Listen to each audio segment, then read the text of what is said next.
first and we can last. Keep your rifle by your side, singing, oh Lord, this earth was made for us. Singing, oh Lord, this sinful life just ain't enough. So we'll take a stand, 'cause we must protect our land. Keep your rifle by your side. They'll come day and they'll come night. They'll have our children in their sights. But if they don't have faith, their eyes are blind. They can scream and they can shout, but they can never smoke us out. Keep your rifle by your side, singing, oh Lord, this earth was made for us. Singing, oh Lord, this sinful life just ain't enough. When we hear the voice, we know we have no other choice. Keep your rifle by your side. They'll have bombs and they'll have tanks, 'cause they've got money in their banks. But we won't fall as long as we can fight. They'll go on to preach their hate, but they won't get past the gate. Keep your rifle by your side, singing, oh Lord, this earth was made for us. Singing, oh Lord, this sinful life just ain't enough. When I see your face, I know I must protect my place. I'll keep my rifle by my side, singing, oh Lord, this earth was made for us. Singing, oh Lord, this sinful life just ain't enough. When I see your face, I know I must protect my place. I'll keep my rifle by my side. Keep my rifle by my side. Keep your rifle by your side.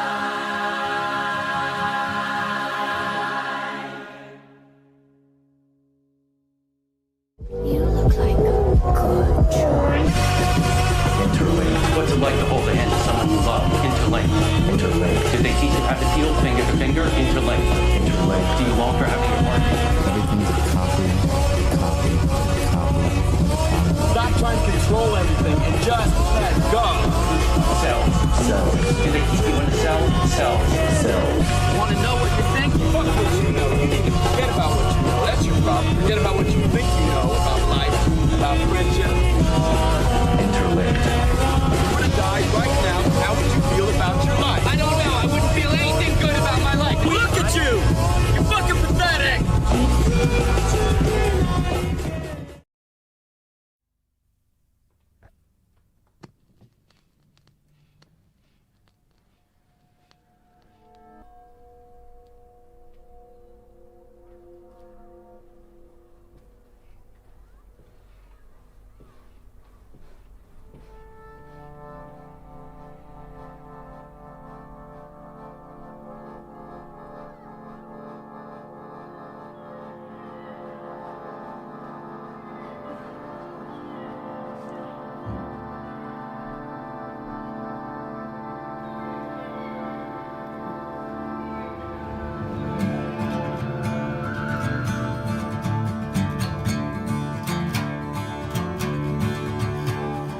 I might be a part of this ripple on water from a lonesome trip, a fallen tree that witnessed me. I'm alone, him and me. And that life itself could not aspire to have someone be so admired. I threw creation to my kin with a silence broken by a whispered wind. All of this can be broken, all of this can be broken. Hold your devil by his throat and spin him to the ground. And roots are root and tip to tip. I look at him, my country gyp, lathered up by all his fears. But someone brought you close to tears. Many trains and many miles brought you to me on this sunny isle. And what of which you wish to speak? Have you come here to rescue me? All of this can be broken, all of this can be broken. the devil by his smoke and spin him to the ground.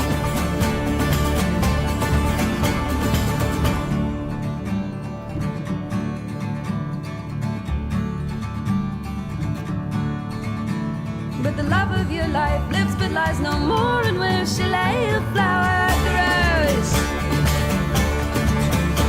In the arms that fed, and the babes that wed, and the backs that bled, keeping her in tow. But I am your keeper,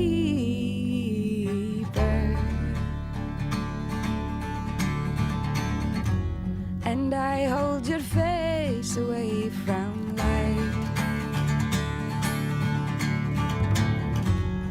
I am yours till they come.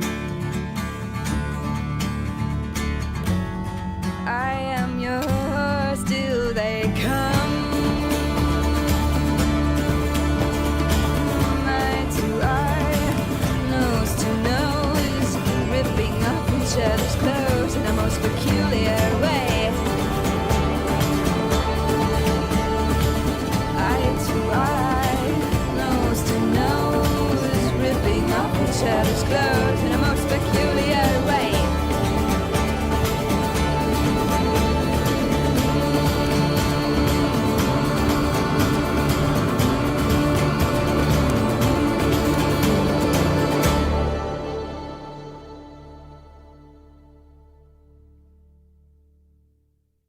Good morning, dog! You doing good? Wow, nice! You're doing good! Wow! I have something important to announce! Wow! I'm... also doing good! Wow! All right, we are back. We are back. We are back. Yeah. Yeah. Yeah. Well, now I don't know what we I don't know what we can talk about. I guess I'm gonna have to close out here. I got no subjects. Oh God. Maury just now she's making the second opening for Gachi Akuda. Really? Man, that's a pretty big deal. That's getting popular. We're almost finished with season 1. It's pretty good so far. Oxen is now pretty cool guy for 6 months. I need help. I lost my job. I have no friends. I'm eating silly sauce just off the hood of my shitbox Corolla. Please help. He's kind of a silly guy. I like him. He's kind of a silly guy. Watch new Gintama? No, I didn't realize Gintoki Sensei was already out, so I'm going to have to talk the guys into watching that for anime night. New game from the devs of I Divine Cybermancy is out in early access. Damon Blade is a prequel to I. Oh, stinky kraut. Hey guys, I'm Charlie. Whoa, that guy just turned to sand? Yeah, it's my friend season 3 starting off great. Yeah, I like the new episode. It was fun. How about those Silent Hill F takes? Yeah. I finished the bad ending run. I'm now going to try good ending. I feel like maybe I just imagined a lot of the changes in, like, early new game. Because going through it again, it felt like the first run. Now, I don't know if that's intentional as, like, a way to fuck with you, but I was like, okay, now it's back to the dad is explicitly an asshole and screaming at Hinako. Because I remember in New Game Plus, they're just not, like, talking to her. So it's like, I don't know. Maybe it is a thing of the game's fucking me, or maybe I just don't remember. Verx, then people fucking hate someone who have thoughts. Like I said, I still really like it. Yeah, Hinako screaming the bad ending was haunting. Yeah, it's a really cool bad ending, though. Take on Buffy versus Blade Death Battle coming up. I have not watched Buffy in a long time, so I don't remember if she actually has a counter for Blade. Because obvious answer is she would try to fight him like a vampire, but Blade doesn't have the weaknesses of a vampire. So, probably Blade's going to win. And Bromance made me think it was a good end. Kingmaker's got delayed and Creative Assembly fucked up so bad their largest content creators leaving Total War. Yeah. I wasn't shocked about Kingmaker getting delayed due to the fact of like, they put out a few trailers, and even though they kept saying the release date was coming up, like, they weren't showing anything off. So that's where I was kind of like, this is probably going to be vaporware. Oh, they're using the comics and the novels. Oh, okay. Does she slay vampires? Buffy? I mean, yeah, she kills vampires. She kills a bunch of stuff. I just finished watching your Dead Island 2 video. Can't wait for more Dead Island 2. I assume you meant Dead Rising. I see a final trailer for Predator Badlands. Yes, I still want it to be good, but it kind of feels like the first trailer, and that it's mainly just showing you more of the same. I've seen the new anime Sanda. It's from the same creator, Beastars. I saw it came out. I have not started that. We may start it because we are going to have to refresh our list because we're catching up on everything. I saw Perfect Blue in theaters on Friday, and the irony of that movie sharing a cinema with a new Taylor Swift concert movie wasn't lost. Yeah, I managed to catch it last night. I went with Dick Bro and my brother. Still a really good time. Still really damn good. Do you realize? Do you realize? Let me tell you, if the Kentucky Department of Revenue sees Buddha's super chats, it could compromise our entire operation, and we will go back to drug smuggling in Mexico. Why is the boy Zach on anti-manga tirade? I think he's just ranting to rant at this point. Because a lot of his rants don't make a lot of sense. Yeah, I saw Perfect Blue this weekend, had an I get it moment. Yeah, it's super good. Your Dead Island 2 video, the one I called I Hate LA. Oh, yeah, that's the stream, yeah. I got confused because I'm like, I didn't make a video. It's like, oh, right, yeah, but I streamed it. You ever get your brother on stream? Maybe one day, but he's very like, no, I kind of want to do my own thing, which is fine. Hinako's house, part of the game that the story stuff really changed each playthrough, especially Hinako's room. Yeah, I noticed that in New Game Plus. They really changed around a lot of it. My guess is the room with the bird emblem is the one that solidifies what ending you get. Because I noticed it changed in the bad ending and the room flashed red. So I think it's a confirmation of what ending you're going to get. And if I remember right, you do have to go there to get like one of the story items. How are things? I got back to playing Devil Summoner Rideout 1. I'm now at episode 10. And guess what? Digimon Story Time Stranger just shout dropped yesterday. Crazy, right? I've been watching YMS's Crash Out. I'm aware it's happening, but I don't know the specifics. All I know is he's freaking the fuck out. What are your thoughts on the Saudi EA buyout and trust a hostile nation? Controlling our gaming industry. It all just comes down to we're going to have to wait and see. Like, I legitimately do not know. Like, I want to hope for the best that at least it's a shakeup. At the same time, what if it's just more gotcha? So, Japan elected a based female prime minister. Not going to lie, she's cute in her youth. I know a little bit about her, where like she was like a big metalhead as a teenager, so it's like, oh, that's pretty cool. Recently found out my older sister might be pregnant. Now 9 months to become the cool uncle. Yeah, hell yeah, hell yeah. New Gachi Akuda episode, Seb. I'm surprised nobody's pitching about it too much. To his brother, if you aren't with me, you're against me.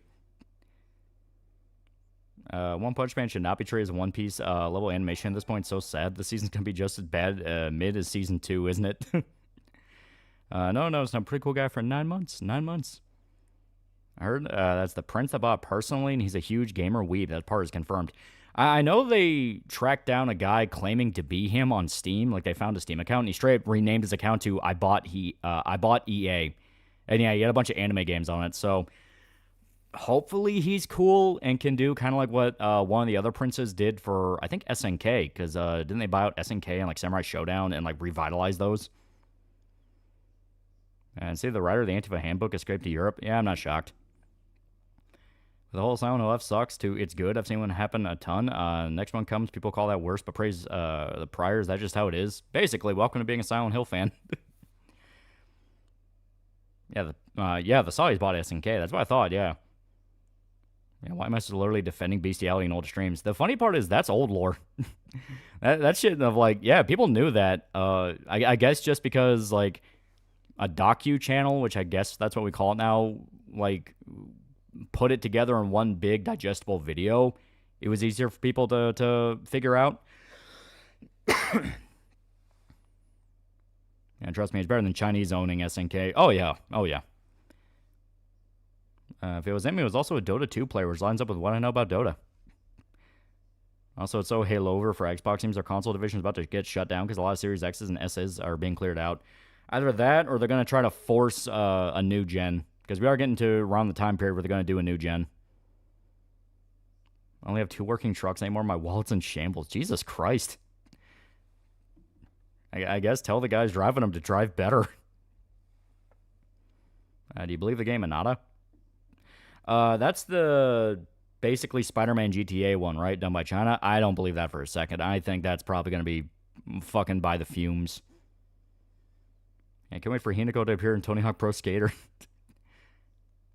People are really bringing up her censorship takes from 20 years ago, even though just 2 years ago she came out and said she changed her mind on a lot of those things. Which may make sense. If she had a history of liking metal as a kid, yeah, she probably had a phase where she's like, no, we probably should censor because she, quote-unquote, grew up. And after she, got older and is kind of seeing the state of what's going on and how much censorship in Japan is explicitly foreign influence, she's probably like, hey, wait a minute. Finished first boss Silent Hill F. This game is GOAT. I really like it. I really like F. The Onimusha segments are weird, and that to me is probably the weirdest part. That's a little bit hard to swallow, but I'm fine with it just because so much of the rest of the game is good. Okay, remove the nail holding your channel together, dear God. Yeah, new gen, they barely utilized this gen considering how many games they announced and canceled. Yeah. Hear about the fiasco involving new shiny Pokemon and Mega Evolution cards? I have not. No, you will enjoy Monster Arm. Favorite Hannibal Lecter storyline? I'll always have a soft spot in my heart for Red Dragon. It is just such a solid crime thriller.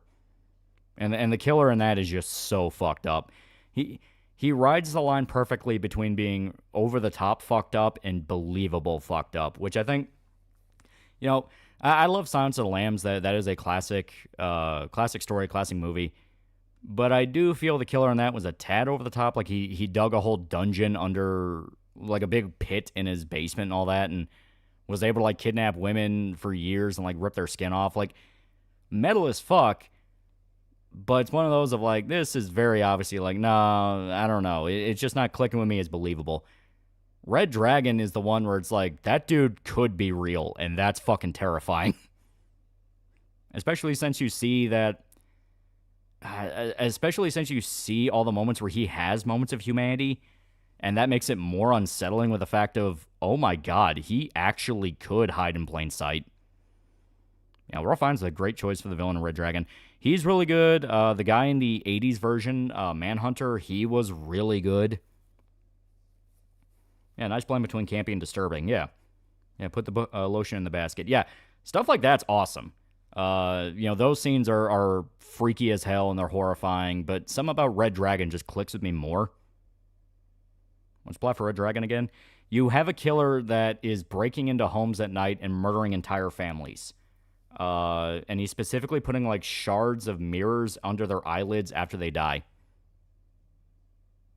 Yeah, somebody would notice in silence. Yeah, because the guy in that's, like, really fucked up. Like, there's... And I get it. If I remember right, one of the inspirations for him was, I think, Ed Gein. Because it did the whole, like, crazy loner who, like, did shit with people's bodies and all that. And I understand all that, and it's really cool. And it would be a little naive to say that can't happen because serial killers are a fucked up rabbit hole. But like I said, some about Red Dragon, just how grounded that guy was. Yeah, Tom Noonan was Dollarhide and Manhunter. He was seriously good. Well, Tom Noonan in general is a fantastic actor. I've liked him in pretty much everything he's been in. I thought the killer was named the Tooth Fairy Killer. Yeah, he's called the Tooth Fairy by the FBI, but he wants to be referred to as the Red Dragon because he's obsessed with the Red Dragon. You see, smiling friends never expect episode 1 to have the boss quote a certain lumberjack. Yeah. Yeah, reminder, Ed Kemper only got caught because he turned himself in. And Ed Kemper was a literal slasher villain when you look up some of the shit he did. I'd be reminded yesterday, Randy Stowe was a person that existed. Yeah. The other game, Eugenics, is tactical RPG made by the Binding of Isaac guys, coming out next year. Oh. My very first online knockout tour in Mario Kart today. Feels good. Dexter vs. Buffalo Bill versus Red Dragon. I've been talking with people on Discord about My Hero and other Discords I'm on. I'm so glad I'm not alone in thinking Bakugo's awful. He's a dick. He's just a prick. Yeah, Ed Gein was robbing graves and skinning the body, stitched together a woman's skin suit. Yeah, that's why, if I remember right, he was a direct inspiration for Silence of the Lambs. What horror games would make a good anime? I'm going to say Friday the 13th. I would like to see The Thing. You can do a lot with The Thing. You know, especially as an anime. Though I say that, and yet Parasite exists, and that's basically what it is. Kemper, when asked what possible cures they could use for serial killers, his reply was a bullet. Yeah, he was, like, very aware of what he was. Yeah, so you're telling me you don't hate someone that much that you'd pit them? Any thoughts about the new Sora AI? I still don't think it's going to be anywhere to where you could actually use it. Like, if you're legitimately trying to make a video or a movie or something like that where there's a narrative to follow, I don't think you're going to be able to use it. If you just want to make a, like, 2-minute long, like, Twitter clip, it'll be fine. Watch some segments of Synthman's review of Silent OF. Man, you can really get nards by being retarded. If I remember right, didn't you only do the basic game run? Basically normal end? And yeah, if you do that... I even explained this to my brother, because we were talking as we were driving up to the theater. When you do normal end, the game literally lies to you about what the story's about, and it's when you play the other endings that you get more of a sense of, oh, okay. I love the way Mads Mikkelsen's portrayal of Hannibal. He makes the character feel alien, like he's not even human. Oh, yeah, and that ties into a whole subtextual thing in the show Hannibal, which is what he was on, where he's implied to be a Wendigo, where everywhere he touches is cursed. Because there was a thing, I think season 1 mainly focused on it, while the other seasons kind of let that plot point go, because it is a little weird, where a lot of the serial killers are like former patients of his, which is why he was called in to advise. And yeah, that would play into the whole thing of he's a Wendigo and that he's corrupting people and bringing out their worst, darkest influences. He only did normal end and said the gameplay's so shit it's not worth playing through again. I tried telling his audience on another server but that said it's still feminist shit. Yeah, once again, it's being proud of ignorance. I was always suspicious about Wendigoon. Yeah, Norm Macdonald plays a pretty good Mr. Fantastic. Yeah, the court scene where Will sees Hannibal as a Wendigo. He sees him as a Wendigo more than a few times. There was also a nightmare sequence, I think also in Season 1, where he directly saw him as a Wendigo. Also, yeah, him being a cannibal, yeah. Got into an argument with monarchist supporters, including that spoon dip shit. I don't understand why they believe their government would be any better. Or get more Heavenly Father content? I think Charles Manson's technically a serial killer. Oh, yeah. Charlie absolutely killed more than a few people. Trust me, Matt's performance and look made a lot of women wish Mads would eat them in various ways. Seen Boulder Punch reviews sound enough? No, I haven't looked up any reviews of it. I like the game, and I've reached the point of, like, I'm not going to look up any review of a game I like. VTuber started a Father's Day Google Doc moment, and she's now graduating every damn time, man. These people literally cannot just talk things out like adults. See it. Yeah, true ending flat out spells to you the game's not anti-marriage. Yeah. Look at the comments of V's video about synthband stuff. These people even get upset when you tell them just do their own research. Yeah. And Shitpost Rock keeps talking about the cuck ending, which is specifically the bad ending. Yeah. Yeah, synth fans are a big example of my YouTuber said, therefore must be true. I think Ghost of Yotai is worth getting. Every single clip I've seen basically just says it's the first game again. First game again, but you don't even have the through line of Jin.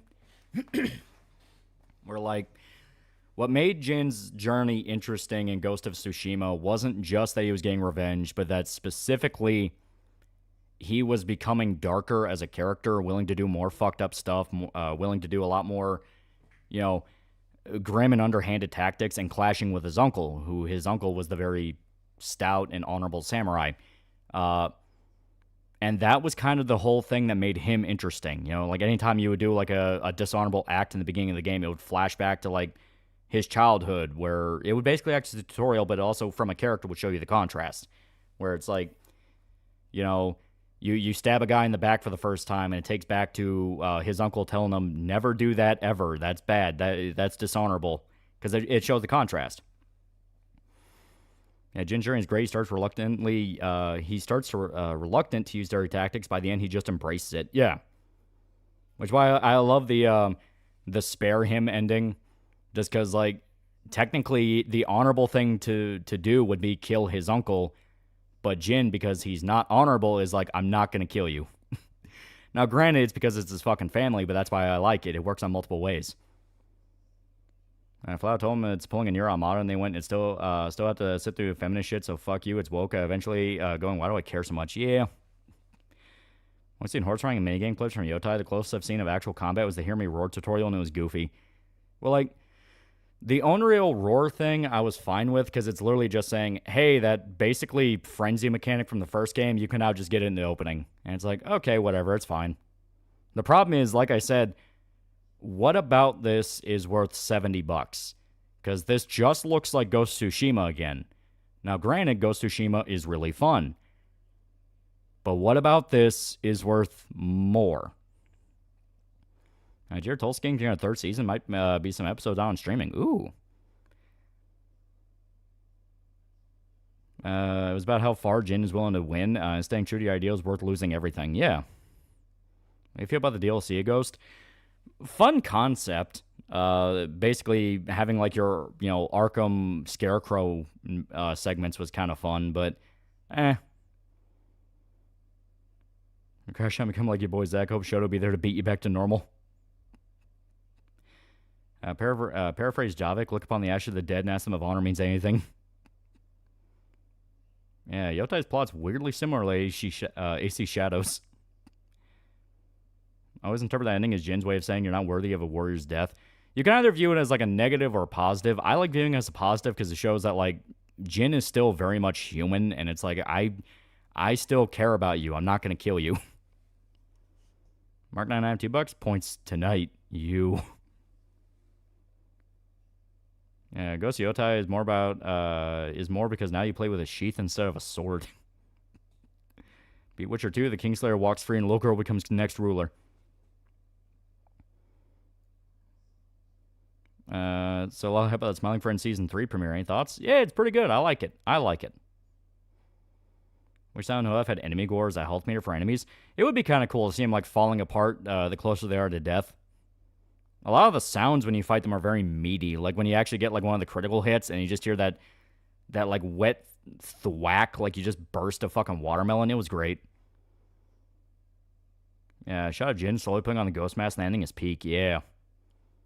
I like the Iki Island DLC at an enemy that has multiple weapon sets like the final boss of the main game. Yeah. I think Yotai be successful enough for a sequel. I don't know.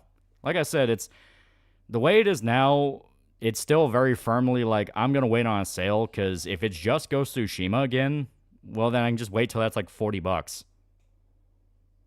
Wolfire 54 $5. Jin felt like the reverse, but still morally good. Arthur Morgan from instead becoming less cruel, he embraces for the goods. Also, they had a shit stepdad. Here's a real question: is Hades 2 worth the money? Hades 2 is fun. That's the good version of it. It's basically more of the first game.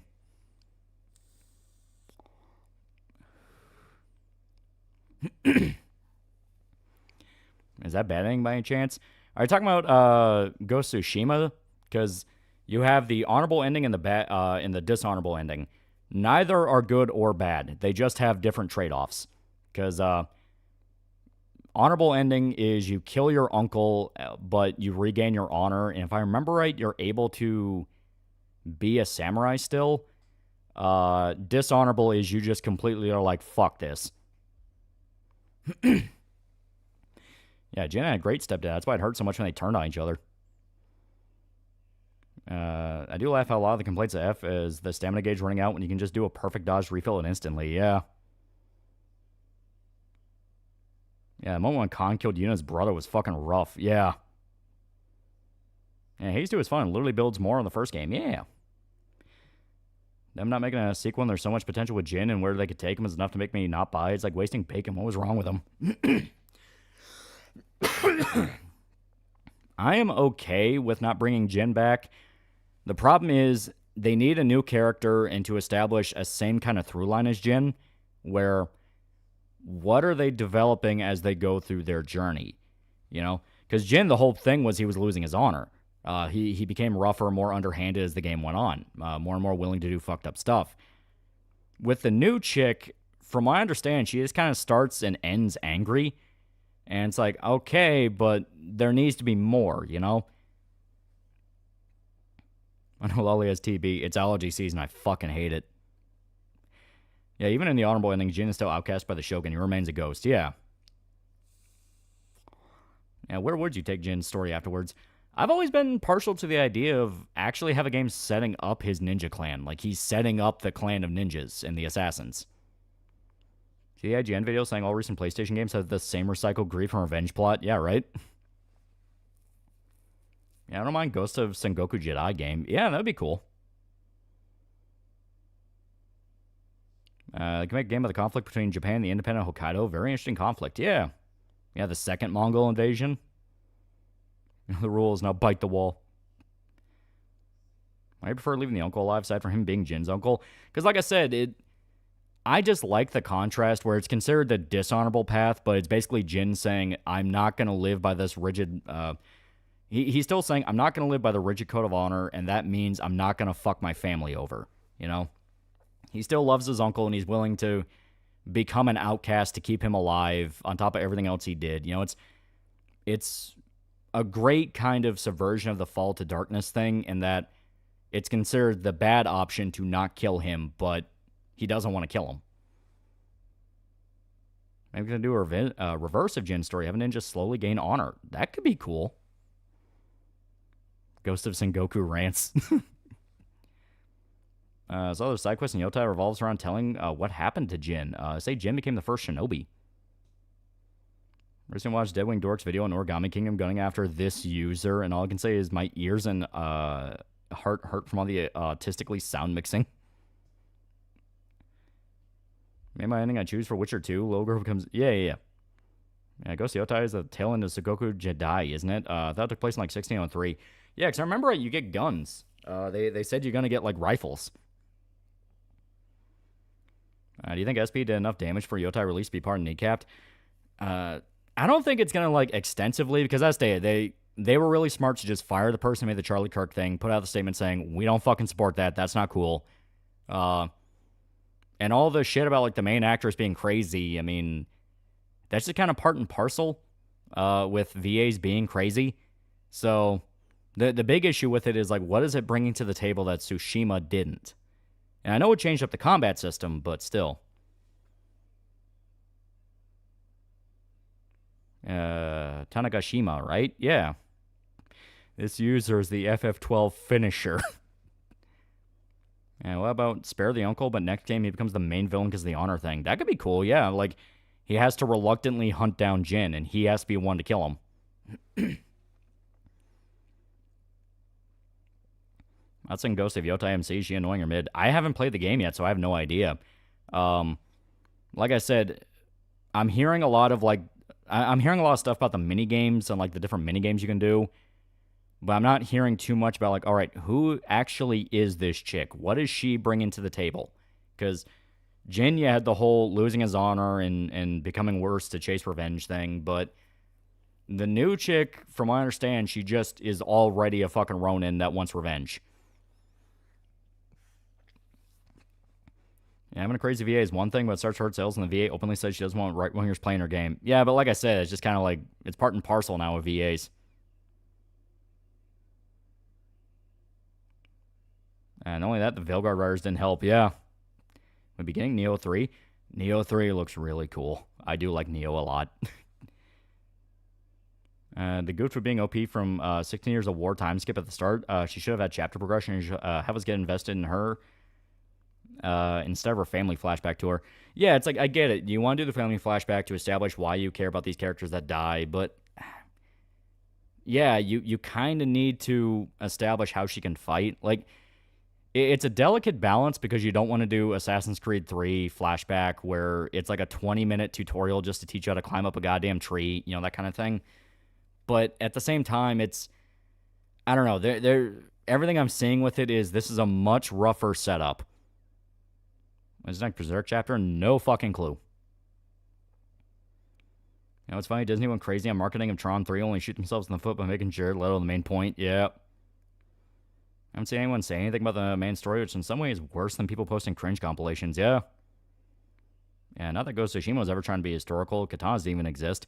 Well, I mean, yeah, it was trying to emulate a samurai movie. It's not trying to be an actual samurai thing. Yeah, press X to go to prom. Yeah, you don't need to go that far. At this point, gaming companies are obviously run by people who are either retarded or asking how can we make this worse. Are the Beatles' most overrated band of all time? I think so. I think they're better when they're broken up. I really think we are going to get an Assassin's Creed 3 game. And continues previous comment. Yeah, I know, but your point still applies. It's like, yeah, no, like, Tsushima was all about paying tribute to, like, Akira Kurosawa films, and a lot of the modes they were showing off for Yotai look kind of cool. The Takashi Miike mode, the Samurai Champloo mode. It's like, all right. I'm okay with that. The problem is, as stated, I'm going to have to, like, get the game on sale and play through it to figure out, like, okay, what is this doing that Tsushima didn't? Because I know they already said that the story is non-linear. You can basically clear out each area, which is a little bit of a Ubisoftism that I'm worried about. But at the same time, fuck it. If it works, it works. But I gotta see if it works. What do you think is the best Queen song ever? Bohemian Rhapsody. I love that one. Yeah, I love Ghost of Tsushima, but story designs and many other things utilize romanticized notion of samurai from later periods. Accurate like Last Samurai. Yeah. I'm saying that people are saying that it sold a lot of copies and it's beautiful. I feel like this is a game that people like but forget about in a month. Yeah. That's on Battles Without Honor and Humanity. Classics. If you're a Yakuza fan in any fashion, watch them. Great idea for a magic fantasy story. It takes inspiration from Catholic scripture, but I can't decide if I want to write into a book, screenplay, or comic. Any suggestion? Get the notes down before anything else. Wasn't the original game pretty Ubisofty? It had moments, yeah. Who's the worst Batman villain? Hush or New 52 Thomas Wayne Jr.? Owlman. Hush gets a lot of shit, but New 52 Thomas Wayne Jr. fucking sucked. Yeah, Bohemian Rhapsody is probably the greatest accomplishment of mankind. Tell me still stationed in the cuck post. Brings into question, game company leaders and HR are fucking horrible because the first thing they should be telling their employees, stay the fuck out of X and avoid politics. Yeah. That's on Vampire Hunter D Bloodlust. I watched it again recently. Still fucking classic. Playing the story that Atsu learned to fight by becoming a wandering mercenary and taking part in battles and wars out of the country. She fought in Sekigahara conflict. That's cool, but that's something if that's something they hand wave away, that will feel a little bit of like, it probably would have been cool to kind of do like a Kingdom Come Deliverance thing where, like, you know, Atsu starts off completely normal lady, like village woman, you know, that whole thing. And then you have to, like, play through key moments where she had to learn how to fight, and that could be your combat tutorial. You could still frame it as a flashback where she's thinking back on the first time she killed somebody, first time she did this, and it would still work. But, like, if they just jump straight to she can fight, it's like, Bohemian Rhapsody is interesting when you look up the making of it, and the other members of the band had no idea what Freddie was doing. Yeah. Trick question, Superboy Prime. Decoration hanging out for Halloween. Do you get trick-or-treaters? Oh, yeah, we get trick-or-treaters. Decorations, we haven't decided yet.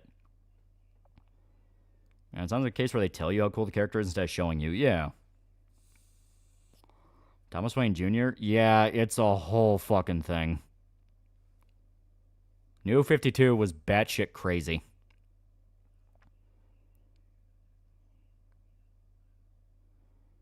Apparently one of the villains is a female, but she's one of those misunderstood ones. Like I said, I'm going to have to get the full context when I play the game. Because Ghost of Tsushima 1 already did that with the whole Tomoe questline, which ends in a way that I genuinely think is kind of gay and stupid. Like, you just let her get away with it, and it's like, no, we should have the option to kill her. Whereas different as was in the drastic change protagonist and gameplay, unlike the repetitiveness of Ghost of Yotai, I don't believe the devs of Assassin's Creed 3 hate me. Yeah, chat, there's a reason New 52 was rebooted, yeah. Explain the Owlman Jr. thing.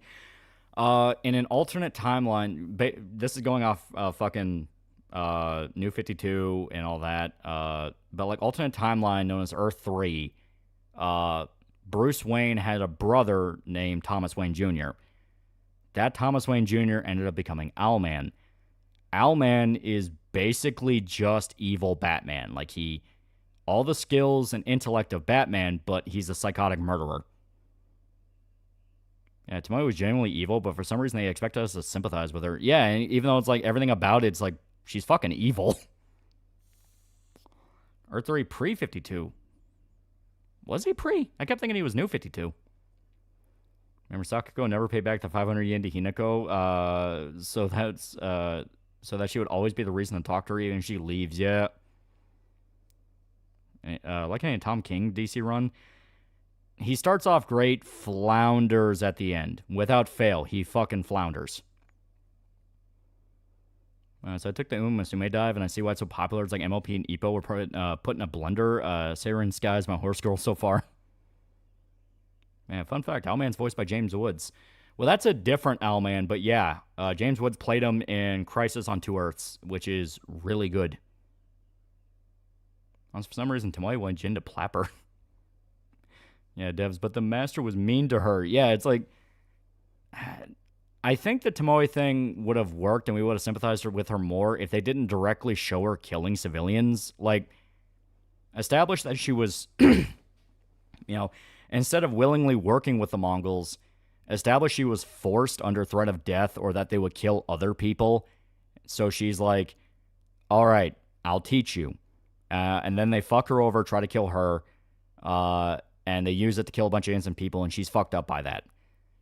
They kept making her, like, really stoic and outright, like, apathetic to the fact innocent people were dying, which is that classic, I guess you can call it, like, modern writing trope where innocent people will die and you're just expected to treat them as background characters. Like, you have to understand what that looks like to the audience. Like, Jin, even though his whole arc is being a fucked up, crazy murderer guy who is willing to do anything to beat the Mongols, never intentionally targets civilians. They keep that through line with him. He is romanticized Fall to Darkness. When that he's doing bad things, but you fully understand why he's doing them, and you're always on his side when he does them. Tomoe was explicitly a case of, okay, that's what happens if you fuck that up. Where at any moment you could just not do that, and for some reason it keeps acting like, no, it's fine. So what was that version of Owlman bad? Talking about Earth 3 one? Because Bruce Wayne having a brother is fucking stupid. Owlman was a separate character before that. Don't forget DC then made Thomas Wayne Jr. canon to mainline universe during Court of Owls storyline by saying Martha is stillborn who she kept secret. Yeah. At least wasn't that all.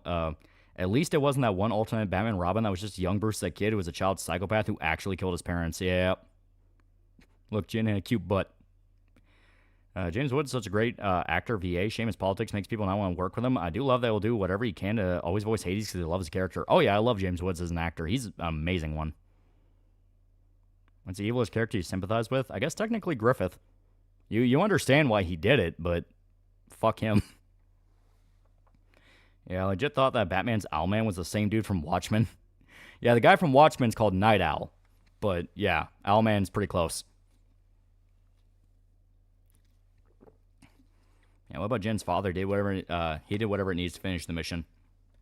But the story also condemns him. When you play the Iki Island DLC, it's all about finding out that his father wasn't the honorable man he thought he was. Apparently people in the industry still support James Woods. They just have to do it privately. Yeah. Yeah, good motive, still rape and murder. Yeah. I don't play because it's woke. I don't play because it looks like the first one again. I noticed DC making attempts to connect villains directly to the Bat family members' pasts. Yeah. Hell, Hush was his fucking childhood friend, which they never mentioned before Hush. And James Woods retired after White House Down and given his behind-the-scenes story. I don't blame him, yeah. James Woods legally bound to reprise his Hades. He demands it. He loves playing Hades. Horror fact for Spooky Month: when getting a blood transfusion, doctors will observe a reaction upon waking up because an impending sense of doom is a symptom of a wrong blood type. Yeah.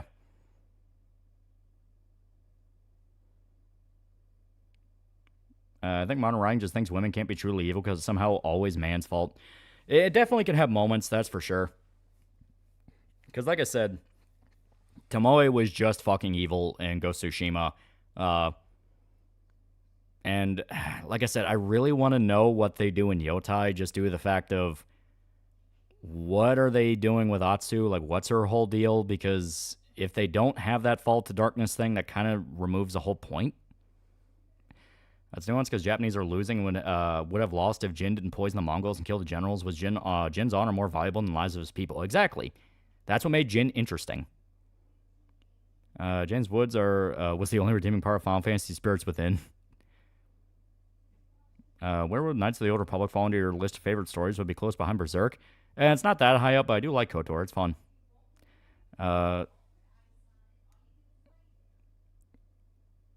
Give me one quick second, checking something on my end. Apparently going off Kill Bill or something. Yeah, I heard Kill Bill was like a pretty big inspiration, which is cool. And I mean, to be fair, with the bride, she's also a pretty simple character. It's basically just, she got fucked over our wedding. They killed everyone there. But I heard voices. Yeah, they're being fucking loud upstairs and not turning down the goddamn TV. White Pilling and Tangents about getting creative. Really, really been me slowly learning Godo to make my own Don't Escape style stuff. Thanks again. Yeah. New Batman villain was announced. The doctor that helped deliver Bruce a baby became insane and is trying to put AIDS in the water supply. I don't consider Jin's arc to be a fall to darkness. Jin doesn't really cross any moral lines. It becomes more pragmatic when it comes to dealing with the enemy. Well, it's in context of the setting, it's a fall to darkness because honor is like a really big part of their culture, and he's explicitly throwing away honor. It's that whole thing. They also stole the bride's child with Edge Revenge Quest. Yeah. I don't know what Atsu's story is, but Jin was conflicted because his honor came in the way of saving his people. Was Atsu conflicted by? It's a revenge story. We're not doing Last of Us Revenge bad again. Yeah. Speaking of Kill Bill here, releasing Kill Bill full volume, both movies in one. Yeah, they're also adding more animated stuff. Hey, Vanessa's over trying to watch TV, being kind of loud. Yeah, I love that Smiling Friends bit. James Wood stopped doing Family Guy because there was an unfunny, mean-spirited on conservatives. No, he was still buddies with Zach MacFarlane. He showed up multiple times through the years. As Ultraman like to say on the cuck chair, watching Owlman and Superwoman. Yeah, honor is a big thing in Japanese culture. Some consider dying than living without it. Yeah. Ollie's dad discovered Battlefield Bad Company and wants to play as Haggard. Yeah, James Wood's a very professional guy, yeah. I think it just comes down to he's getting older, so he's probably just like, I kind of want to just rest on my legacy. Which he has a good legacy. Atsu's goal is simple, kill the six, then join her family in afterlife, but that may be more complicated than first realized. Honor's not only part of their tradition, but Jin was the heir to the throne. It's the king's son being dishonorable. Looks worse than some Ronin doing it. Yeah, because they do establish Ronin were a thing, and they didn't give a shit about honor. They laughed in Jin's face about it. Like when you try to recruit the mercenaries, they're basically like, yeah, honor's well and good, but we want to live and we need food. Do you think an Arkham Asylum movie from a random prison guard perspective, the asylum gets locked down from Hugo Strange and he released the prisoners for a sick game and Batman shows up at the end? Maybe. There's a fair version of Apocalypse Now. I usually just default to Redux. I got honor, but dreams. What happened to dreams and honor? Yeah, Seth was best friends with Rush Limbaugh. I'm sure he can overlook politics. Yeah. He'll come back when a giant black guy wearing nothing but a jockstrap and a cowboy hat walks in and smacks him.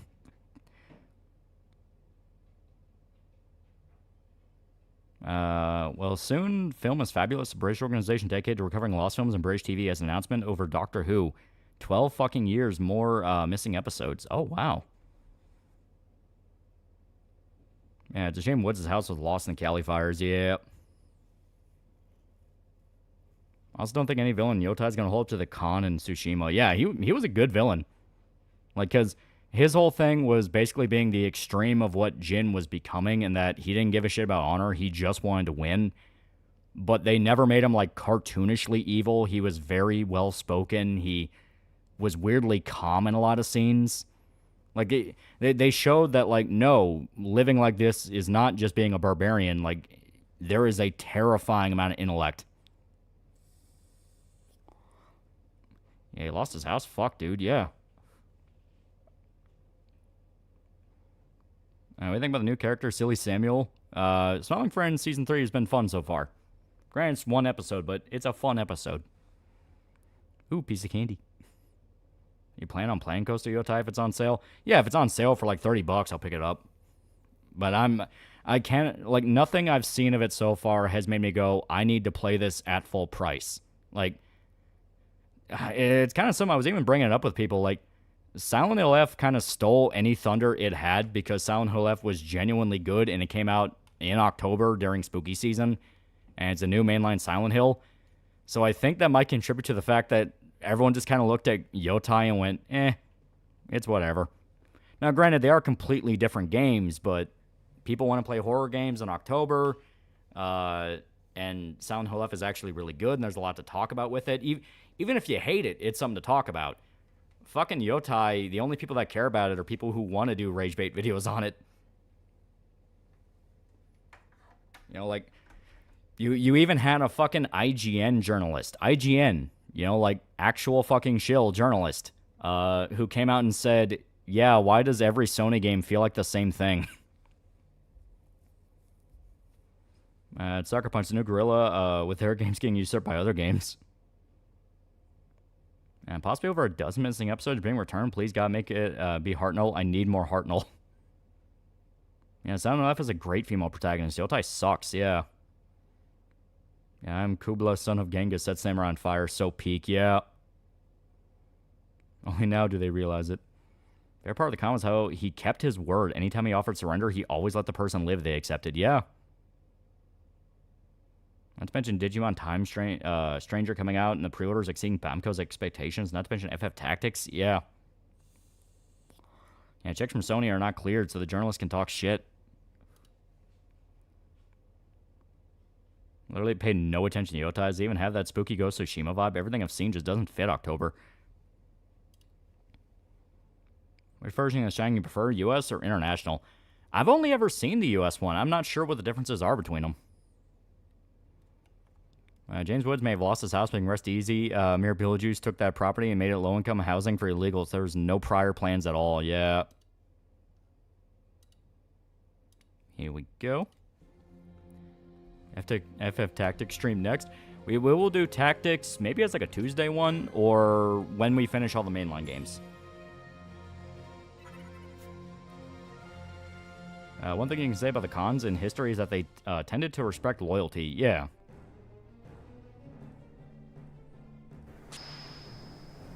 Here we go. Okay, and if I remember right, we were going to grind up a little bit more just for the sake of this boss, which is kind of a pain in the dick. So we'll have Vaughn heal.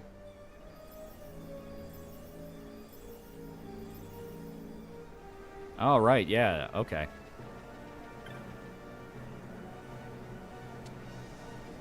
So we're gonna have to fight this boss. Well, it's fine, it's fine. Let's book game for tomorrow. Probably more Silent Hill F. We've been meaning to get through the first run. Would you ever go to Korea? To say I went. Woods didn't lose his house. He thought he did first, but you learned later it was a false alarm and the damage was minimal. Oh, good for him. Dev made a video baiting people about how he won lesbians and kid shows because the canceled Netflix shit, the new one, and he segues and compares Charlie Kirk, comparing him to George Floyd. Yeah, he's really trying the whole Destiny approach of any attention's good attention, and he should really, really look at Destiny and what he's going through right now and realize that's a bad road to go down. And he should equip any armor that resists Earth. That is a good idea. International cuts 20 minutes of the movie, mostly the scene of the black guy going to the hotel. I think re-releases included that, because I remember those.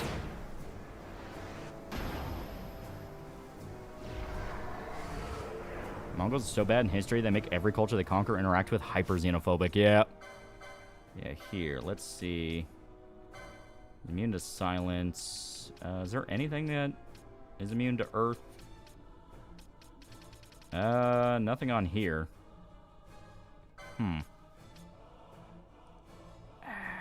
I say put the Hermes sandals on.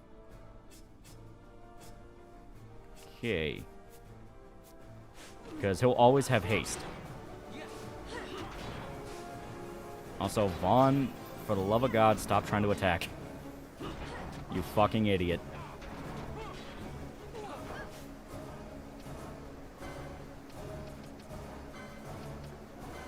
I will never understand why Vaughn is constantly trying to attack. It's like, you don't need to fucking do it. Stay away from the fight. Is this deaf guy gonna be doing, caught doing the Gawk 9000 in the near future? I mean, probably. It's funny how people really pushing the revenge bad trope are the types that would happily have you killed just for voting differently. Well, it comes down to, like, they don't actually believe it. You know, these people don't believe in any fucking word they say. You know? It's just kind of a thing of, they're taught in writing class that's what you're supposed to do. Like, if you do a revenge story, you have to go revenge bad. Which, I mean, that's not always true.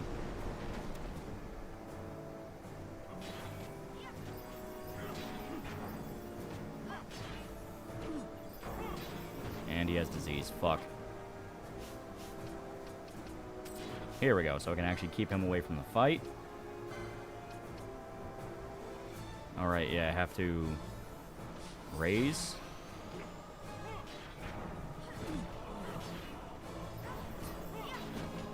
Son of a bitch. Okay. Now. You know what? Here. I'll just have Fraun do it. There we go. Speaking of Netflix cancel stuff, any thoughts on that Twitter trend started by Lib's TikTok? I never understood why people are getting mad at Libs. I don't know anything about what's going on there, and I don't really care. Netflix has sucked for a long-ass time, so it's impossible to get outraged at anything they do. Their kids' biggest struggle has been their parents thinking they're weird, not understanding that everyone shares the same beliefs. Well, like I said, it's not even a matter of they genuinely believe it and they're just being hypocrites. No, they're just taught in writing class. That's what you're supposed to do. Okay, so we whooped our ass.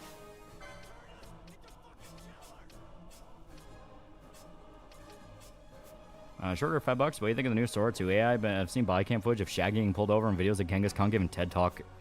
I talked about it before, but its only real use is going to be Twitter stuff. There's no way for it to actually make a real movie. Like, you're going to see studios try it. They're going to try to do the whole, like, oh, we made a movie completely with this. It's going to suck ass and not be good. Yeah, fuck AI. Yeah.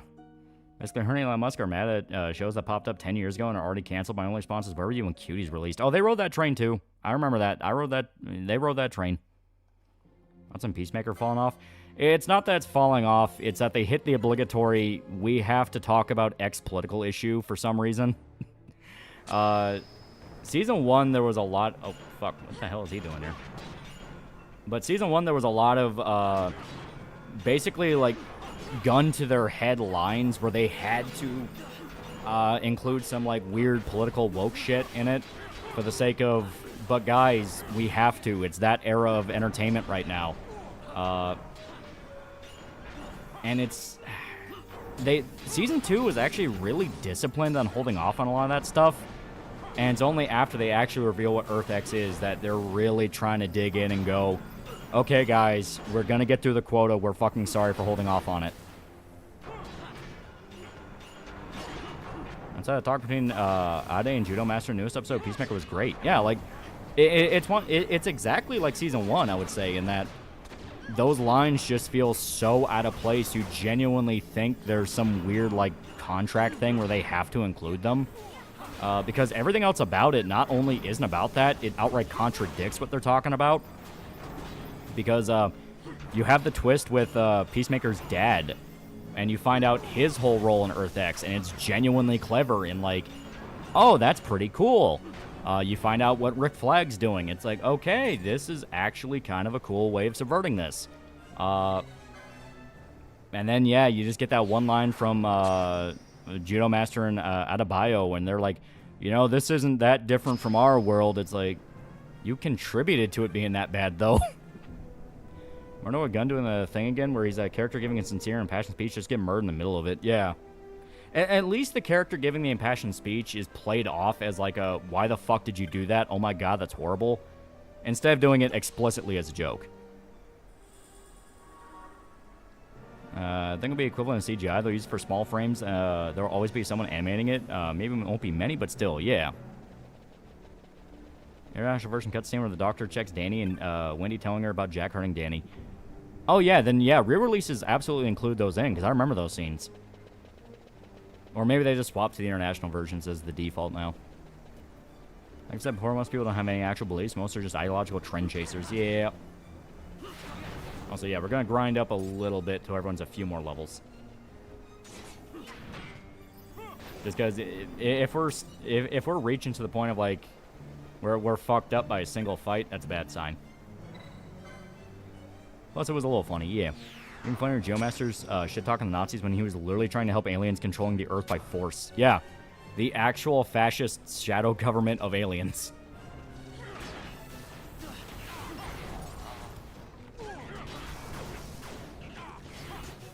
Also here.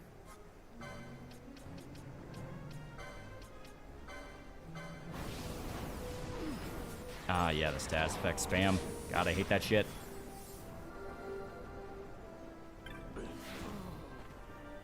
Anti-woke crowd found about Peacemaker because they still want people to turn on James Gunn Superman. Yeah, I mean, like I said, I'm not paying attention to any of that shit. It's just, once you get enough rage bait, it just becomes enjoy rage bait, then get angry at next week's rage bait. I mean, it's like there's no point to it. There's no point giving it mental energy. I don't understand why... I genuinely don't understand why this continues to be a discussion where it's like, yeah, they're lying to you.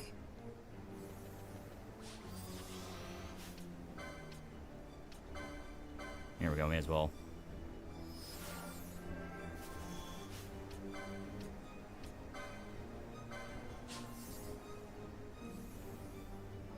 Here we go. We can actually get some prep time. Recently, Rearward Watchmen's still pretty good. Yeah. As fun as Peacemaker looks, I just can't force myself to watch anything from John Cena. His apology to Chi-Coms was a step too far. I mean, I get that, but to me, it just kind of comes down to, that's been years ago now. It's faggy as shit, and he should be reminded of it, but at the same time, it's like, eh.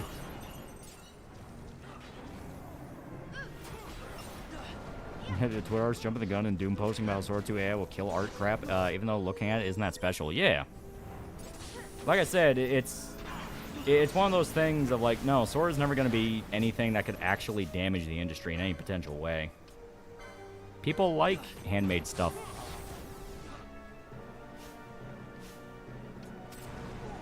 Ah, son of a bitch. Okay. Here. Let's just bail.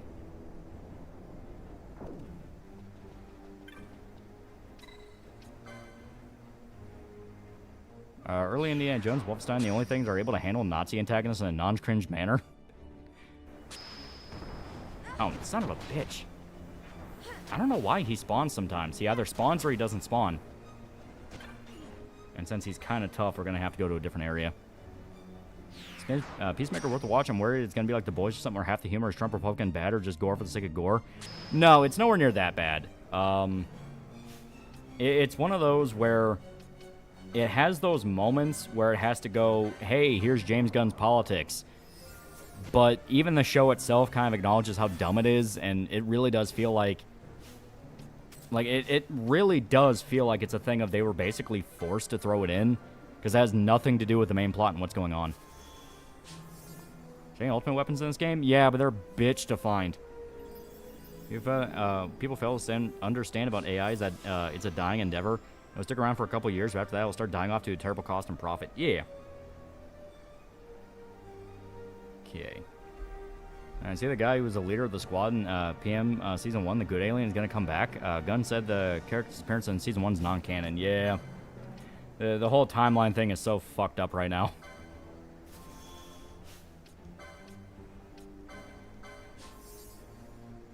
When's the comic being shipped out? Ideally, assuming everything goes right, and so far I've not heard any red flags about it, ideally towards the end of the month. I'm super hyped. I'm super hyped. Also, does he not have... no, he does. Okay, so he's just not set. Has any AI been profitable yet? Yeah, right? It's that classic thing of companies are insisting on it because they think every single day now there is a company out there minutes away from getting the gold rush, but how's GamerSubs going any closer to the cup design goal? They still haven't gotten back to me on an answer. I feel like we're close to it, so it's just one of those I have to wait for an answer. Has the PDF version been sent out, or is that only paperback? I wanted to do PDF version, but Micah said the campaign's only for physical. But after it comes out and everyone gets their copy, if everyone, gets an email with a PDF, plans to get Sour Pop print file ready to go by the end of the week. Right now I'm recovering from a migraine. Yeah.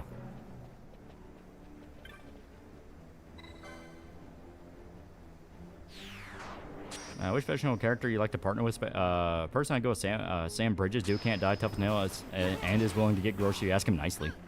He would be good. He would be good. We doing digital sales once backers get physical. Yeah.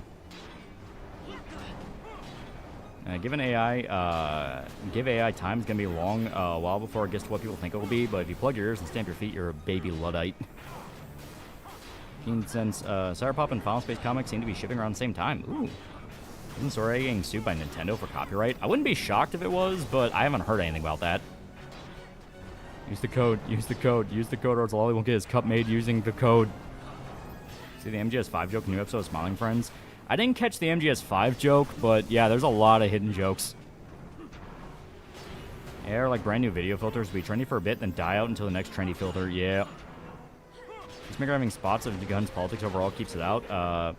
Only thing that annoys me is when they shit on Chris for his dad being white supremacist. Yeah, like I said, the White Dragon stuff was the worst part of Season 1, where that really felt like, well, I mean, in the comics, his dad's a Nazi, so we have to address this. And it's like, you can, but you don't have to do it this way.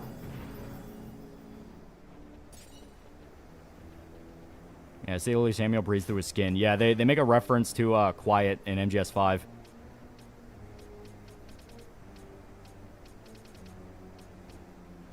Okay. Oh, we have plenty of ether. Okay, I was worried for nothing. Because I was worried, like, I don't want to pop an elixir just to get his magic up.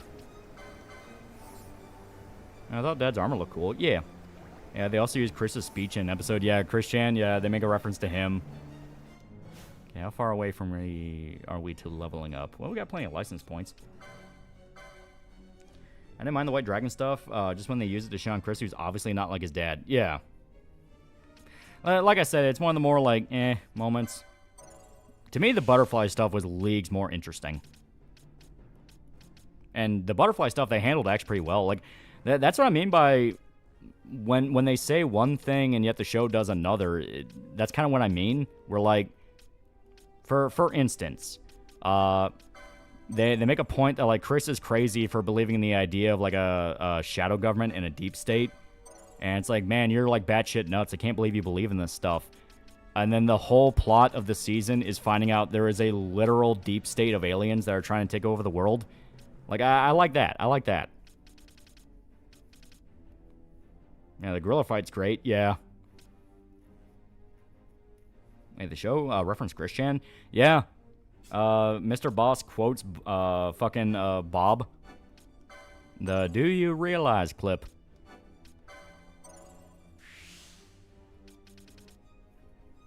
MGS joke was Silly Samuel isn't able to wear clothes because he breathed through his skin. Yeah. I imagine hard to argue there's not a deep state in DC Comics. I mean, fuck, Waller. Waller's the literal embodiment of a deep state because she's the reason a lot of villains stay alive.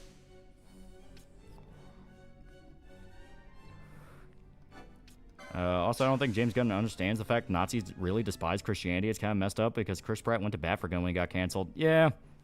But like I said, it's basically just being proud of ignorance. Like, he's not interested in actually digging into the ideology. He's just using it for mindless entertainment. And the problem is the fact of, that's fine, but when you're throwing in these lines as consistently as he was, it gets annoying. To me, it's just like, leave it out. It doesn't fit. It doesn't fit, and the characters are great when they're not doing that. A little sad they dropped Chris hallucinating his dad at the end of the first season. Just a throwaway reference. To me, I'm fine with it for season 2 because they do still kind of keep it in the realm of he's haunted by his dad, with considering how season 2 is playing out right now, with the fact of like, yeah, he had to see his dad die again, and that time in a really bad context. And not to mention, Christian was going to be in Smiling Friends, but Zach couldn't do it. Yeah. I think the writers do the white supremacist stuff. Wasn't that interesting? Because they also focus on Chris being hated for killing his brother, which is much more interesting. Yeah. Isn't Waller like the most powerful person in the U.S. government? She's even active in pulling strings of Batman Beyond. She's one of them, yeah. Like, she is a... Like, hell, she set up a fucking Cadmus and ended up, like, really causing fucking problems. As my friends reference Bob talking to Chris over the health department, I won't be shocked if they'll include a one-for-one trace version of the Jule tapes. Mr. Frog is going to be in the new episode, so it's not impossible they're going to use it with him. Okay.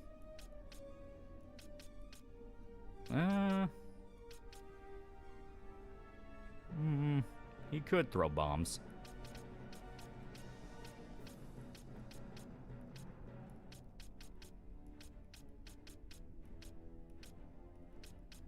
Here, because I'm pretty sure every second episode is Mr. Frog. Yep. Oh, someone tell James Gunn killing off the most morally good character for shock value isn't funny or good writing. He's been doing it for 20 years, man. Please understand. Chad, I'd rather trust Cecil and Nick Fury than ever trust Waller. At least they legitimately are trying to do the right thing. Waller is just fucking evil. Like, she's just a bad person. To be fair, Vigi was right about Economos being tied up. Kind of a good reason for the misunderstanding, yeah. Would you say hello to Mr. Frog? Yeah, Owlman's a red atheist. Batman's comfy thread poster. And Peacemaker got what he wanted most, a loving father, and it was taken away, yeah. I think James Gunn will have the same following as Zack Snyder. No, because he's kind of already, as it is, divisive just due to how Guardians of the Galaxy was. Like, so far, the DC stuff has been pretty good, but it's only been consistently pretty good. He still hasn't had, like, that knockout, this is taking the world by storm thing like he had with Guardians of the Galaxy. Didn't an interview about last episode, Gunn said he based the season on how he felt when he was getting heat for Roseanne getting fired. That's ironic. Now, Waller isn't just a bad person. She's a bad person who's bad at being bad. She actively fucks up over and over. Yeah. Funny enough, Batman has denounced gods ever since his parents died. So, Mr. Frog, what do you do to sleep well at night? Well, I pee myself in bed because that's how all hedgehogs do it. You do what? Also, you're a frog. Also, what?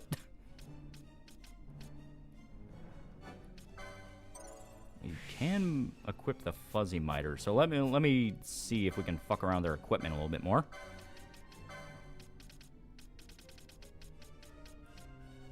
Immune to petrify. That's not bad, but the enemy doesn't really use petrify.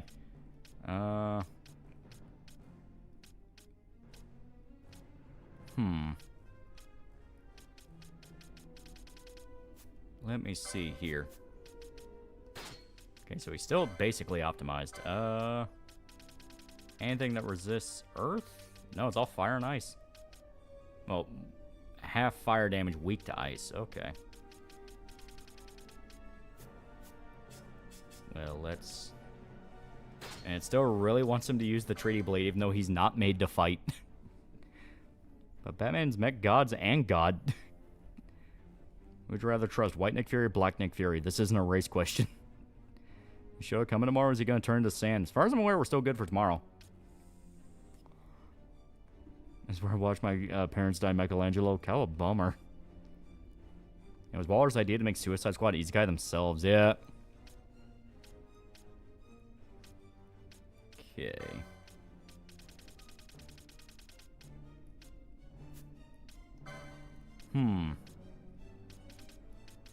Here.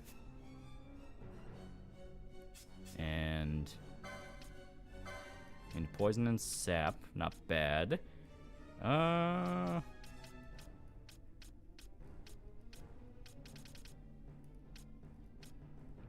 And why not? Fuck it. And Bosch.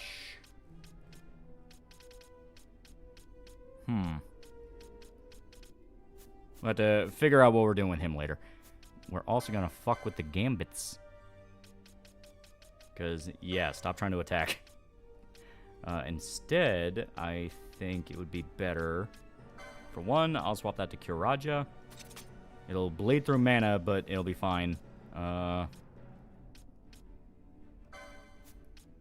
And I say... what would work here? Okay, also, for one, turn that to Arise.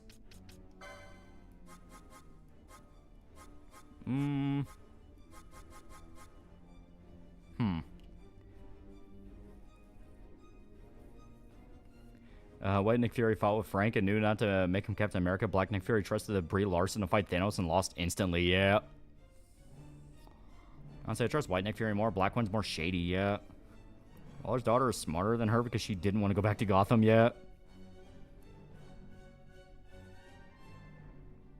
Would you rather deal with White Nick Fury or Black Nick Fury? I'm not talking about the character. I would trust White Nick Fury, no questions asked. Black people give me the heebie-jeebies.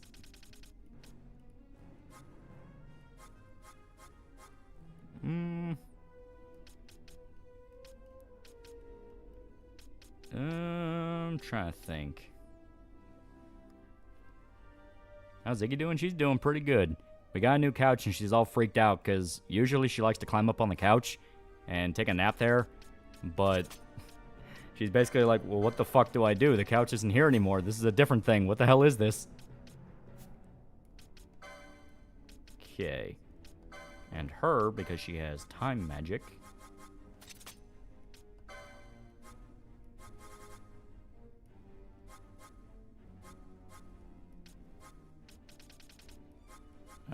Thought she did. She's supposed to have it. Where is it? Where is haste?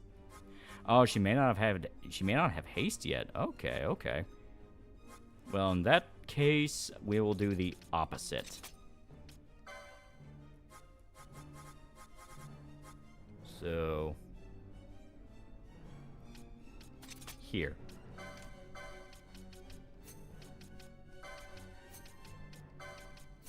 Okay. It's funny they have Waller's daughter be the one to say our world is so different from the Nazi world and her mother literally enslaves criminals do deep state dirty work, yeah. Like, if they addressed that's what she was talking about, that'd be one thing, but it's just a vague line that literally exists for a Twitter clip. You David Hasselhoff played White Nick Fury that one time? What should I answer if a woman asks me if she looks fat? Just say no. Just say no. There's no way to get a right answer with anything other than a no. I did like how they referenced Bloodhaven and Earth X. How much Poo-Tang do you think Dick is fighting off in the Gunverse? See Ponko tell everyone her nipple color just proves she's not brown? AI is just Indians. Prove me wrong. I love fat bitches.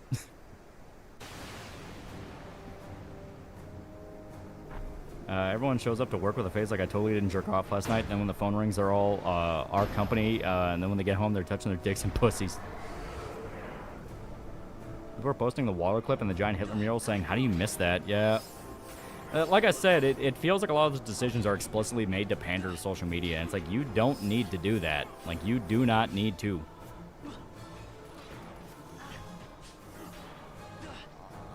Also, yeah, he just explicitly targeted Vaughn. Okay. So I need those guys to draw aggro. Come on, draw aggro. There we go. Now you get away. Oh, shit. Well, I turned off his ability to attack, so it'll be fine.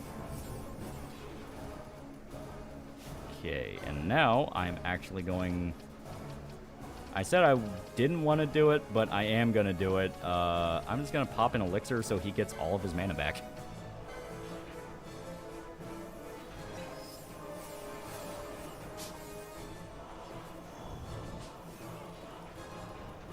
Here we go. Okay. And I say we...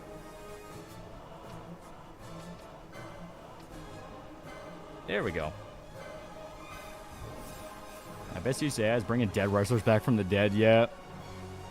Mural joke still land with me because of how obvious it would, yeah, how oblivious it showed Chris to be to an insane degree. Yeah, well, it made, like, that's a joke to me, that's fine, because the whole point of it is Chris was so blinded by what he had, he didn't realize what the timeline actually was. It's mainly just the whole, like, oh, our world isn't so different, that's just stupid.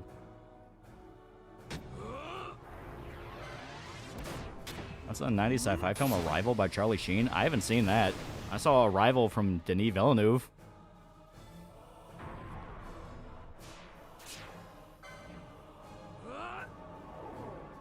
He's races a tall brown bunny lady. He's chasing you down one by one. He might actually have it set to where he'll try to target the weakest ones. Because he'll go after Vaughn first because he's the white mage. Then he'll go after Fran, and then he'll, you know, basically get everyone else. And finish 12 again. Start 13. Play a different game. We could start 13. I'm sexually racist towards brown bunny lady. And didn't do enough damage. Well, it's fine. It was still some damage.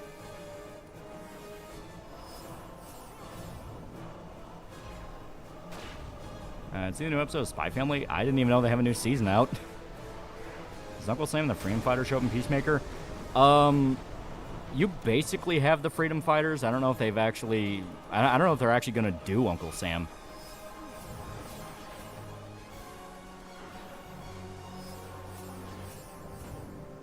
Come on.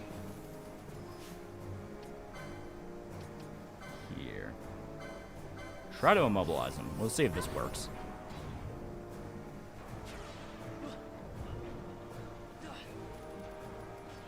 Okay, yeah. For some reason, he's just... He just doesn't give a shit. Okay. Well...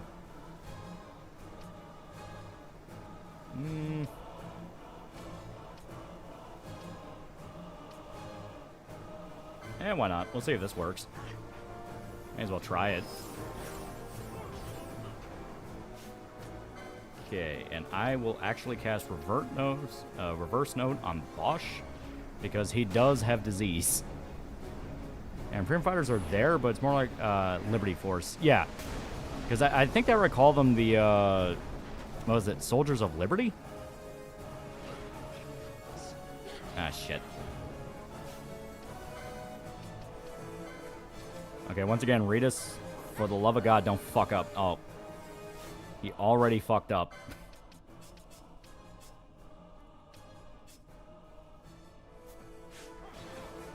Yeah, draw aggro. Draw aggro. Fucking draw aggro. He really is set to just hunt down the weakest party members. Okay. Because, yeah, like... Oh, also, Redis was dead. That also explains it.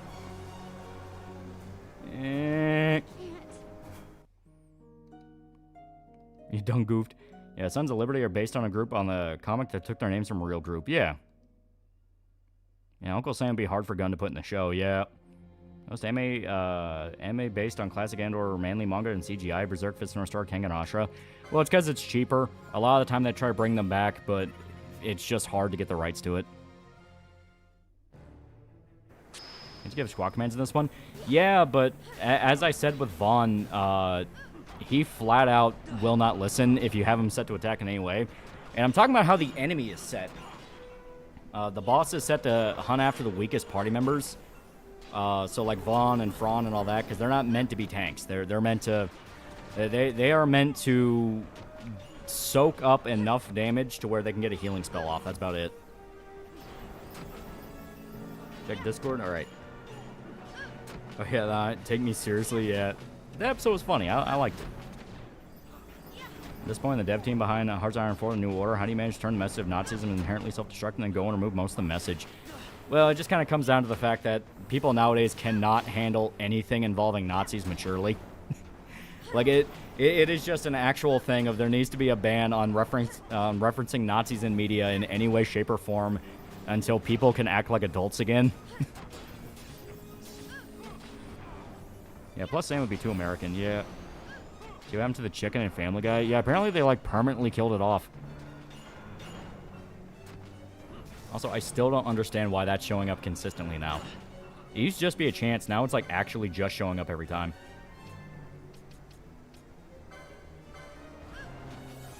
Here we go.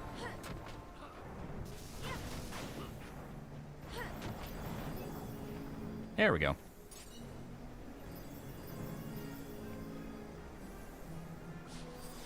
What happened when Nazi zombies? They killed Ernie, the giant chicken, off? Yeah, apparently, like, actually. Hearts Iron 4 mod legitimately has a great story message, and yet they began moving most of the fun stuff from the mod for bloated realism mechanics. Yeah. Here, we'll pop another high ether. And most people can handle Nazis, just that they're a very loud minority. Yeah, that is true. Okay. So now... I'm still going to give her Remedy Lore. That's just really good. There we go. And Whip Kick. Okay. Should be... Where is it? Oh, you know what? That's not bad. Bump up her physical damage because she is an archer. She does do physical. Okay. Now need to find haste.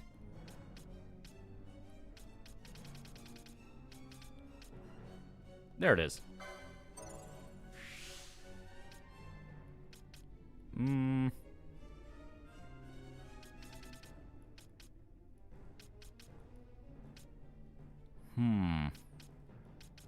Why not? That said, love it when Peter and the giant chicken fought. Yeah. And they killed off Brian for good, only done do it in a few episodes later, unless Ernie stays dead for an entire season, don't come out. Yeah, good point.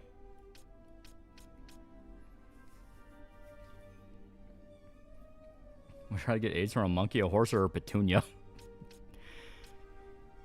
I don't think there's a good way to answer that. That's my personal opinion. Senri is a downgrade from Nekomata. My scientists reference the Nazis, not compare them to Drumpf. He's the asshole that goes on and on about Nazis act like them. Yeah. Like I said, there needs to be a ban until people can actually take the material seriously again. And it's like, no, you took it too far. Now you have to put it in the teacher's desk and wait till the end of class.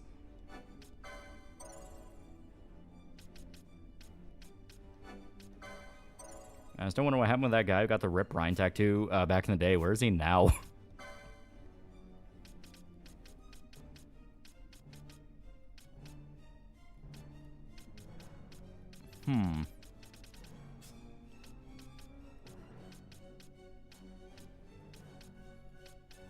Let's see.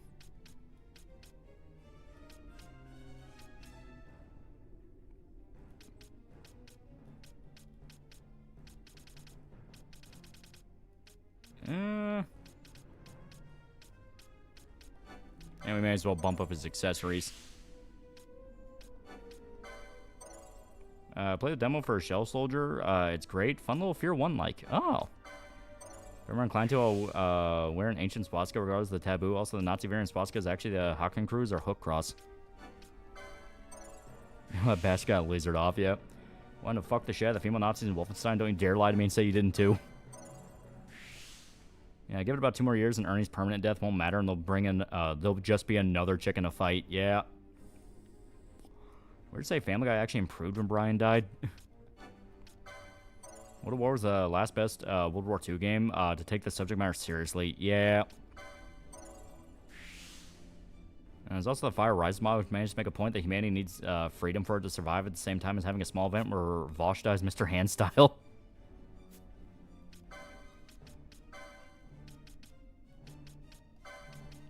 Okay. That auto equips.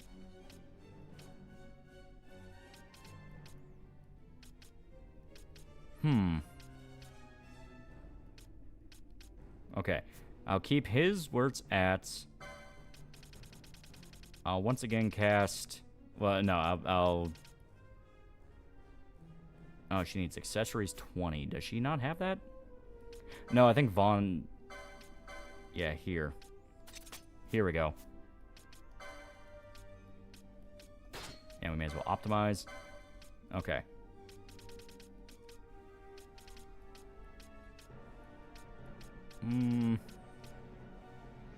Well, we'll go ahead and keep her thing there. Okay. Now, once again, fuck with the gambits. I recommend a 40K video called The Space Wolves Are Stupid. There we go.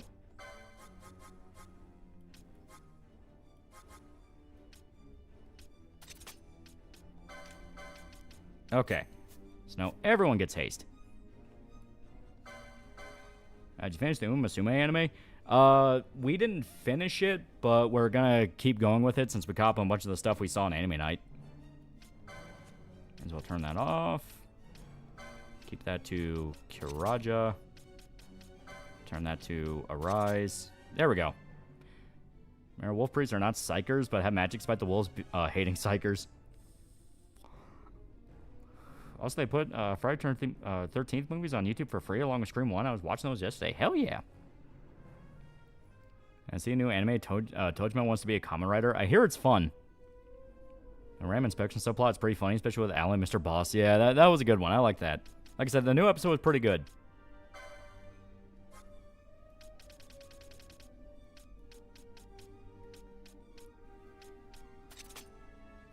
There we go. I've been hinting he's going to do a content comp in King Casino. May God have mercy on that man. All he has to do is just not talk about it. But at the same time, that's kind of a classic issue right now where iDubbbz and YMS, like, they just kind of reach that mental point where they just lose their fucking shit. Watch one horror movie a day for the whole month of October. Yeah, I've been trying to do the same. Love that new episode just ends. Yeah, it's great.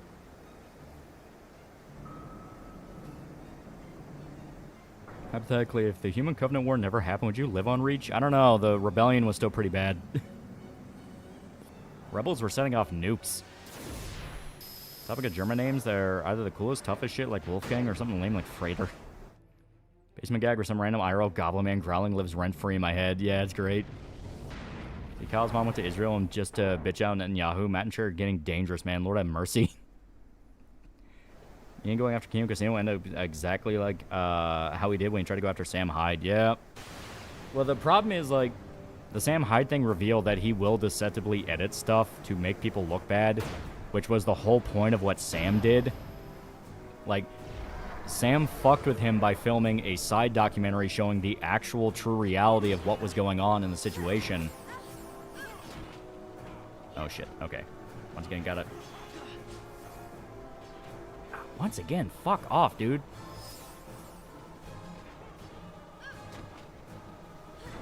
Draw aggro, for fuck's sake.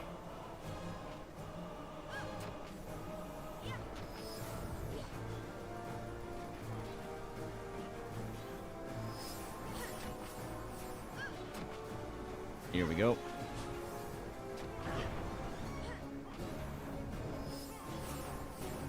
Yeah, Fran's a dirty hopper.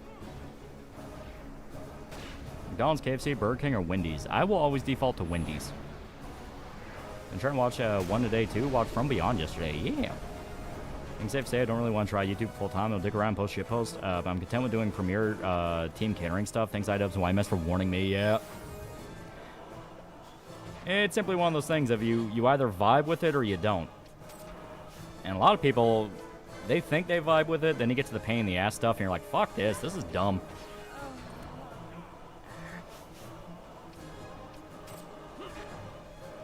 Here we go. Come on, you cocksucker. There we go. Okay.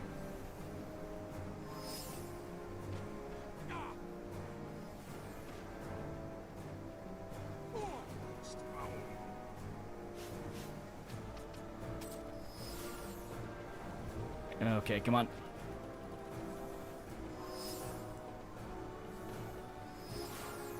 So yeah, with Vaughn, we legit just have to run around the arena.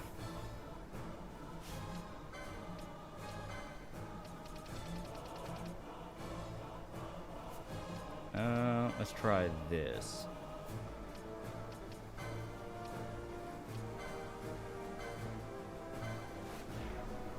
Ah, shit, he already got Quake off. Sam's a lot funnier and smarter than PPP and Andy. It'll be a bigger shit show because it'll be a slap fight instead of a beatdown. Yeah. I work with grandfather died a couple days ago. She came into work, but you can tell she's really bad place emotionally. Yeah.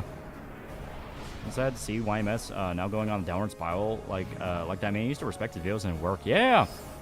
For a while, he was unironically like one of the best movie channels. He was good. Okay, so he's immune to fire.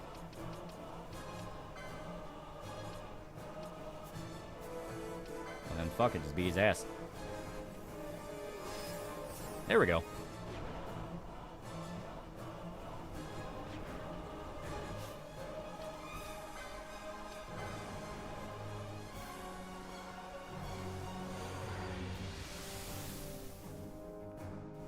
Michael Wright, Baconator is the best thing from Wendy's. It is pretty good. And son of a bitch, dude. Well, at least that time everyone else was dead.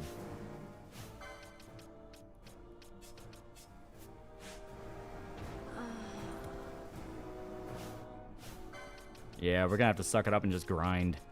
Because it feels like it's just a matter of stat-wise we're not there yet. Why must fall off because of drug issues or something more to it? Might be something more to it, but I think drugs are a motivating factor.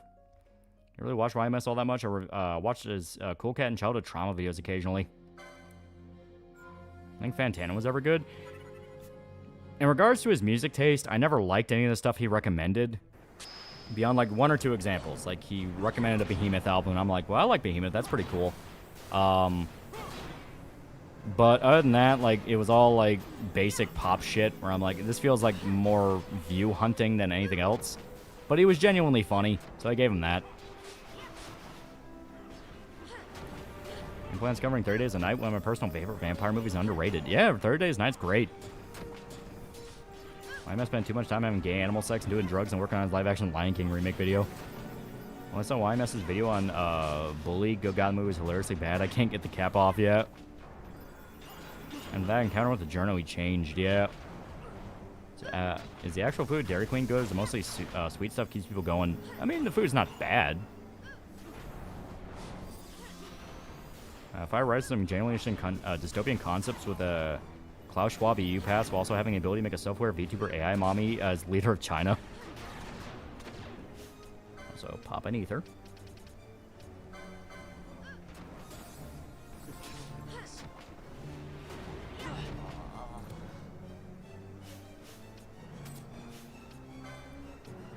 Here we go.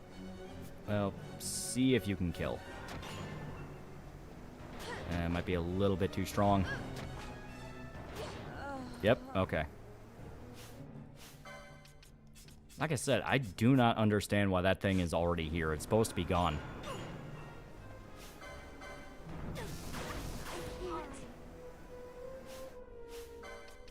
Ah, well, we'll just chalk it up to weird rolls. Never liked YMS. When he threw Mark After Dark under the bus, I knew his assumptions were correct. Dairy Queen chicken fingers are pretty good, but most people are going to go for the Blizzard. I think I remember mine having a spicy burger I got to try. Yeah. Yeah, YMS super weird. Nigga was defending bestiality real life shit with the same BS topics vegans use. Yeah. And you remember, all right, furry.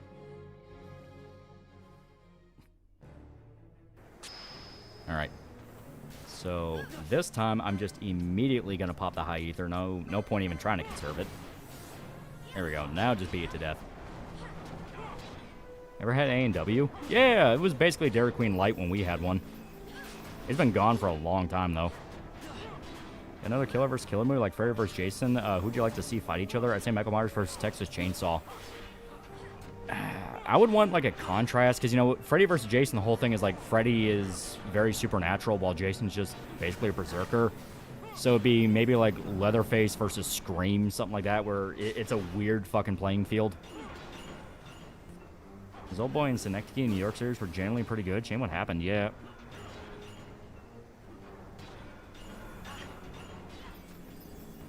Yeah, Evil Dead versus Jason, yeah. Well, it was supposed to be Ash versus Freddy versus Jason, but the rights issues got in the way.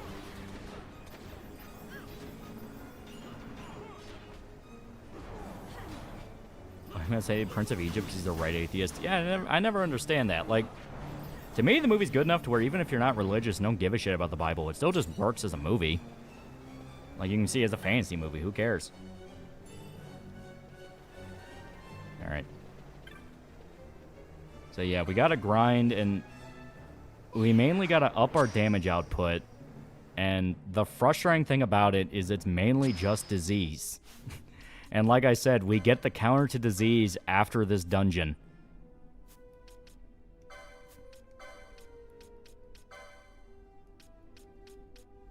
Okay. Here we go, gravity and haste.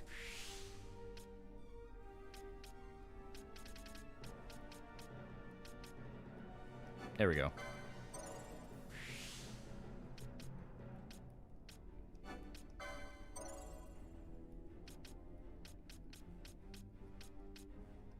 And we may as well get more heavy armor. And not only was it a rights issue, but the script ended with Ash killing both Freddy and Jason, which the rights holders of the two did not like. Yeah. Neglecting the fact that they die in each of their movies anyway. And that's one of those that never made sense to me. Of like, no, they're not allowed to lose. It's like, but they lose in all their movies. What about a Leprechaun versus Killer Clowns? That'd be weird. That would be fun, yeah. Go with just the complete absurdity of it all.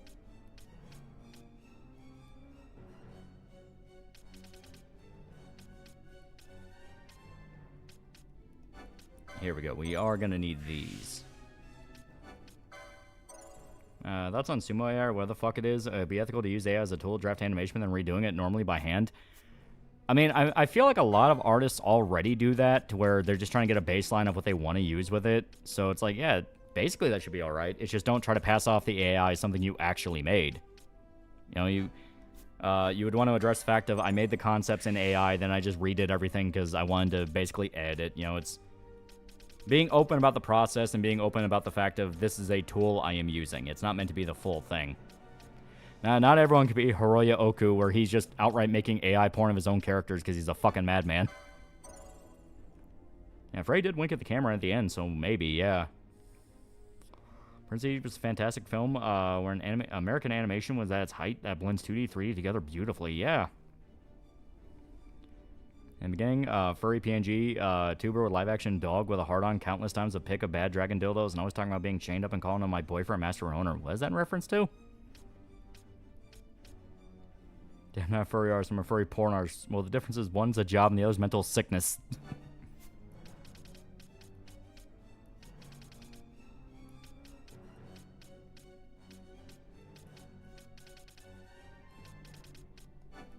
There we go. I think Asunaga does, like, way more stats effects, but once again, we don't get it till after this dungeon. As always, dudes arguing, well, if you get CPUs using child African workers, then why shouldn't I commit a sex crime on Dog Kid? Because they're a criminal. You know, it's the classic deflection of blame. It's the criminal mentality.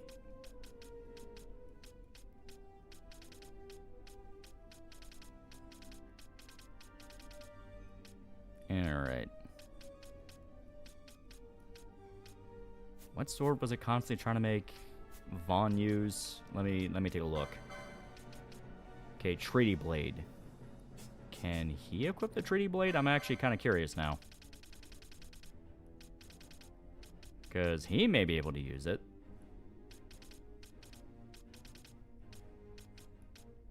He can, but substantially less damage. And there's Ultimate Blade, which ironically, Ultimate Blade does less damage than the fucking just basic axe he has. But yeah, that's Great Swords 3. I'm actually kind of curious. Can we potentially get... Because I'm going to do something kind of stupid. Because I think it would be funny. Alright, yeah, he's Fallbreaker, so he wouldn't get swords. I think he just started off with like a Great Sword 1.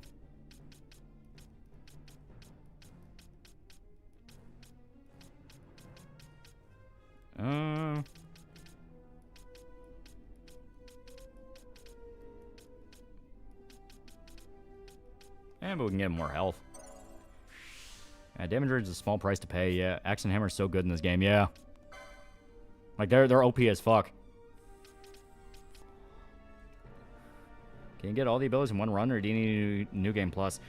You can, but you have to know what you're doing to get all of them, because basically these are locked off by certain abilities that you have to get in different boards, / you have to get them the right summons or skills.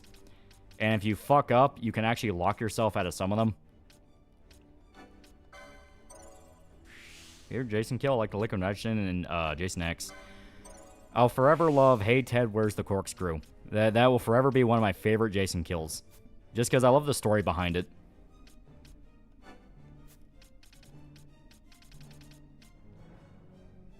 Just because our phones and computers are possibly made from slave labor doesn't mean we advocate for it when we buy and use the devices. Yeah, it's a thing we do quite literally not by choice.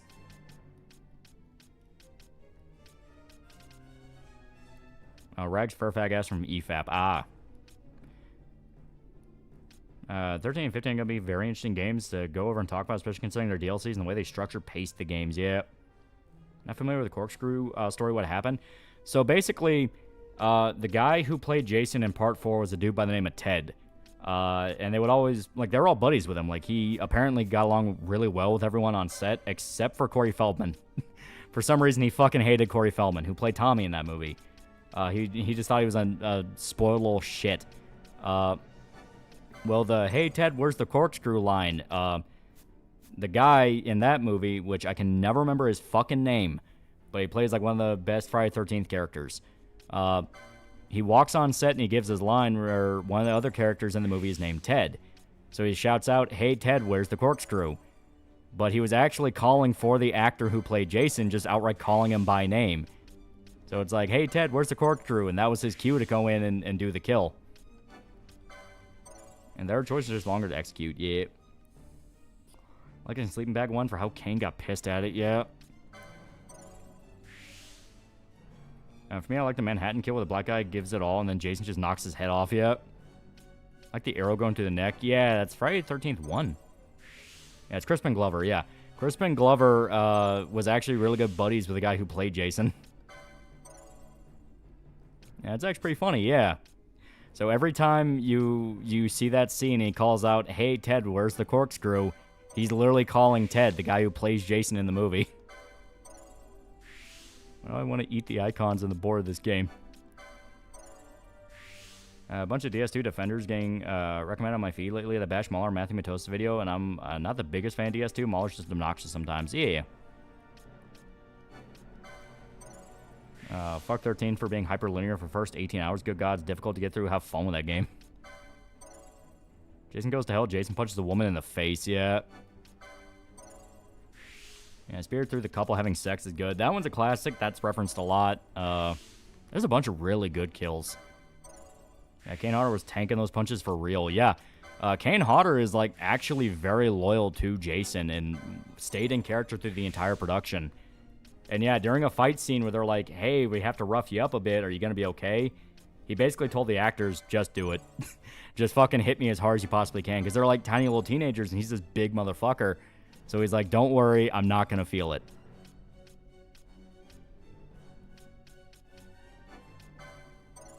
Yeah, Kane Hodder is a tank of a human. He's still a huge motherfucker. He's this old-ass man now, and he's still fucking scary. Yeah, no, her face becomes concave.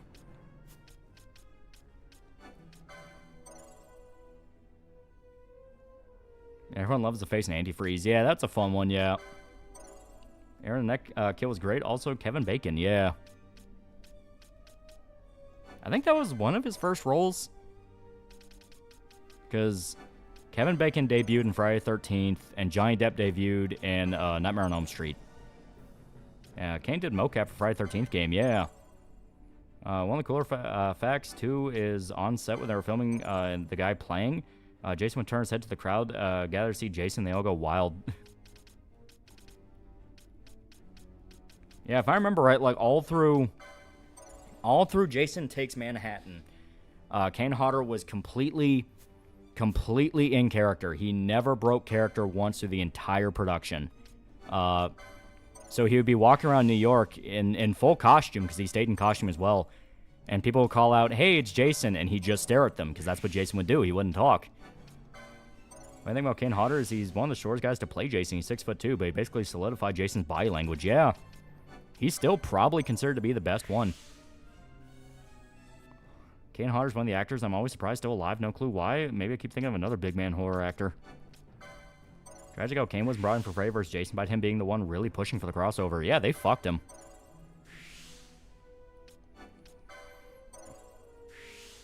If you ever kill a clown's kill, mine is, what are you going to do? Knock my block off? That one's a fucking classic. I do love the cops. When they get to the police station and they puppet the one cop like a literal puppet and they have his face made up. I love that one because that's like genuinely freaky. Like that's one of the few times that movie is actually kind of creepy.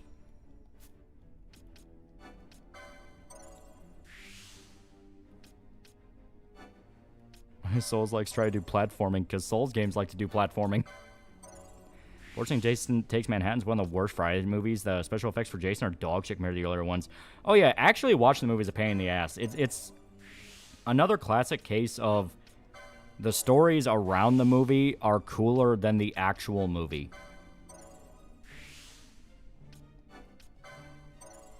I think the movie Dead Silence, it's alright. James Wan clearly has a lot of fun making horror movies, especially that type of horror movie where it's basically like a weird 70s giallo movie. But Dead Silence really felt like a paycheck job in a lot of ways, where it felt like they were kind of just going through the motions. It made the knock the block off kill more hilarious, how completely bloodless it was, yeah. That's because the studio execs kind of blamed him for the lower Friday box offices, and the director wanted a height difference between Freddy and Jason, yeah. Yeah, the twist saves Dead Silence. Yeah, it's fun. Yeah, Jason Takes Manhattan on a boat in Vancouver for like 80% of it. In terms of horror and thing involving Feldman, Tim Capello, the guy who played the Zach guy in Lost Boys, is still that ripped and now collabs with Gunship often. Yeah, it's actually kind of nuts. Fucking 40 years later, he's still jacked as shit. Jason Takes Manhattan were supposed to take place over all the famous areas of Manhattan, like Times Square, Madison Square Garden, Brooklyn Bridge, and around the Twin Towers. Yeah. Yeah, Ted White was 58 years old when he played Jason in 4. He died 3 years ago. He was 96, yeah. Stuntmen take care of themselves. Gotta give them that credit.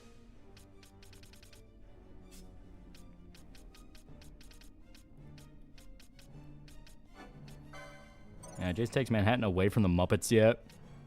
In terms of how much fun I have with 13, the game was 1,000% better than Dead by Daylight, but Dead by Daylight does a better job being a multiplayer game that's alive.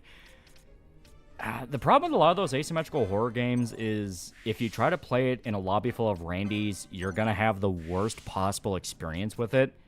Because there's going to be a bunch of people doing the meta shit and trying to actually like get to one of the outcomes as fast as humanly possible to where you can't really have fun with it.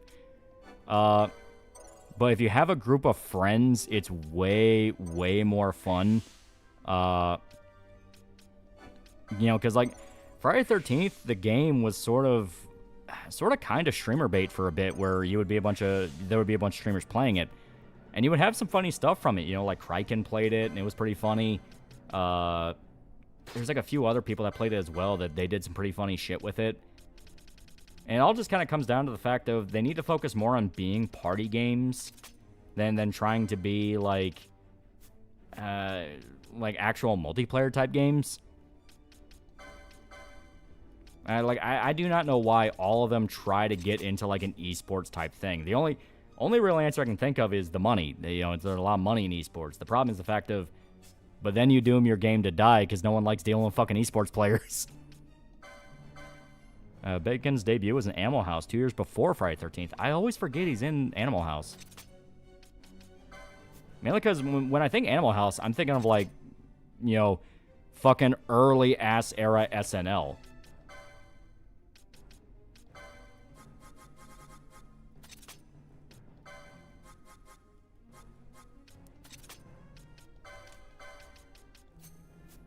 Cliche, but Sleeping Bag from Part 7 is my favorite Jason kill. Fucking NPA denies the extended cut. Favorite Leatherface mask? I like his grandma mask from the first movie. I also love that original mask. It just has a vibe.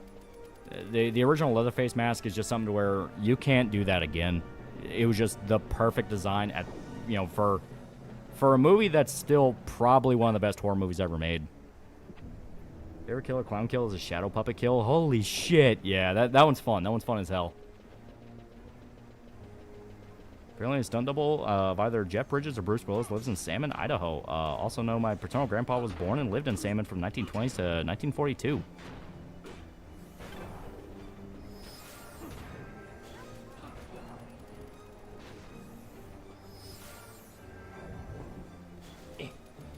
Forever Nightmare on Elm Street, either the original movie or Dream Warriors.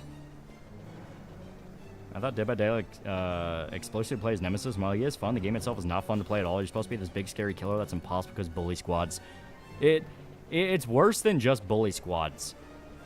Players will legitimately get angry if the killer, who is meant to be OP, is stronger than the survivors. They legitimately get angry to the point they'll have full-on fucking rebellions over it. Keep forgetting the original Texas Chainsaw Massacre is actually older than I think it is. Yeah. You never really see people talk about how Jason came back from the dead twice.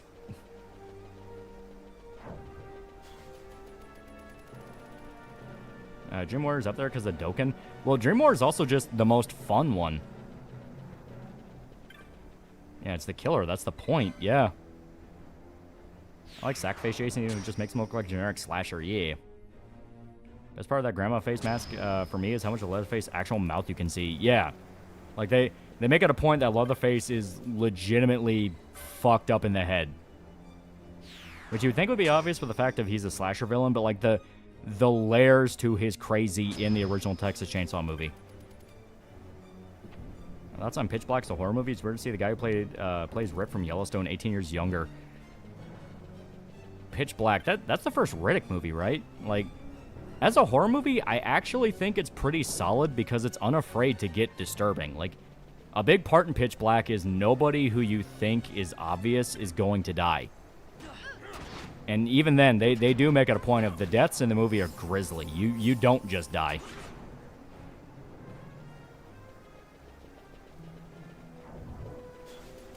I found Nightmare on Elm Street 2. 2 is pretty good, but it's not my favorite. Like I said, the original one, you just cannot do that again. It's fucking classic. And 3 feels more like what Nightmare on Elm Street 2 should have been.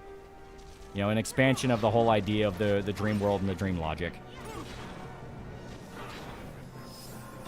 I love first kill in Texas Chainsaw, the sliding door closing after the meat hammer kill, the sound, the flailing after the hit, all of it. Oh yeah, it's fantastic. Pete David was fantastic in Pitch Black. Yeah, he's awesome. And you also have some of Vin Diesel's best acting. Like, he actually is able to play Riddick off as a legitimate wild card. This movie keeps Riddick a bad guy. The sequels make him more of an anti-hero. Yeah.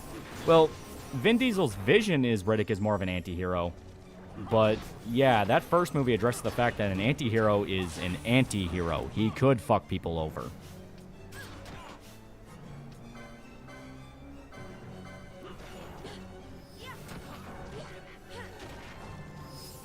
Here we go. And Vin Diesel really does like Riddick, yeah. Escape from Butcher Bay, I mean, that's a classic. It depends how much of a nightmare it is to build up your killer starting out, and bully squads don't help it. I don't blame killers do toxic builds against survivors, yeah. Yeah, doesn't he flat out do in the Riddick games? Isn't because Vin Diesel played Riddick as a drow rogue? Yeah, he based him off 2 or 3 of his tabletop characters. The urban legend is only his D&D one, but apparently that was just a part of it. There was a few other tabletops that he based it around too. They're saying an anti-hero isn't just a superhero that kills people. Some really good kills in the third Riddick movie where he just kicks the machete and cuts a dude's head in half. That one is really dope, yeah. Like, the reboot Riddick movie isn't amazing, but in terms of, hey, we're kind of sort of remaking Pitch Black, it's fun. You and the Bro Group are in a slasher villain. We're in a slasher. What order would you guys be killed off? Honestly, don't know. That's a game, Escape from Butcher Bay. It's good. Like that's one of the early Sunbreeze ones, and it's fucking great. Comic for backers only for now. Yeah. Well, it's like we closed the campaign out for it, so it's going to be fulfilled for backers. We're going to set up an actual storefront for it when we're, you know, all done with that. Because we got to get the backers, who are basically the investors of it, their shit. Because they did very good, too. They brought us far. Also, oh my god, Franz, you used that ether on yourself. You weren't supposed to do that.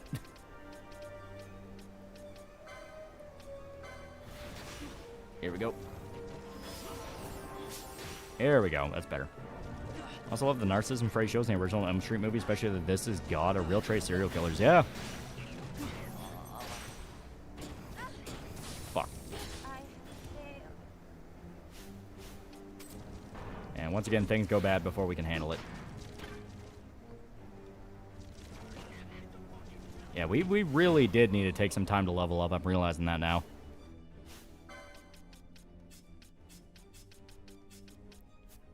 Jimmy Chung is $5. And one of the Evangelion spin-off mangas, one of the editors drew Dr. Venture as Gendo, Hank and Shinji suit, and Dean and Asuka suit. This is real. Did you hear they're making a Black Phone sequel? Yeah, I think that's weird considering the first movie ends, like, very conclusively. Like, it's over. Like, this is gone. Rick is an edgy OC of Vin Diesel. I mean, basically, yeah. But he's a fun one. So we don't get to see how much of a fucking nerd Vin Diesel is outside of Riddick. Is KG Brock?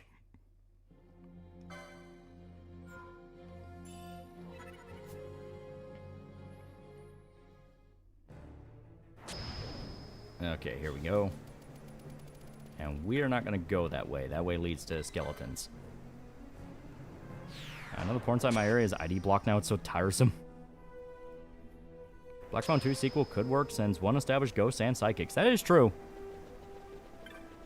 A really slash movie, but the Final Destination series makes for one hell of an unorthodox family movie time. It's fun as hell, though. Like Texas Chainsaw 2, it is really fun. In terms of an actual movie, it's a schizophrenic mess, but even the movie itself is going, don't think about it, it's just fun.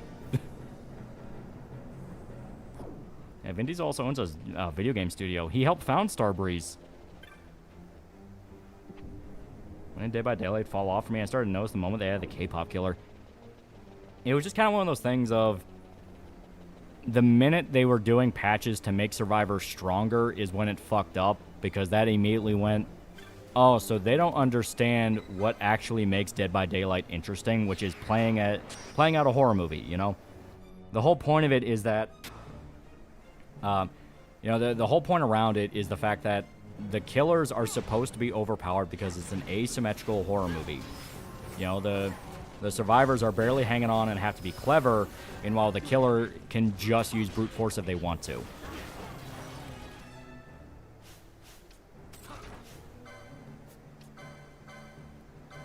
Here we go. Which Scream movie is your favorite? I like the first one. It's commentary on tropes and horror movies. Yeah, the first one's great. The first one is probably the most solid out of all of them. Now actually give that to Vaughn. Don't fuck up this time. There we go.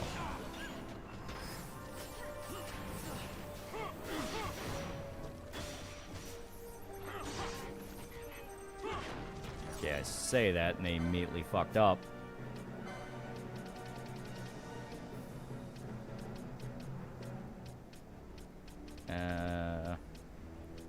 There we go.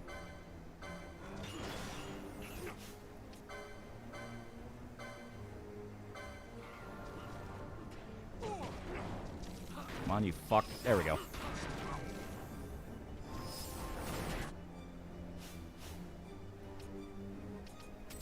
Now run away.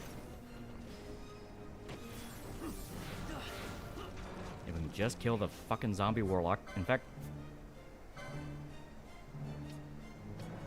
why are you not attacking the necrofiend that's trying to kill your friend? There we go.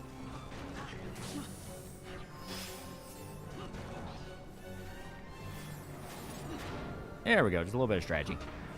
Didn't they bring James Earl Cash from Manhunt to Dead by Daylight? I think for like a limited time thing, yeah. I don't remember if he stayed around very long.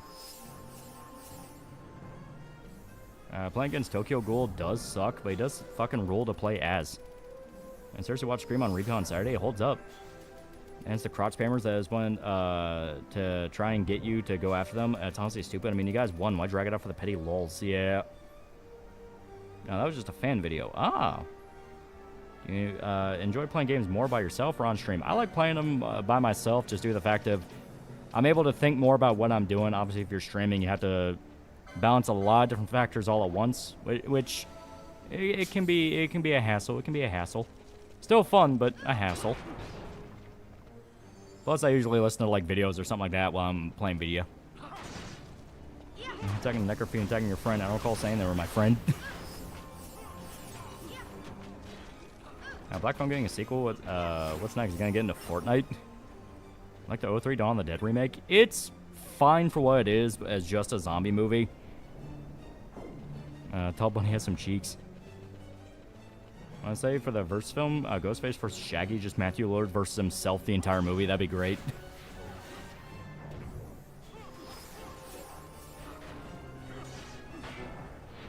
Here we go.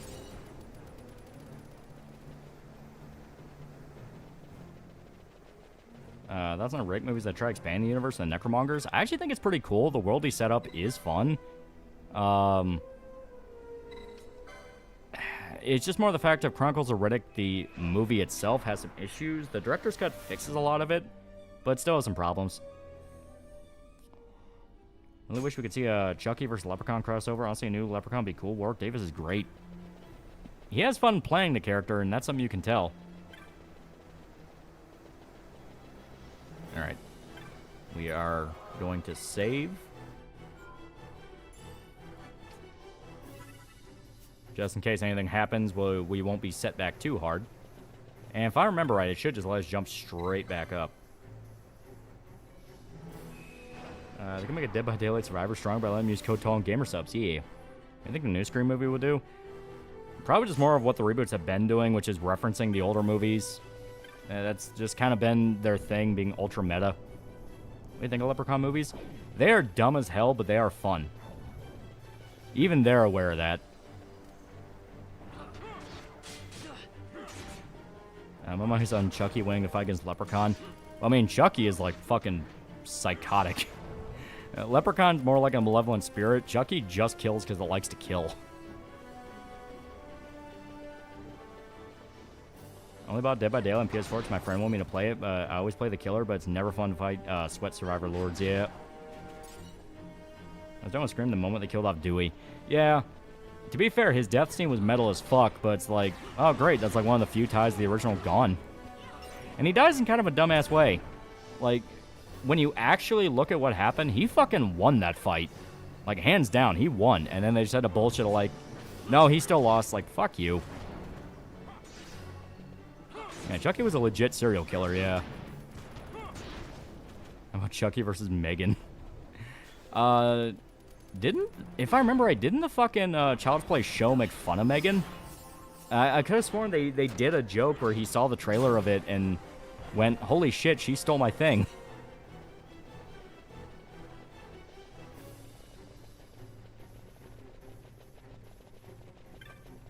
Would you want to see Mr. Frog in Smash or Dead by Daylight? He would fit in both.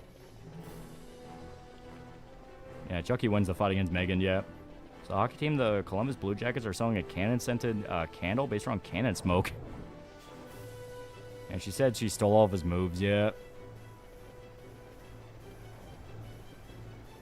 After Lords, the man had been happy to see people start to really like him again. I remember back when Twin Peaks Season 3 released, I was happy to see him in the new season killing it. Yeah! I don't know, man. Voodoo is weird, but Fair just tricky fucks all around. That is true.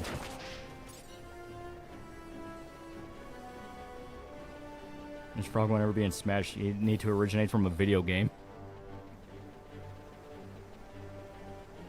Dewey survived his encounter in Scream 2 and died in one of the newer ones. I was disappointed because his death in 2 was brutal, yeah. Watch them retcon the new death because, like, that's another case of that was brutal as shit.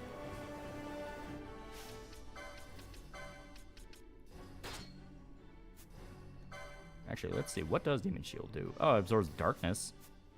Maybe that works with the boss. Maybe. We'll see. Like I said, we're mainly grinding up right now.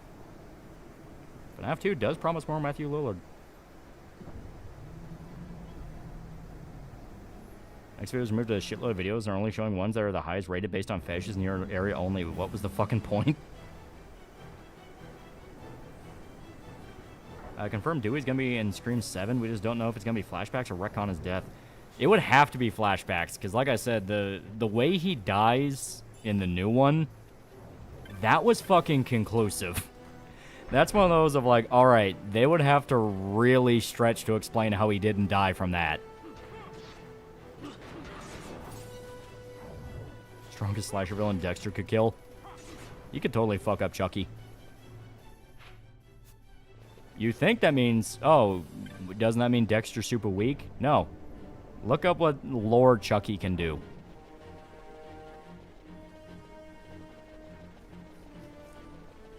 Mantholo needs to do the meme, Michael help me, yeah.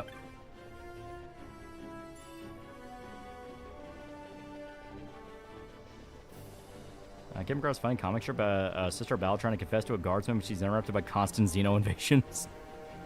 Think about her twist. Scream 5 will ban if Dewey kills the Ghostface in the hospital, and for everyone to be surprised when the second Ghostface starts killing people.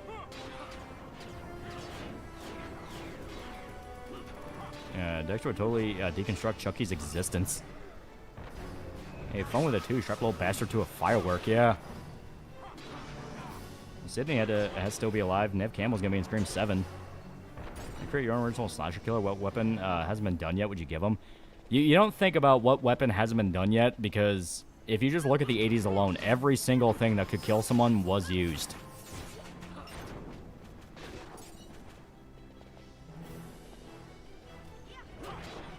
Yeah. I think Space King will handle Sister as a battle. Hopefully it's funny. Well, this verse got me thinking of Terror Dome fighting game. Was Gale the only OG character still around the Scream franchise?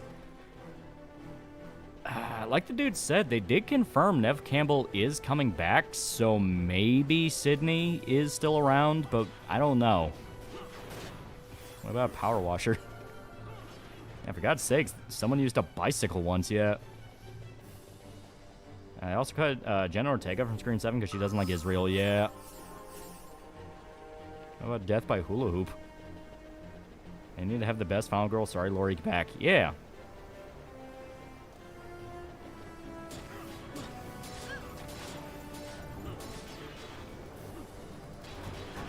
Yeah, Moon Knight's just Naruto.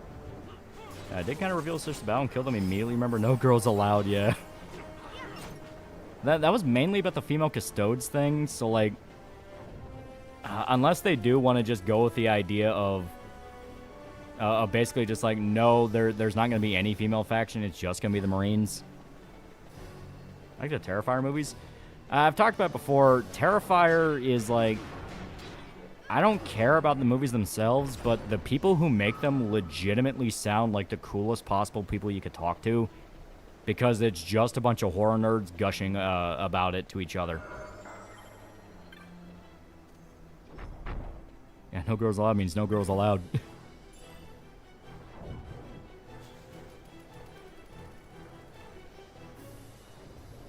Will the Dark Pasture protect Dexter from Chucky's voodoo? That's a real factor in which character would win. I wasn't thinking about it from like a protect factor. I was thinking about it in the line of like, Chucky's whole thing is he infiltrates a house posing as just a doll, so someone takes it in and lets their guard down around it. Dexter, because he has the Dark Passenger and he can sense other people's Dark Passenger, that means he would immediately feel something is off about the doll, and he would pay attention to it. So Chucky wouldn't be able to do any infiltrate stuff because Dexter would immediately go like, wait a minute, something's off here. And if you think that sounds too much like he can sense it, in the books, he literally does. And see Art the Clown killing Rhea Ripley? Yeah, it was fun. Here's why Stu doesn't come back to Scream 1. He survives, then moves to Salt Lake City, changes his name to Steve-O, and becomes a punk.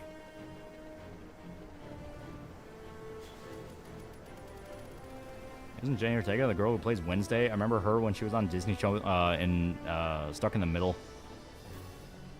You agree with the Stu is alive theory? To be fair, he didn't really like, he has the TV fall on his head, and yeah, that could kill him, but that's also something that you could very easily ride around and go, well, I mean, it knocked his ass out for a while, but no, he was alive. Now, granted, it's mainly the stab wounds that you have to factor in. Like, would he survive being stabbed and having his head, you know, bonked to the TV and have that actually be able to be survivable? Which, in terms of horror movie logic, they brought back killers from worse. Yeah, Dexter has game sees game power. Quite literally, yeah. Yeah, TV was plugged in, too, yeah. Stu is still alive, doing a life sentence for all the murders. There's another verse concept, Constantine versus Chucky or Constantine versus Pumpkinhead. I think Constantine versus Pumpkinhead would be interesting because Pumpkinhead's basically an entity that Constantine would regularly deal with. It's basically just a demon summoned by somebody with an agenda. I could have sworn they mentioned Stu as one of the dead killers in the second movie. I mean, yeah, like, on paper, he's been dead for a while. But if they want to bring him back for a movie, they can just have it say, oh, he faked his death and ran off. Yeah, I know the original script from Scream 3 had Stu returning, yeah. Now, Constantine's way too powerful for anything that isn't a straight-up demon, yeah. Ghost Rider or Mike Myers. Is Dexter just a shonen when serial killing is the power system? The books basically are, yeah. One of my relatives was watching Wednesday in the living room, and I wanted to set myself on fire. Even if you ignore the supernatural, Chucky's not invincible. He was literally beat by a child. Like, brutally, too. Like, in every Chucky thing, he never dies, like, in a, I guess, ambiguous manner. Whenever they kill Chucky, he dies so fucking hard. Like, fucking Child's Play 1, set on fire and then shot multiple times. Child's Play 2, melted with molten wax, had his arms and legs cut off, and they fucking blow his head up. Child's Play 3, they throw his ass in an industrial fan. Bride of Chucky was the only one where it was ambiguous because they basically just bury him alive. I don't remember how he died in Seed of Chucky. Fuck. I think he just got shot in Seed of Chucky. And, of course, all the reboot stuff, he managed to get away. Like, Curse of Chucky, he unambiguously got away with that because he was in the courtroom watching and laughing. Cult of Chucky, they kill one, but that's when they reveal there's multiple. And The Show, that's another one of he just won. Yeah, Junior kills him with an axe. Yeah, that's right, yeah. And Child's Play 2, Chucky's beyond mutilated by 2 kids, yeah.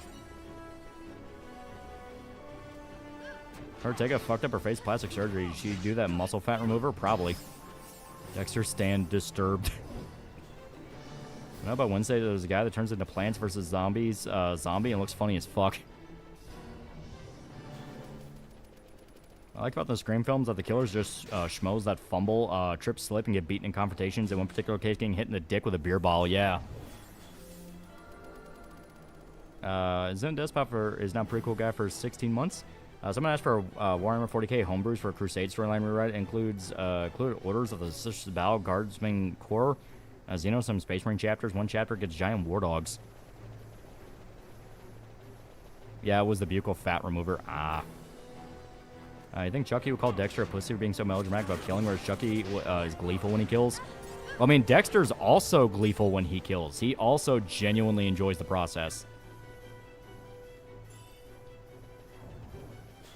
So I think if he does do it, it's because Chucky doesn't understand what Dexter is.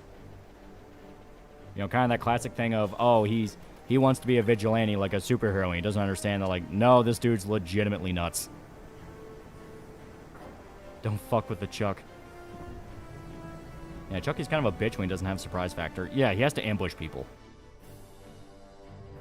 And for Chucky, it was the greatest hunt of his life. For Dexter, it was another Saturday. Who would win, Constantine or a very passive-aggressive DMV clerk? I like the idea of Wednesday having fucking powers. The OG was best. 1990s felt too grunge. Like, she listens to that one Nirvana song and only that song. She doesn't need powers.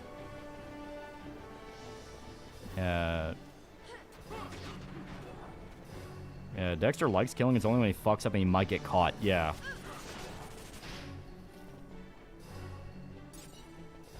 If it wasn't for Harry, Dexter would be 1,000 times worse. Yeah.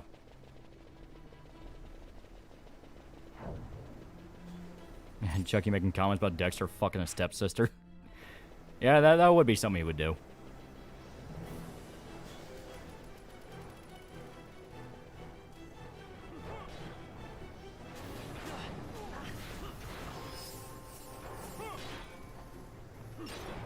There we go. Okay, I saw that Jenna, what Jenna did to her face. Why'd you do that, girl? It's the new thing in Hollywood, and they don't understand it. It looks awful.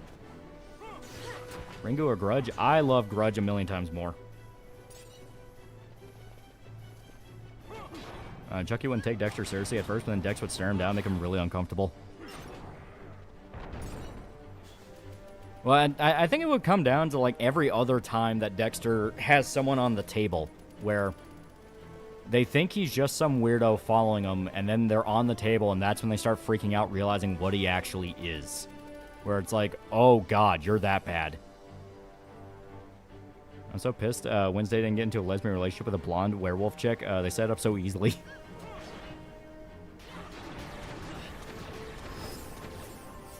Dexter does what? Yeah, it's like an actual plot point towards the end of the show that he's genuinely in love with his half-sister. Oh, he's simping for the grunt chick. So Lighting Ortega can play Morticia now. I think Dexter would keep Chucky in a literal toy box on the table. I think it would come down to, is Chucky at the stage where he starts bleeding? Because if he's at the stage where he starts bleeding, Dexter would 100% have him as, like, a super special sample.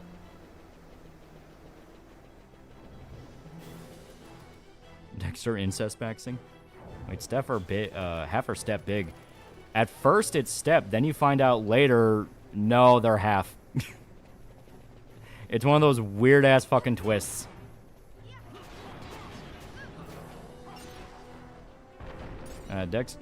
Wednesday became too popular for her own good. Too many alt girls going literally mean has resulted in her character changing. And to be fair, Kayako's actress is cute. I thought it was weird to have new Chucky be so accepting Glenda's genders. He was never accepting and seated Chucky. Well, it's more along the lines of he can still use Glenn, so he's gonna pretend like he cares. You know, Chucky's a complete fucking sociopath. He's willing to do anything to win. Hitman Wanderer, $5. I read Delano's Constantine run, and this is a hot take, but that run was boring, preachy, and drag fucking ass. Need to read Ennis's run to compare. Maybe Chucky sees how Dexter does business, and it's like in that movie, I don't know whether to kill him or take notes. No, Constantine versus either Ringo or Grudge. That would actually be cool. Dealing with like an old-style Japanese death curse. I blame Dexter for wanting to fuck Deb. Jennifer Carpenter can get it. God, she's hot. And Dexter vs. Hannibal Lecter be peak Kino. To be fair, that was basically Trinity. I've seen the Rob Zombie movie 31 in the opening monologue. Doomhead doesn't blink. Reminded me of Robert Patrick in Terminator 2. I actually think 31 is kind of fun. It's not amazing by any definition, but it's absolutely something to put on during a Halloween party.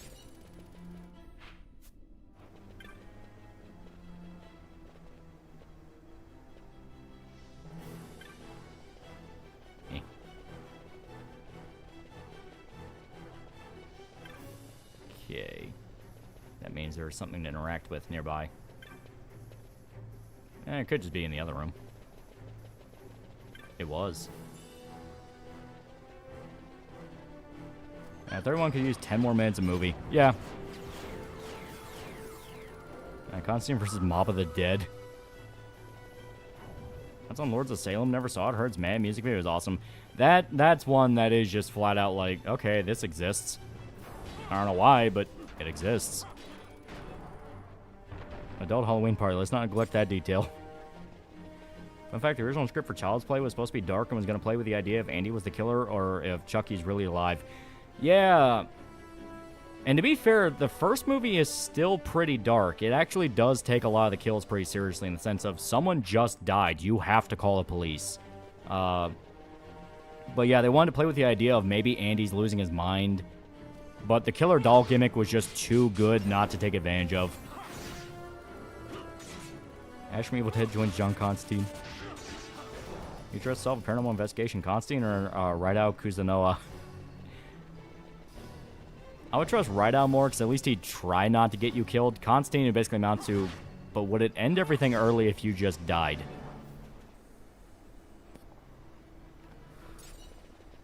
Yeah, funny crossover idea, Punisher versus Chucky.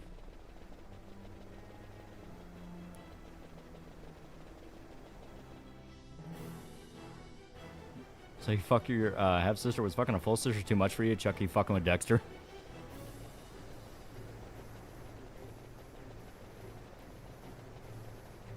And Constantine having to deal with his junkie girlfriend using Dreams powder was fucked, yeah.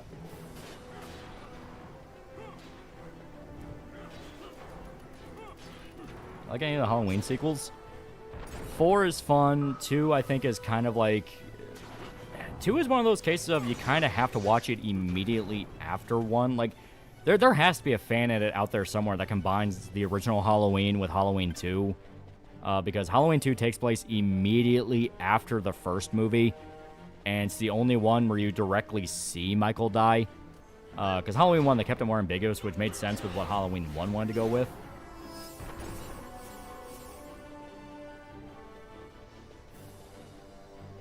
Ash vs. Evil Dead versus the Hellraiser Cenobites. That's basically just Evil Dead. the Deadites get pretty gnarly.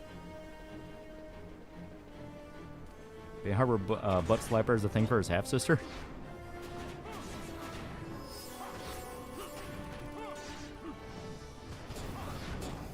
There we go. Favorite classic Universal monster? I'm always partial to Dracula. The original Dracula story is legitimately really good. God Hand versus Cenobites. I would say God Hand takes it. Like, by far they take it. They can fuck with reality. Which 80s franchise has been the most thoroughly raped? Funny enough, because someone brought up Hellraiser. Hellraiser has been, like, probably one of the most abused horror franchises out there. It has far, far more bad movies than good. Movie Pinocchio's Revenge, the concept of a kid is the killer, but it doesn't execute it right. Yeah, Halloween 3 is dark. Kids die in that movie. Okay, everyone's 53. I say we take a shot at it.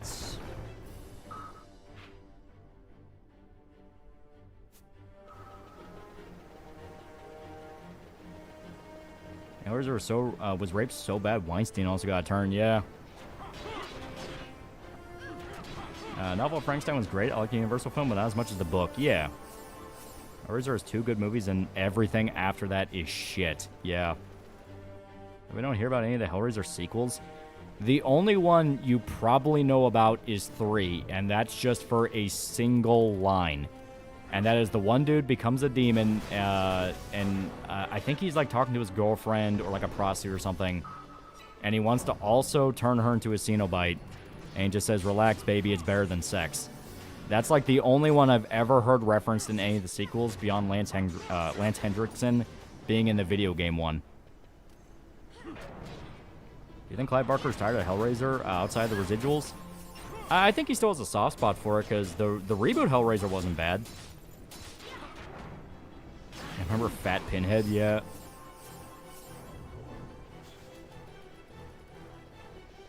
Hellraiser fan here. I was there when the Cowboy Ninjas attacked the detective. I was there for the Deaders. I remember the found footage. I watched a man vomit paper.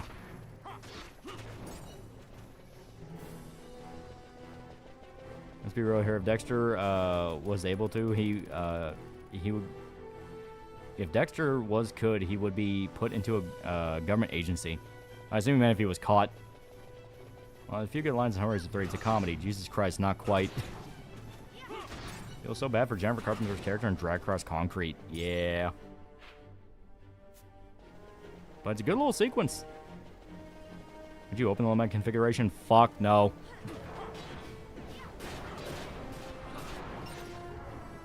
Is Hellraiser 2 good?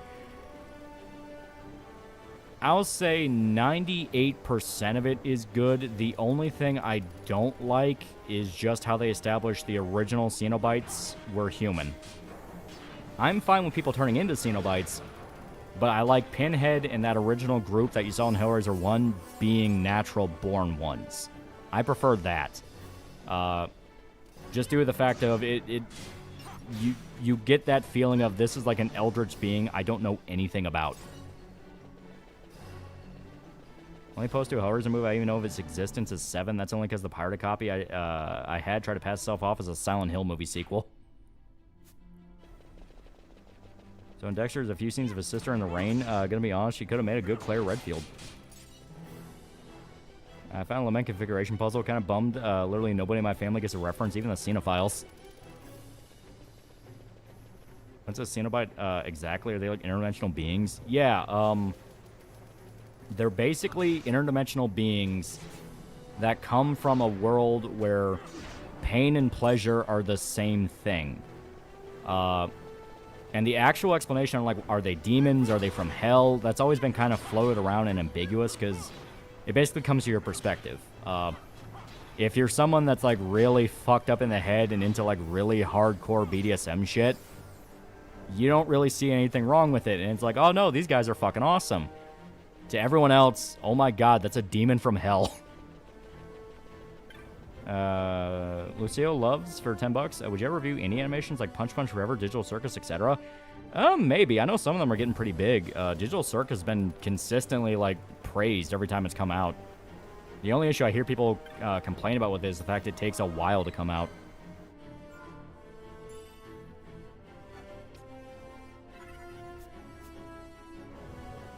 Hellraiser book have any sequels? No, it was actually just a short story.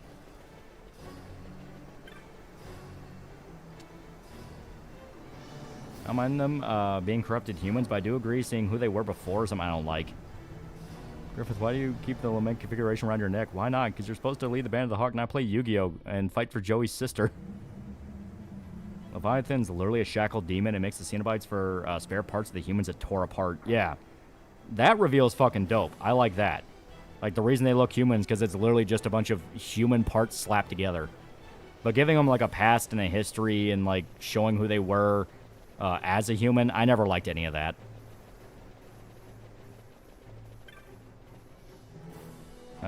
Which, given how detailed all the animation art is in that show, it makes sense. Yeah.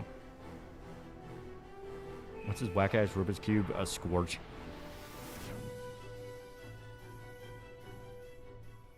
I'll get angry at my configuration and throw it in the yard. Well, I think it is implied in Hellraiser that the only way to open it is basically if you're meant to open it, or you just had a will that clicked with the Cenobites. No shit moment in Berserk is that Guts can touch Griffith and Griffith can't touch Guts. That'd be cool. How about Heart has a sequel called The Scarlet Gospels, where Pinhead kills anyone who calls him Pinhead, showing Clive grew to hate when becoming the character.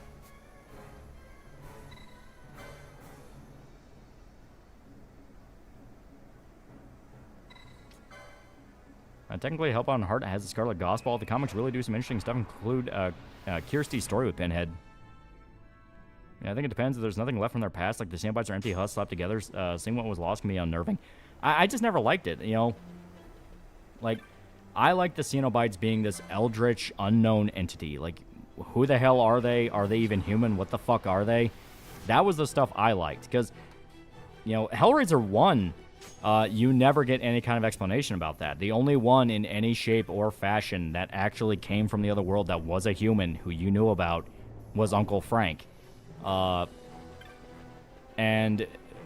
Hellraiser 2, the way they explore hell and build up hell was really cool. The scene where the Cenobites come back and they fuck with Kirsty by going like, why is it every time the box opens lately you're involved, yet you say you never want to join us? That was a good moment. I liked that.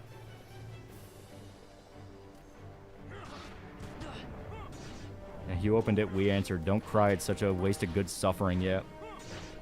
Who you call Pinhead? Could Dexter be sent to Sano where the town does not really deal with him? Oh no, he 100% could. I think I get it. Humanizing elders always ruins the unknowable. Yeah. It's kind of like the Freddy Krueger being a pedo thing. I liked him better as just serial killer did these things because he doesn't think he'd get caught. Well, I'm fine with Freddy being a pedo because there was a lot of that implication in the original movie. But I do understand people go like, that just makes him, like, not fun. Because, you know, Freddy is best when he's fun. Or at least he's having, like, his weird idea of fun. And thinking about him from the angle of, like, a sexual predator is like, okay, that's a little bit too far.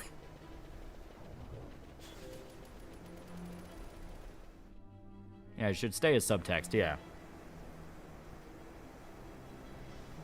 And was there any hints of that? Yeah, Nightmare on Elm Street 1, if you remember the phone call he had with Nancy, he starts, like, licking her on the mouth after her boyfriend dies. And mysterious characters like that makes it more interesting. Yeah. Saying the funny child killer is not funny. Recording footage right now for what may be the base for my first YouTube video in the nearest future. Yeah. Yeah, the goofy guy used the power glove to kill you in your dreams.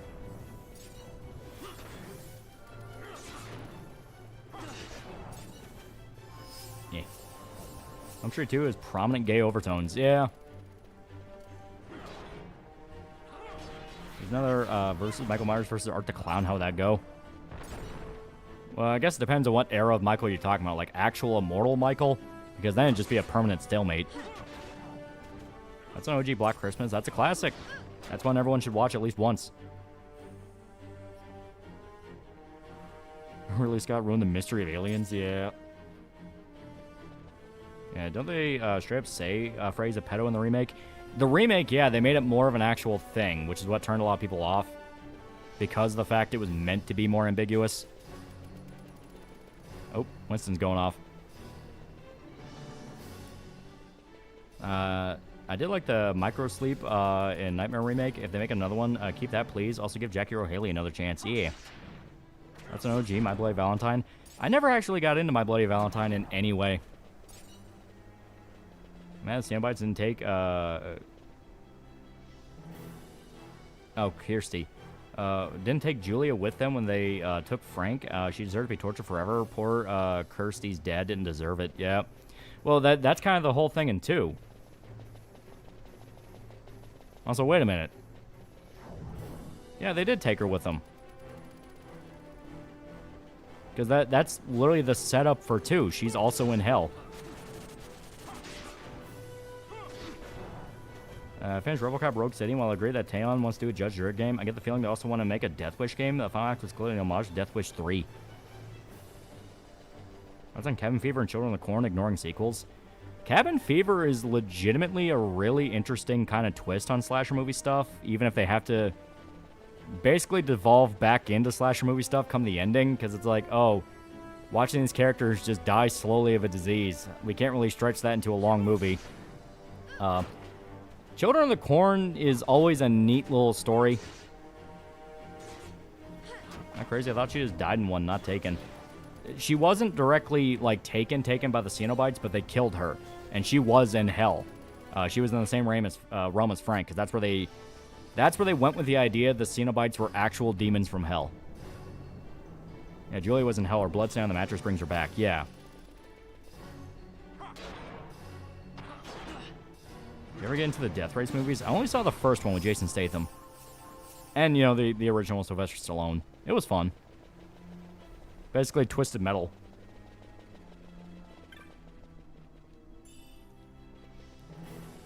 As the lead scene in Nightmare where they confirm Freddy was a pedo, yeah. Yeah, Skinless Frank is nasty. The funny part is, like, Dick Bro outright said that he watched the original Hellraiser recently and he didn't like it. And me and Shota both immediately went, yeah, it's because the first movie's kind of boring, isn't it?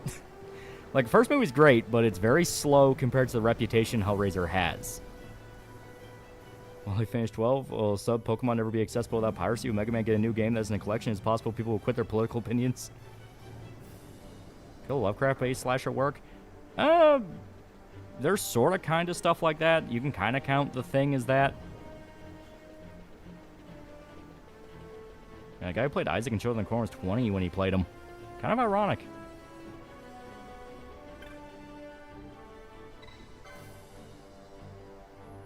Fun fact, comic sequel to Nightbreed that combines it and Hellraiser. Actually, Clive Barker's projects have a ton of crossover.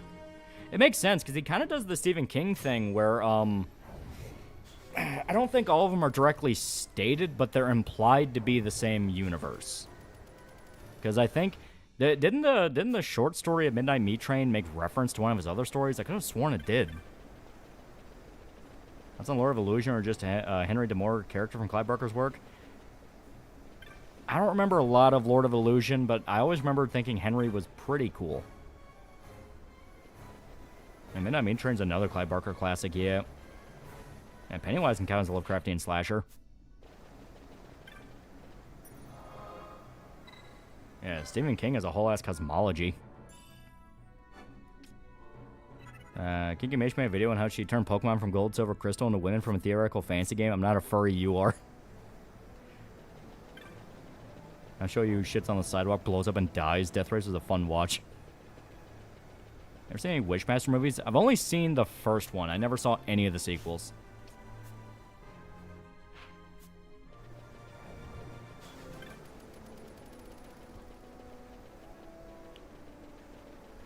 Thoughts on the Omen movies? The latest one is a Possession homage.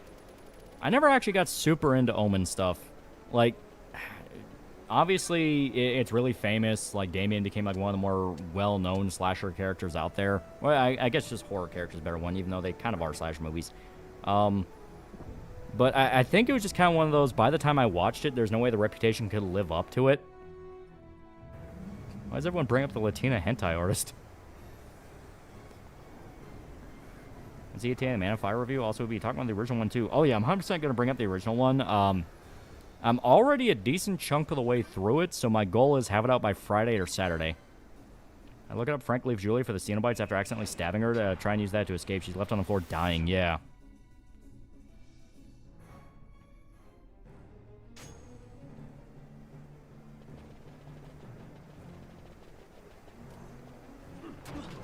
Here we go.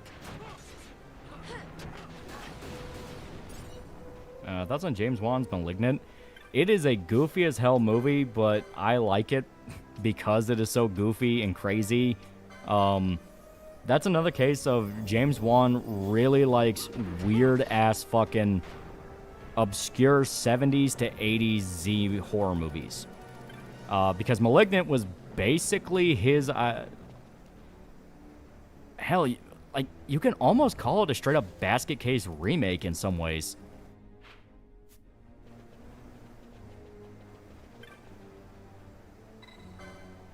Because Lilligoth's an unhinged gremlin slime from outer space. She's cool for that. And The Mouth Madness is another movie that can be considered as Lovecraft. Yeah.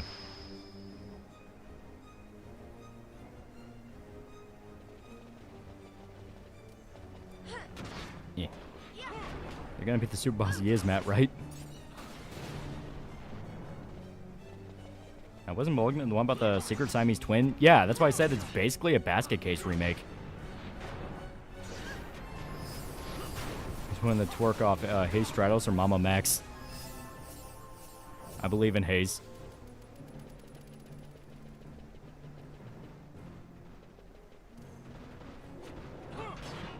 Here we go. Did I ever watch Life Force feature the planet-destroying sexy succubus? Yeah, it's one with Patrick Stewart. And they're basically mind vampires. If I remember, didn't Patrick Stewart turn down like a really good opportunity to be in Life Force, and it ended up being a horrible fucking idea? Streamlabs, yep, give me one quick second to get it loaded up on my end. Yeah. What's the most overrated horror movie? I kind of go with The Omen. Like I said, by the time I watched it, like, the reputation it built and how iconic it was and all the different ways that it's been referenced and people, you know, gush about it. And I saw the first one, and I'm kind of like, I mean, it's okay.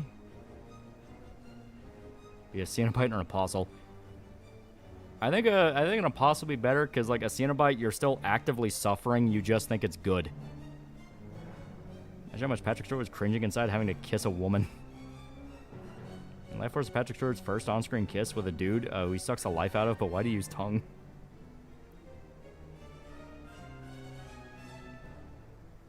Yeah, it's fine, yeah. Can you name any horror military movies including Apocalypse Now, not counting Primitive War?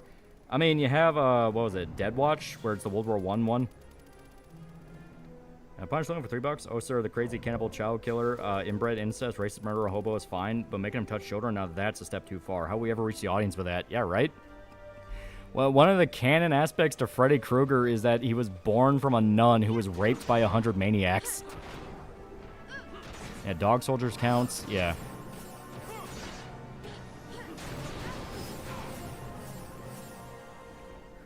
One of the brother from Basket Case was Neo.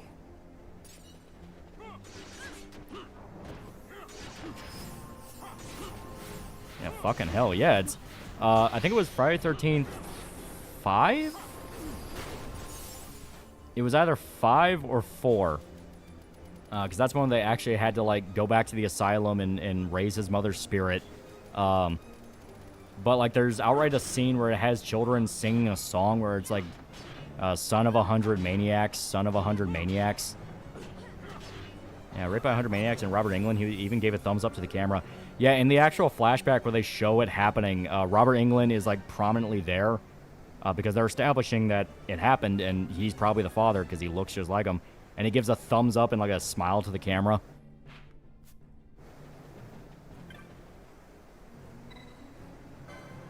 That's on Species. I remember watching that way too young. Thankfully, it never awakened anything in me. That's another one where I'm like, it exists, but it kind of just feels like... it just kind of feels like this exists. Because the gimmick was killer alien, but it's a super hot lady that people want to have sex with, despite knowing it's a killer alien. I like the omen says Patrick Troughton. Like the 1988 Blob movie? Yeah, the 80s one is fucking awesome.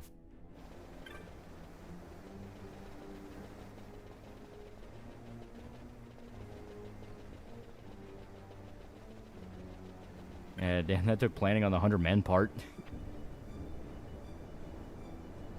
Yeah, Species 2 is weird.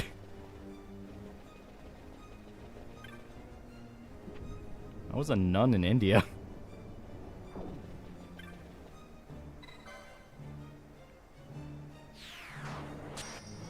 Dead Watch, Outpost with Titus Pulio, Dog Soldiers, Boots on the Ground, Spectral, first half of Rec 2, Foil Story of VHS 94. Yeah. Ace Blob is the best special effects. Wish the Blob got a sequel because the gore is awesome. They set up a sequel too. That was Frank Darabont. And Frank Darabont is like a massive Stephen King fan. So a lot of his stuff, he's adapted a bunch of Stephen King stuff. If I remember right, he's the one that did fucking Shawshank Redemption. And a lot of his movies, he tries to style off Stephen King, which is why they have a lot of sort of Stephen King isms. Like, if I remember right, the main kid in the Blob remake is a kid by the name of Brian Flagg. And he's named that because that's just directly a reference to The Stand. Speech to the embodiment of, okay, guys, hear me out. The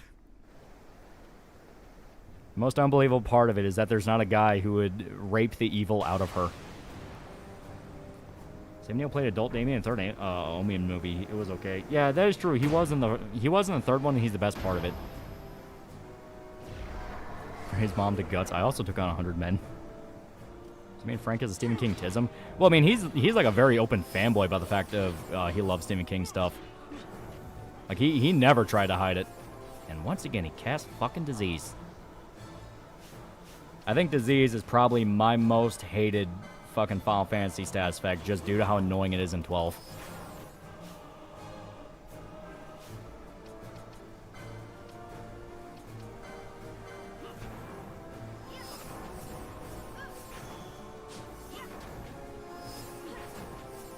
Here we go. Kick its ass. Alright, try to use Holy.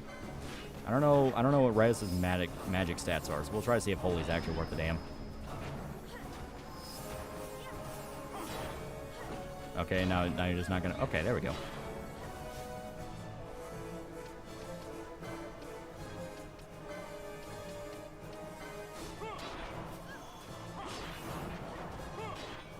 Algor hit me with Mudo.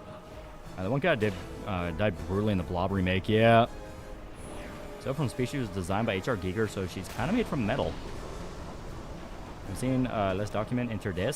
That's the one that dude sent me a link to, because that's the French found footage show, right? A dude sent me a link with like all the episodes on it, and I haven't downloaded. I'm actually excited to check it out.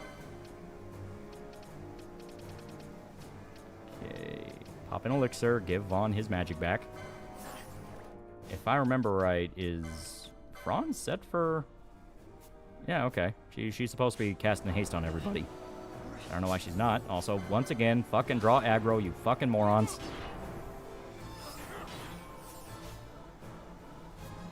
And I think... Let me check her gambits one more time. Okay.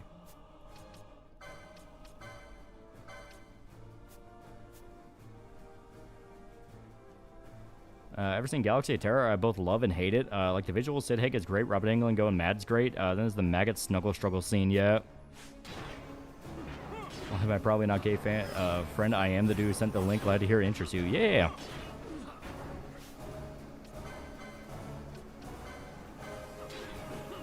Okay, come on. Come on, we might actually get it this time. Holy shit. So the key is just have Redis, who's supposed to be one of the DPS dudes, pull fucking healing. Do you know Frank Darabont was originally going to co-write the Star Wars prequels? Writers Guild killed that idea. That sucks. He's a great writer. Like, he's just one of those where he's damn good at his job.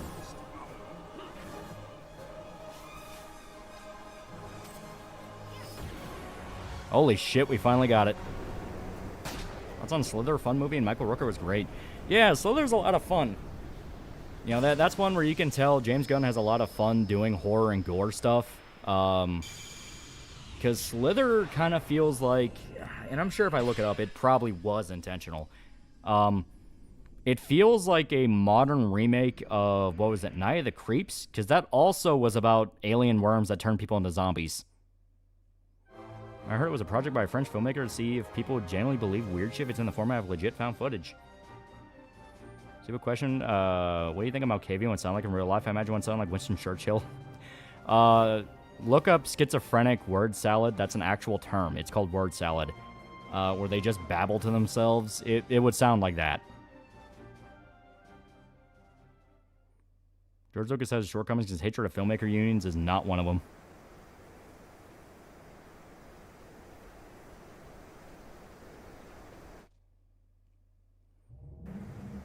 Darabont also did a short film based on King's short story, The Woman in the Room. Yeah.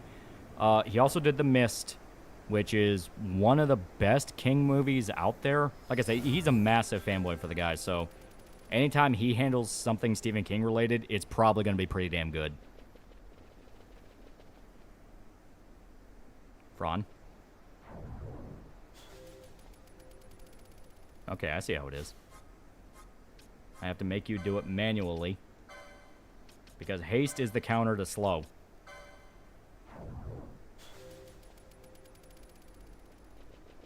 Like, it will still say slow, but he'll move faster. Are you watching any horror movies by the Soska sisters?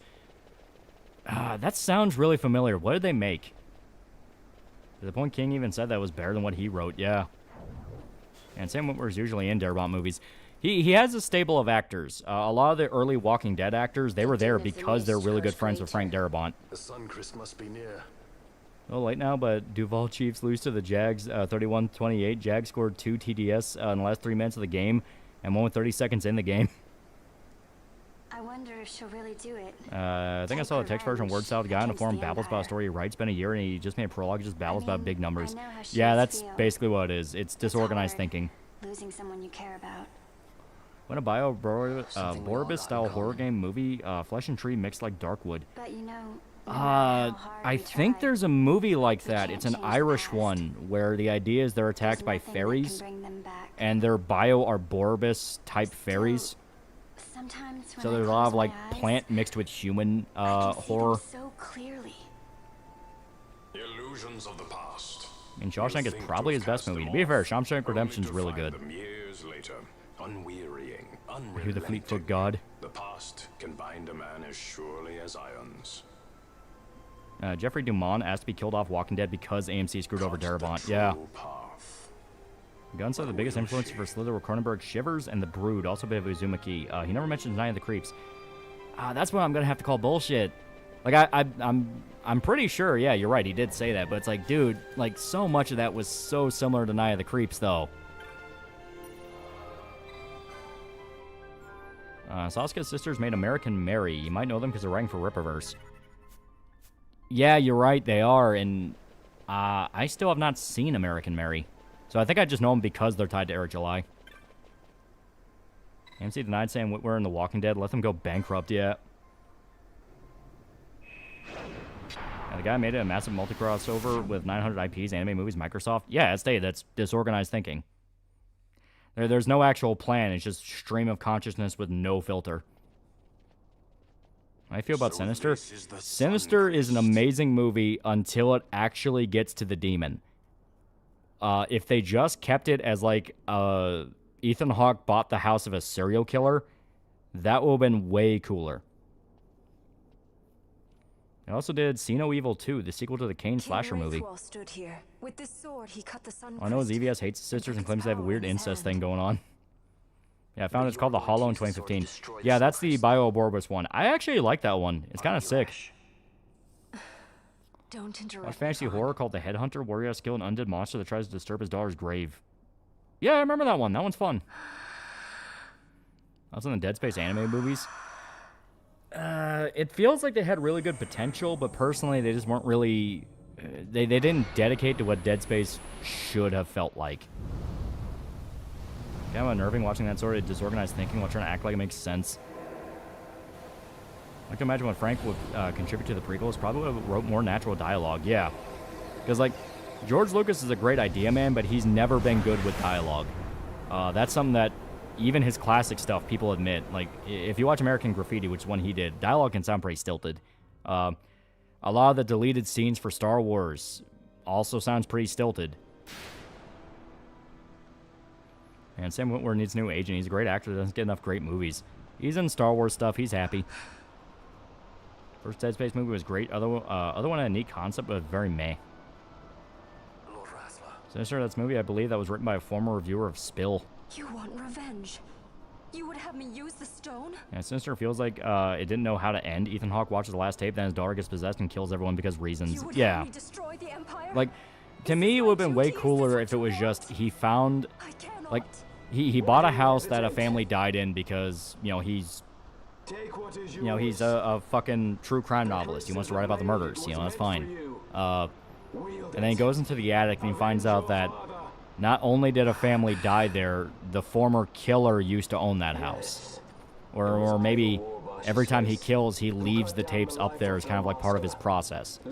Not even in the sense of like, you know, not even in the sense of like wanting a family to stumble across it, but just in the sense of he leaves it up there to kind of mark where he's going to do next. You know, serial killers can have like cryptic logic. Ethan Hawke's a real person. That Family Guy made him up. Dialogue for the prequels are inspired by silent films of classic Hollywood. Given the era the Republic was in, makes sense. I understand the inspiration. It doesn't make the dialogue good. A Judge Magister there was. What do you think of Chucky nuking North Pole and talking shit about the other haunted toys and dummies in Season 3? That was funny as shit. Like, it was just funny. Never knew that Sam got the role in Palpatine TFU just because he wanted to, and Ian McDermott wasn't considered for the role initially. That man swore never to let such terrible power be used again. He forsook his duties. Yeah, Mark Hamill still remembers the original line Luke would have said in the readings because it was such a mouthful. Yeah. Dead Space Aftermath was kind of interesting with how the art style shifts between characters. The CGI bits were ugly. Reach out your hand, Lady I try to fight Christian or under I have no idea what the other one is. Worked well enough for prequels. Anakin, considering he was probably an autistic savant slave orphan that was indoctrinated needing more autism, AGI order. No, like I said, I understand the inspirations. The dialogue wasn't good. I will never budge on that. The dialogue just flat out wasn't good. No, we cannot escape the bust. I refuse to believe they didn't have a plan for a sequel trilogy. I also think they had a... I'm also like one of those believers in that there was a plan.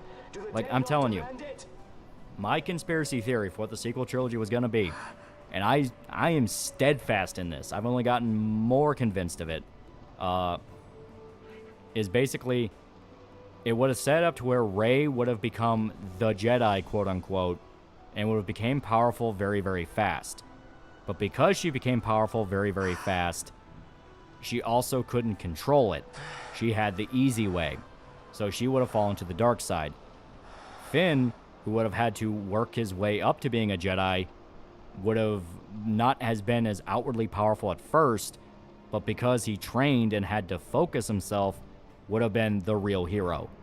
I'm telling you, that was the original goal. Then they changed everything up due to China reaction, wanted to bank off Rey. Like, I'm telling you, that was the original idea. You are not the kind to take base revenge. Chris Chan or Winston Churchill's gibberish talk. The wrestler Still on Sonic you medallions out in the wild. is Did the SCP gone. Foundation find them all? As funny as the I don't like sand line is, there's no context that makes it make any sense anywhere. So obvious Finn was supposed to be the protagonist, but the Chinese hate black people. We can't have nice things. That's why they doubled down so hard on Rey being the main character and the whole force is female, because they had to rapidly shift. Like, I'm telling you, that's why they doubled down on the whole feminism angle, because they knew they changed it and fucked over Finn's character. So they had to go the opposite direction and go, well, if you criticize us at all, you're sexist. Now Disney just acts like the sequels never happened when they try and dance around them with all the shows. To use the stone now It's public that Lucas left them a plan for the sequels and they threw it all away so that J.J. Abrams could do nothing and then leave that for that one dude to subvert expectations. No, like I said, it wasn't that he could do nothing. They were going to rip off KOTOR. Like it... But what I'm describing isn't even an original idea for Star Wars. I'm not even giving Disney that credit. They would have ripped off KOTOR because what I described with the Jedi that gets powerful really fast falls and they had to be saved by the one that took their time. That was literally KOTOR 1. that was fucking Bastila and Revan. He's dead. Ash finally realized that wasn't his ghost, but a puppet used by the gods to guide her into doing dirty work. You can see why Vane wants to break away from them. Yeah. What is done is done. And then Finn's actor comes out and blames fans for not liking his character because he's black. Well, he still wants Disney paychecks. It's a lot of money. Remember, he's a character in Black Panther now.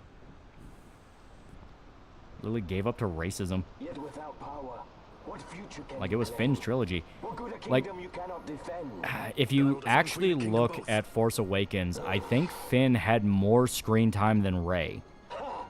Defend you. Almost everyone can agree that Finn should have been Jedi instead of Rey. I choose to believe that happened because of China. Can shame hope to keep safe?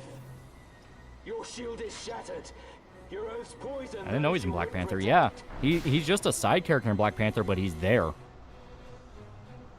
And John Boyega should have let them Disney Plus him. In hindsight, yeah, that would have been a better option. Also, yeah, this fight's going to be substantially easier because he's not going to dub out stat specs.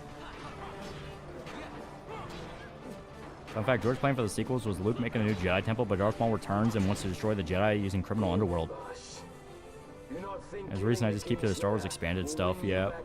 Sure begins with Finn. He's the only one that movie goes on a character arc. The whole scene where, like, Rey gets knocked unconscious, and you have that moment where fucking Adam Driver, I can't even remember his character's actual name, Kylo. Kylo is screaming at him, traitor, and Finn gets the hype moment. He gets the moment where he looks up, he gets the lightsaber, he flashes it, and it's like, oh, he's the guy, he's the hero. Then he gets his ass kicked, and Rey has to go in and save the day and all that. But the fact they put so much an emphasis on Finn, it's like he's not just a joke character. He was also going to do something. Yeah, they pushed Finn in the trailers. He was the center of the poster. He got toys. He was obviously going to play a big part. Yeah. Cost piece $5. George Lucas gave Disney details of the sequels and they threw it away. We were going to get live-action Darth Talon. Curse you, Disney.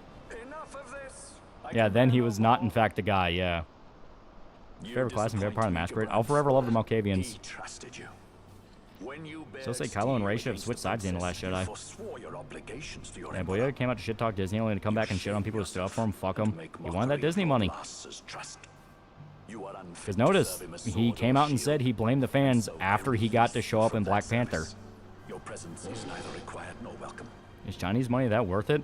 At the time the movies were coming out, it was 100% worth it. Now they don't really simp for China anymore because I think even they realize this is a bad investment. Every time we simp to China, it's just bad PR, and we don't make the money we think we're gonna make from them. Yeah, Stormtrooper turned Jedi is far more interesting than Scavenger Orphan Girl turned Jedi. You wanna know why that's interesting?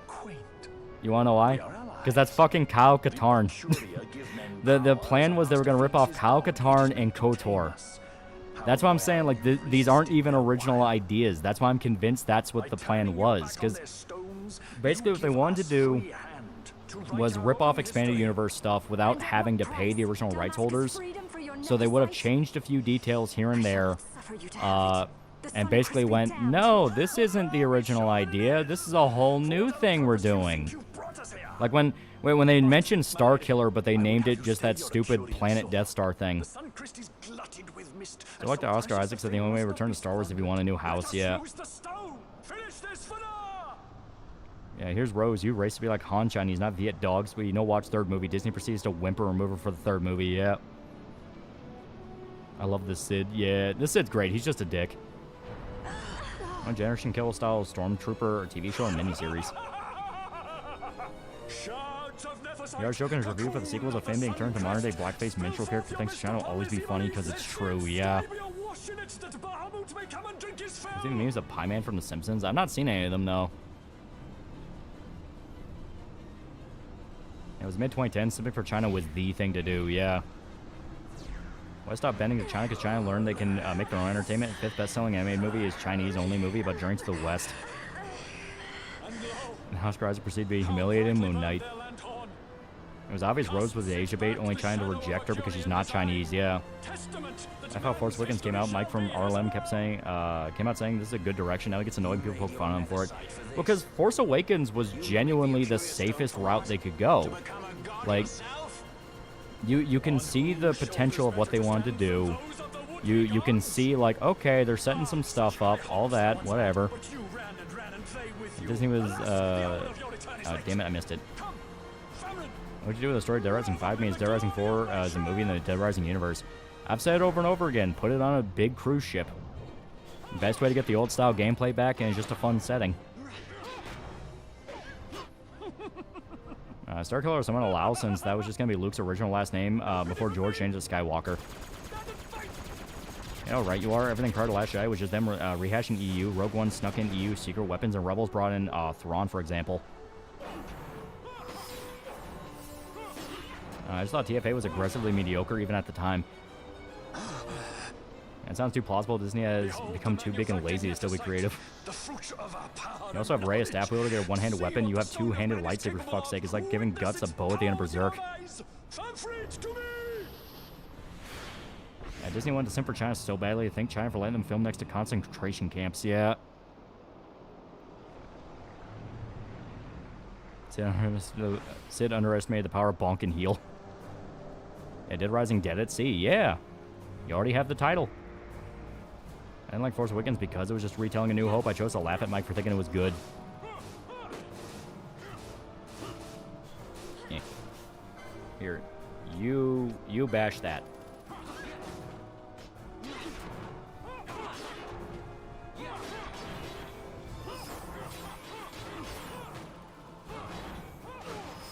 Also, Thrawn should also just attack this.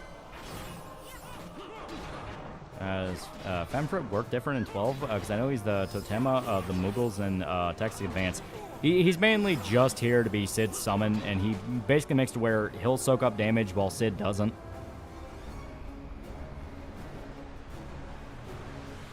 Yeah, Dead Rising Dead in the Water, yeah. I'm saying what'd you do for Dal in 3? I don't know, maybe like South America, that'd be cool. That's on Rogue One. Rogue One, when it came out, I thought, fun concept, but it has a lot of issues. I would genuinely like to see Rogue One again after watching through Andor, because I feel like it would probably make it a lot better. And it's not a new thing. Michael Eisner gave the release of Martin Scorsese's Kundu and apologized personally for producing the movie, yeah. I find the simping for China period both hilarious and depressing because it opened my eyes to how obscenely shameless and stupid corporals can be when they smell money. Hell, the simping for China thing just got remade with the fucking Israel thing. It has Diego Luna, so it's automatically cool. And doesn't that just sum up J.J. Abrams' whole career aggressively mediocre? Super 8 was pretty good. Yeah, prequel set during Santa Cabeza would be interesting. Yeah. You can clone 4 7-sitives, but it's just difficult. Luke was 1 in 1,000 survivor, so was Juris. Yeah. One good thing coming out of Force Awakens that it made Adam Driver a bigger star. Dude deserved it for being a great actor. Yeah. And instead of Stormtroopers, child soldiers thought they were building up to rebellion where the Stormtroopers would decorate their armor clone style, show rejection in First Order. Yeah, right? What do you mean? In regards to, like, the Israel thing, like, when the Israel-Palestine conflict kicked off, you had a major divide between actors and studios, because some actors wanted to do the whole virtue signal thing and go, oh my god, you know, my genocide's so awful. And studios, like, completely clamped down on it so fucking hard. Dallin 3 should be in Australia. It's near Benoi. It's the island continent, too big to really be an island. What's on Jedi Academy? Jedi Academy's fucking awesome. There are 13 Espers and 12, one for each of the Zodiac and the secret 13th Zodiac, Ophonicus. Yeah, Sid being so dramatic. How do you feel about the horror movie Atop the Fourth Wall? I want to punch Linkara in the dick.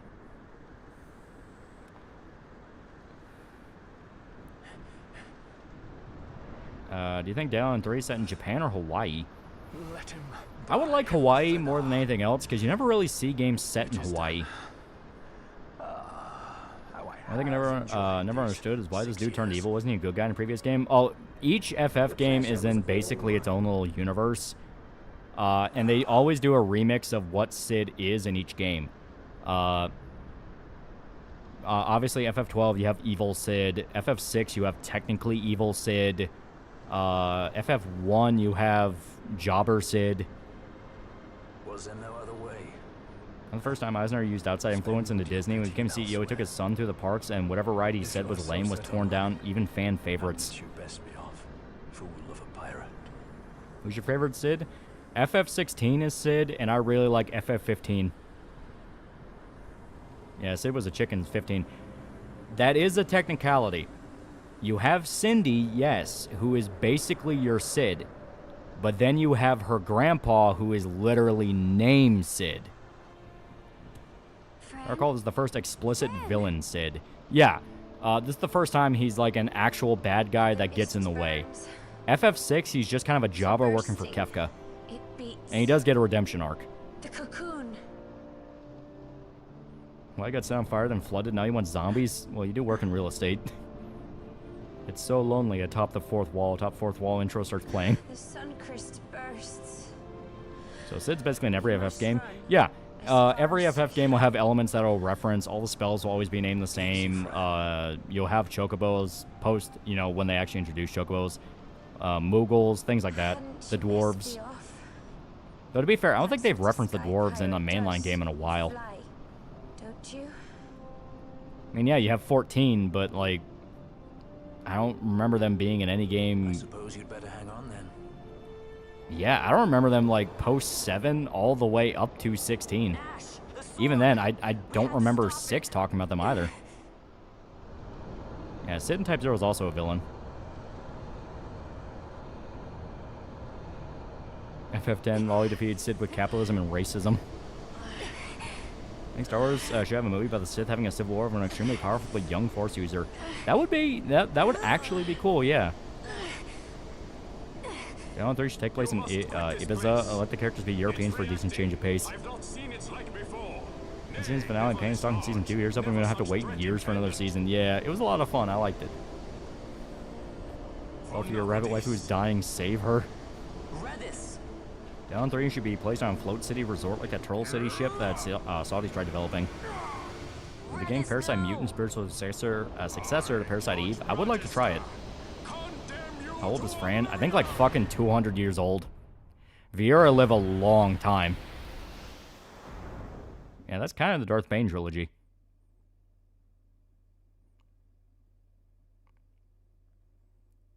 POV, your homie ate Taco Bell.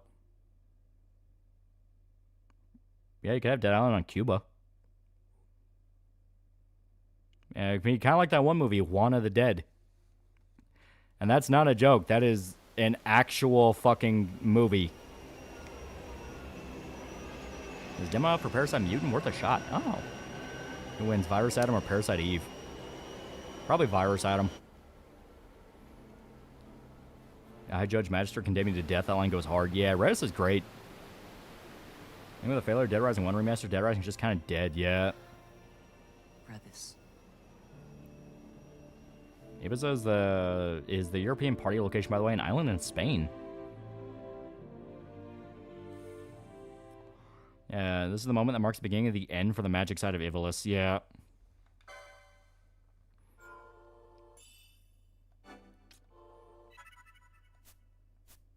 Far Cry 6 is set in Cuba. It sucks.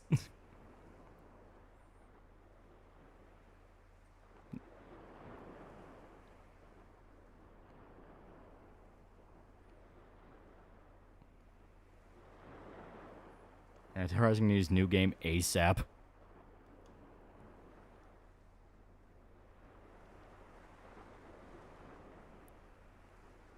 Oh, so yeah, they just straight up established that Redis went on the mission hoping to die.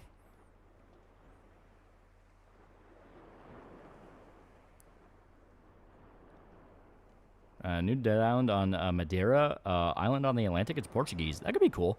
So long as it has some kind of tropical aesthetic, I think it would work. Look, we got Spanish version of Havana. That was good. Cyberpop train cards be available on the eventual store page too. Somehow I had no idea about them. We do want to set up a you know, when we actually do get off our ass and actually make a fucking website for it, which will be after fulfillment. We do want to make everything available to buy because they are really fun. The only thing that would be weird would be the dockies. We would have to like contact a company that help make them. Cost piece for $10 and FF15. Her name is actually Sydney.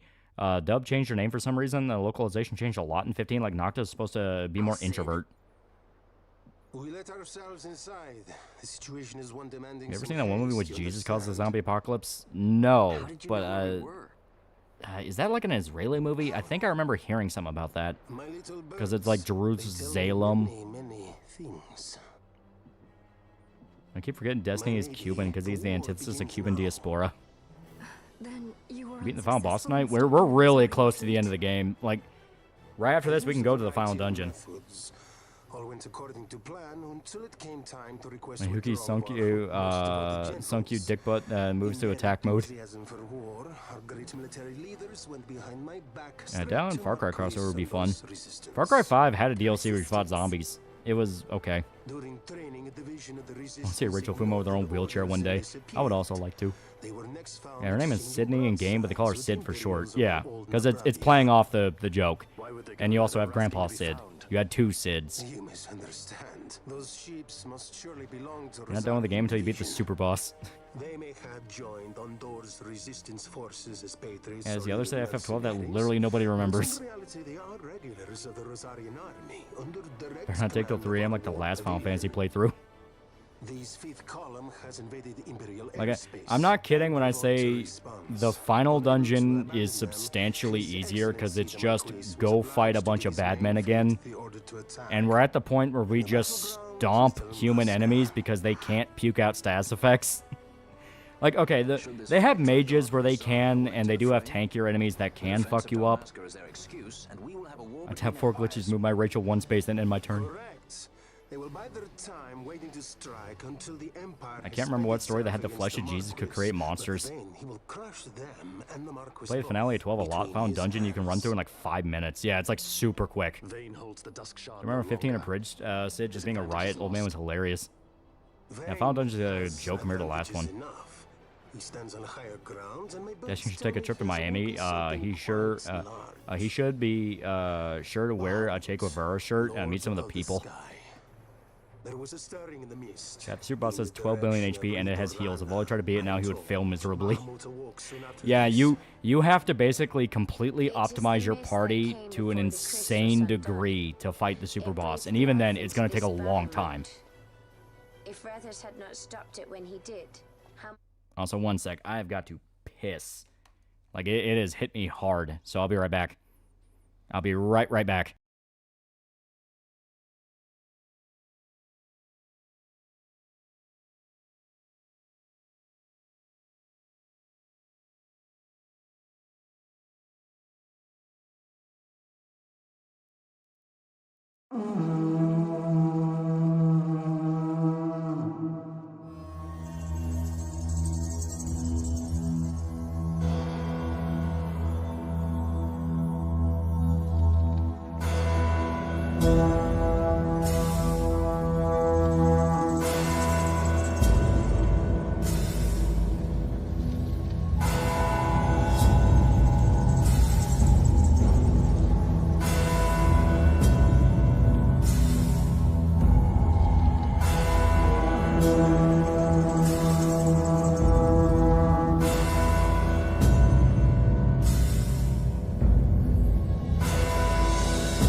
All right, I'm back. I'm back.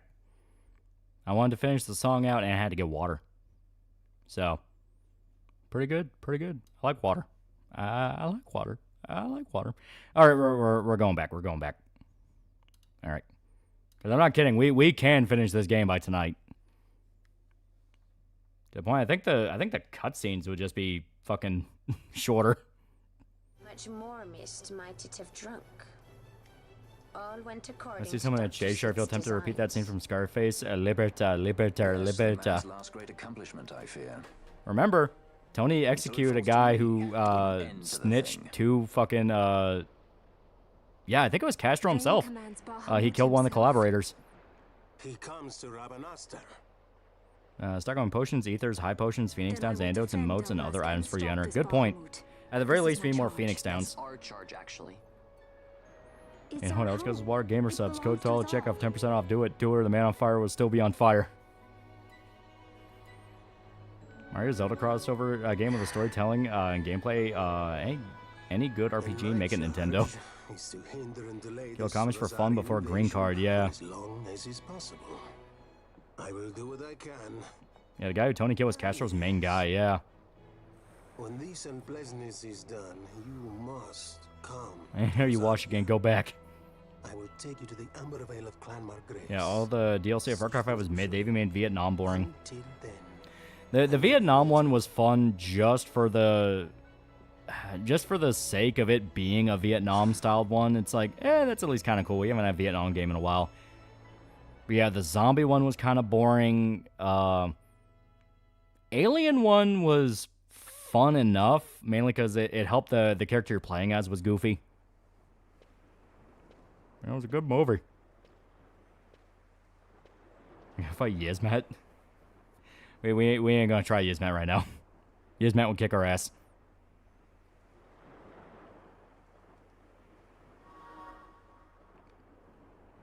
And yeah, we just go straight to Bahamut. But before that, yeah, let's buy some stuff real quick. The most insufferable thing about Far Cry 6 that they sucked out the commies. They were better. Obviously not if you they went back to the villain, yeah. Yeah, I play the shit out of a Jungle Gym game. If you had an overlay that would have the titles of the songs currently playing, that wouldn't be a bad idea. Booba spotted. One good thing about Far Cry 6 is the Voss DLC. Mando deserves to get more work. That is true. He's a great actor.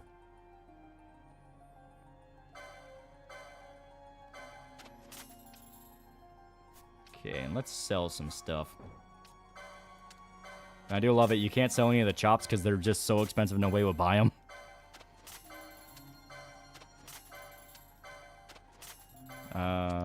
Here we go. And we did run in that dungeon for a while, so we should have plenty of stuff. Have you heard about Shellshock 2 Blood Trails? Yeah, that's basically kind of sort of a Jungle Gym game, but not really. I remember that was like one of the few shooters that I could tell as a kid was actually using headshot rule. Because like every other zombie game I would play as a kid, like there was headshot rule, quote unquote, but they were very laissez-faire about it simply due to the fact that like it's a pain in the ass to program that on early ass tech like that. So it's basically like you want to hit them in the head for more damage, but if you just hit their body enough times, yeah, they'll go down. It's fine. Shellshock 2 is straight up like, no, you gotta shoot them in the head. And if you hit any other body part, they'll still react to it, but they won't die. I appreciate when games use headshot rule. I think it's cool. I have Lolly tell me to buy gamer subs in one ear, Mama Ocho tell me to buy Advanced GG in the other. I know who to support. This is hell. What was the last good Ubisoft game? I say Watch Dogs 1. If that. I mean, Assassin's Creed Odyssey wasn't horrible. Like, it actually had some stuff I thought was kind of cool in it. The problem was they wanted to do the RPG shit for Assassin's Creed, which dragged it down a lot. But hey, I mean, Cassandra was hot, and they made her a confirmed MILF in one of the DLCs. And then people bitched about that, and they took that option away. Okay, I don't remember if they took it away, but they basically went like, well, I mean, she can be a lesbian if she wants to be. It's like, I mean, the whole point is she has a lineage.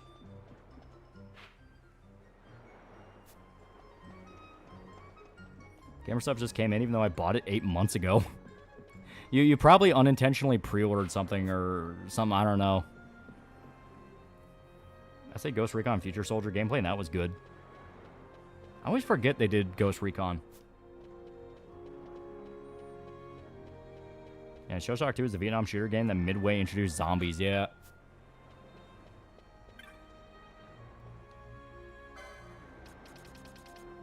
Yeah, Watch Dogs 2 is very slept on. Everything was an improvement if only the story and characters itself were more engaging. Yeah. Gamer Subs kicked the shit out of me. Gave me some gamer soups. Yeah, Shellshock 2 was Roger Clark's first game. I think he played a sergeant. I remember he was in it, but I didn't know that was his first game. Ubisoft games have potential to be great games, but are held back by Ubisoft themselves. Far Cry 5 would be the best one if it had more 3's gameplay features. Or at the very least, more of 3's story. Yeah, Cassandra's a lesbian. Who's the guy she fucked to have a kid? Yeah, right?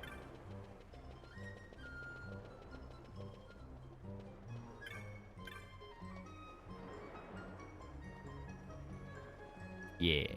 I just want to get that. Make Redis proud. Watch Dogs 2 should have just kept Aiden as the main character. He's the best part of, like, if I remember right, he's in 2 as a DLC. Because I remember he was introduced in Legion, but I thought he also had DLC in 2 as well. So let's just buy basic items. Love Watch Dogs 2. Yes, the character and story sucks, but I like getting the gays arrested and hunted by gangs.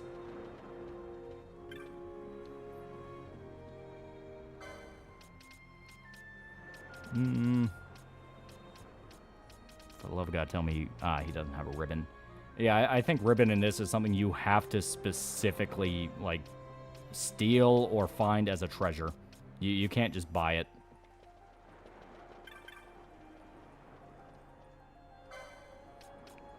We don't really need any more gambits.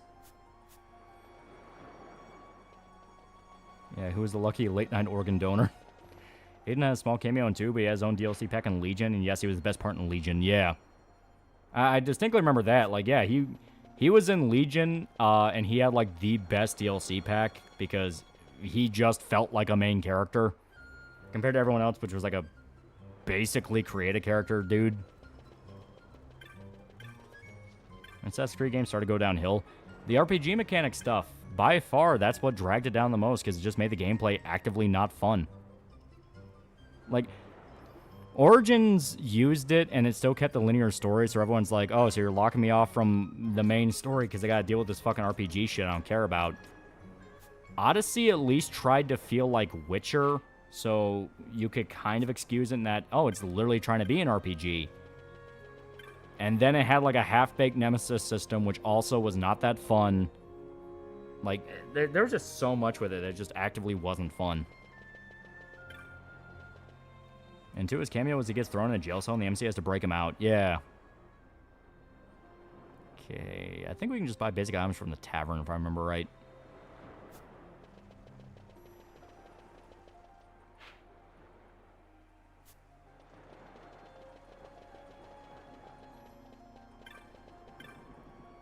In hindsight, Unity was decent, even though the story shits itself near the end. Yeah. Like, Ubisoft does the whole, we want to make movie games, but I think they're more egregious than even Sony. Because at least Sony, when they do it, they can get people who, to their credit, they can direct a scene pretty well. Like, cutscenes will always look nice. Ubisoft was always one of those cases of, like, when they wanted to do the movie game thing, they took, like, the bad parts of movies. Like, you know, it would just be boring. It would be so fucking cliche. It'd be agonizing. Like, Ubisoft would always have, like, the worst of Hollywood. Yeah, Unity Assassin customization was cool. So the grindy RPG shit, that scares me away from JRPGs. JRPGs at least get you in a flow with the fact of the combat's genuinely fun and actually, like, it's fun to grind. Assassin's Creed, it literally feels like it's wasting your time. Because that was an actual point, because I wanted to sell, like, the boosters. Was AC Mirage good, or was that shit? I heard people say they liked it. I don't know how true that they liked it, but I heard it. I'm from Darksiders and God of War 4 that an action game with a level system is not an RPG. I forget the 20 tailing missions in every Ubisoft game. Yeah. Didn't they piss off the French government for basically insulting the French Revolution? Yeah. Yeah, Rogue was underrated. I think it's because of the Black Flag light. Also, no one wants to sell. It's just basic items, so fuck you guys. Last time AC put effort into the story was Origins, yeah. Ubisoft just copied Witcher 3 for Origins and Odyssey, so on. They're probably going to copy Cyberpunk next. But see, copying Cyberpunk will require effort. Witcher 3, they can just give you dialogue options and go, well, see, it's technically an RPG. Origins introducing the RPG system was not fun. What makes it worse that other companies were inspired too, and it sucks. News like a Star Wars game had it. Yeah. There to insult. French Revolution was a massive failure. Massive failure that France itself acknowledges should not have happened and has been massively warped from what actually went on.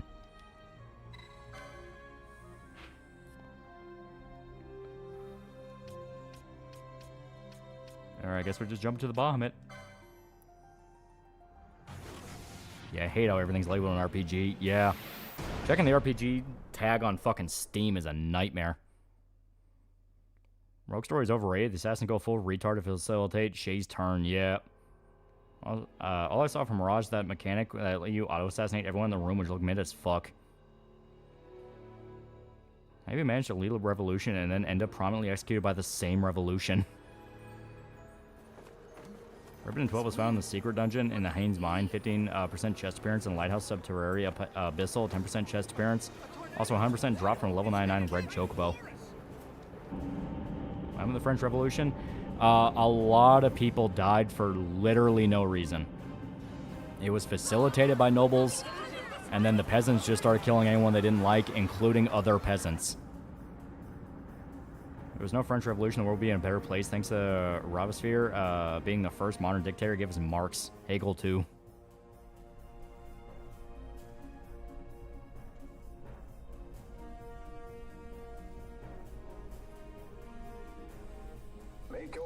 Yeah, people fucked up so badly. The people who overthrew the monarchy and reinstated a monarchy, yeah. And some of the best architects of the revolution, yeah. Yeah, they went guillotine happy, including the guy that made the damn thing. Yeah, Robespierre. Yeah, French Revolution brought Napoleon, yeah. Put an end to this. People act like Rogue adds nuance, but the Assassin's End are more cartoonish than the least nuanced portrayals of the Templars in the series. Yeah, Robespierre eventually got his head chopped off by the guillotine, yeah. What say you? Yeah, French Revolution where everyone became murder hobo, yeah. Now, Ubisoft fuck up their own history. Well, they basically just went with the idea of, if I remember right, the French Revolution was kicked off by the Assassins, and that's where the Templars got involved, and Unity was actually a case where they do address the fact the Templars were kind of in the right because of how bad the French Revolution got.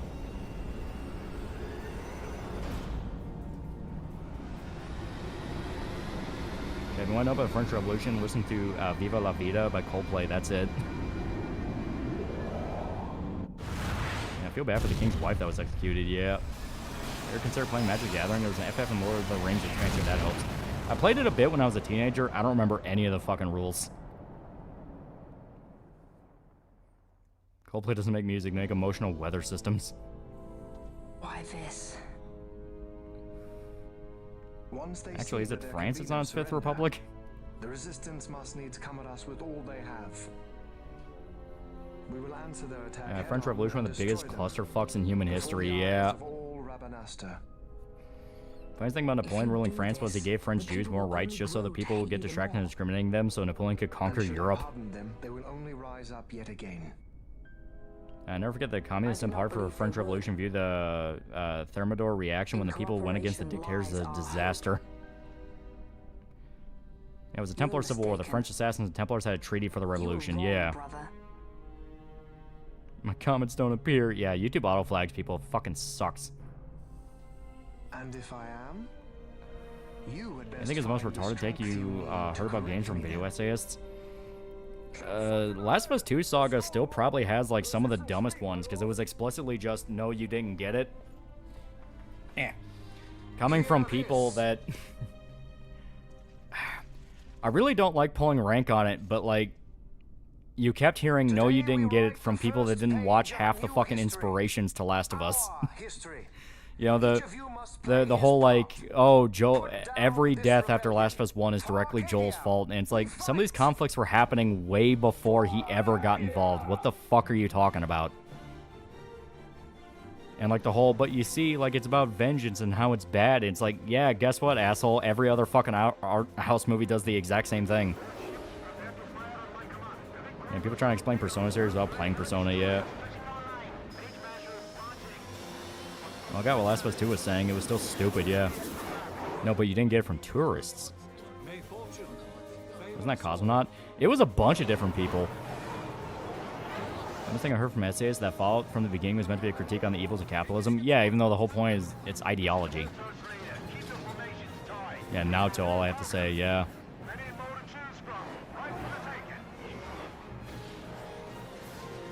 I'll flag one time when I tried to bait someone going capitalism bad, and then they agreed with me, and every other reply got filtered, so I deleted it.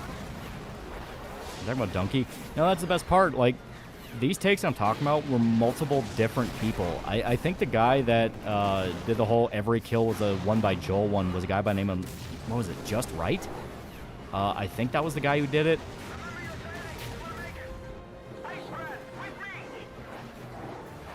When people think Fallout's critique of capitalism are fucking commie lovers and complete retards. Well, they conveniently forget when Fallout also makes fun of their systems. Because that's the thing, it makes fun of capitalism, but it makes fun of everyone. You don't get it, now it's in a video game format. Yeah, that was a game that did Revenge of Bad better, yeah. One of the main people who made Fallout said Fallout was never meant to be a critique of capitalism, yeah. I specifically remember Cosmonaut saying Joel was never a beloved character and every death in the second game is Joel's fault. He might have copied the Just Right guy, but I remember he was the one that pushed the whole every kill was won by Joel. Trust me, once you get to Naoto's dungeon, I have a lot to say about it because I personally feel insulted for how they get Naoto's arc wrong, yeah. Is Donkey serious? Oh, I thought he was just taking the piss. He was completely serious for the Last of Us 2 thing. Like, he got legitimately mad when he got pushback from it. Yeah, GG, get nuked. Yeah, Fallout pointed out the flaws on many systems, ideas, and ideologies. Yeah. Why the Fallout creator have to come out to clarify it's not about capitalism bad? Well, it's like Masahiro Ito having to come out and say, no, James not a rapist in Silent Hill 2. What are you saying? You are too rash. Just right. I remember when he defended the awful bomber design of Last Jedi because no one knows what a Y-Wing looks like. Have you played Last of Us 2 on stream yet? We tried. It just flat out kept crashing every 30 seconds. Yeah, Tim Kaine said Fallout wasn't a critique on capitalism and writers lost their minds, yeah. Yeah, Fallout subreddit banned that article mentioning that, yeah. Yeah, Fallout's references to Star Trek and Godzilla vs. Bambi. They're having fun. No, Uncle. He will fight with us against Vane. First game had a mutant machine man wanting to make a new master race of mutants to overcome the inherent weakness in man, only for him to make a sterile race of monsters, yeah. Understood. Yeah, Jim Sterling said Joel was never a beloved character when he was gargling Last of Us 2's balls, calling haters sexless wankers. Yeah, it's the whole thing was just stupid. That was an explicit case of people were getting favors and money for that. Like, I will never not be convinced a lot of the loudest voices of that were not literally paid off. People ask why wing, but never ask how wing. You conveniently forget the well was poisoned in Last of Us 2 by Sony fucking with every YouTube channel that even comments on the story leaks. Yeah. Can you better find the strength to correct me then? Okay. Painted shade on these graphics look impressive. I'm just realizing I love it. Yeah. Yeah, yup, nice paycheck. Yeah.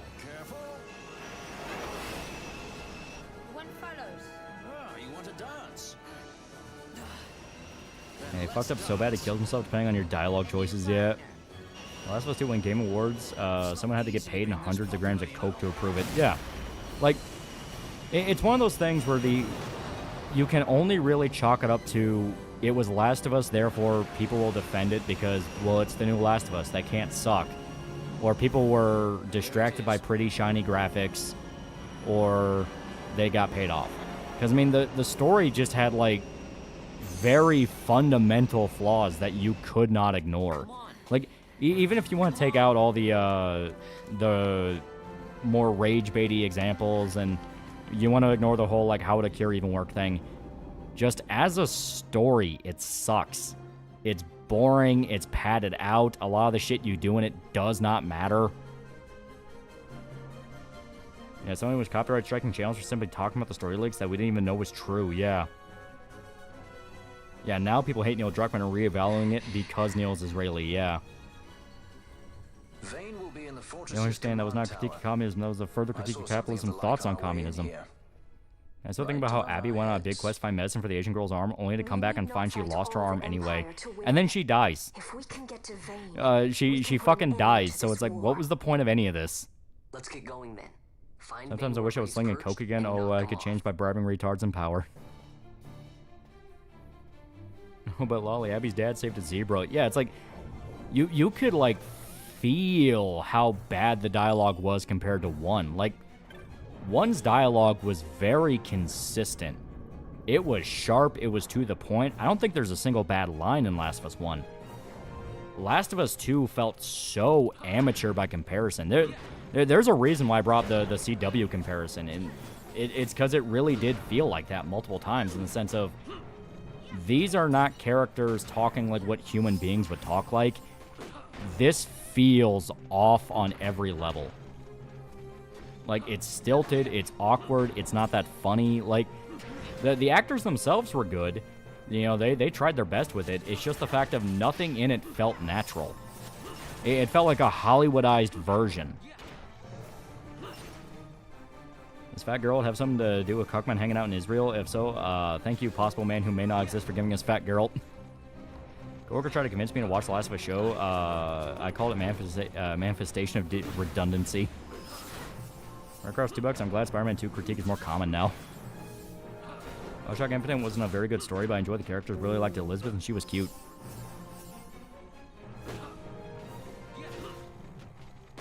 Batman.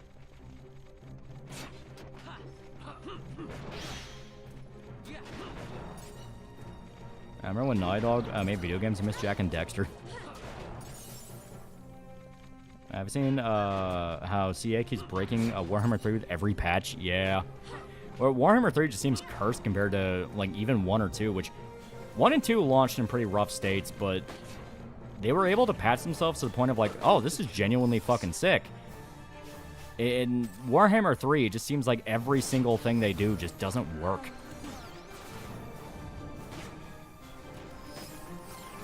Please attack.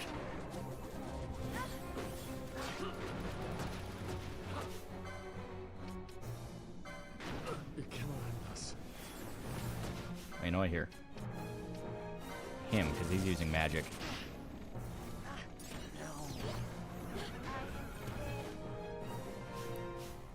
E.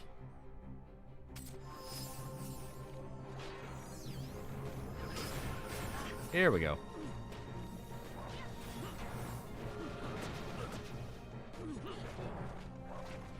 We can grind up here a little bit as long as we're careful. Oh, shit. Get a remedy.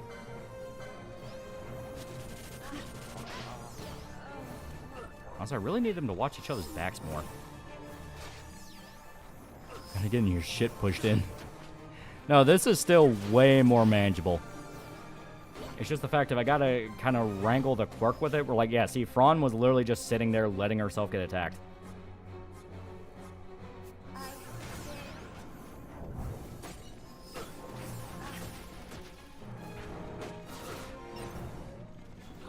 Yeah.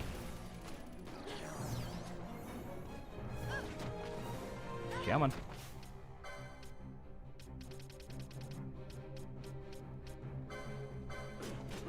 Honestly, it would be a really good idea to... Oh, shit, Vaughn's dead. Okay.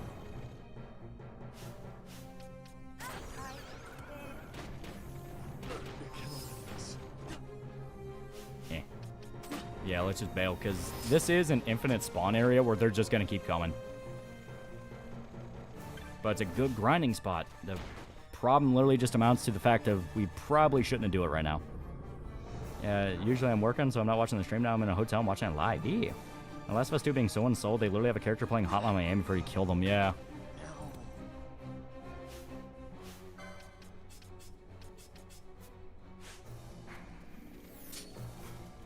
Alright, yeah, that's...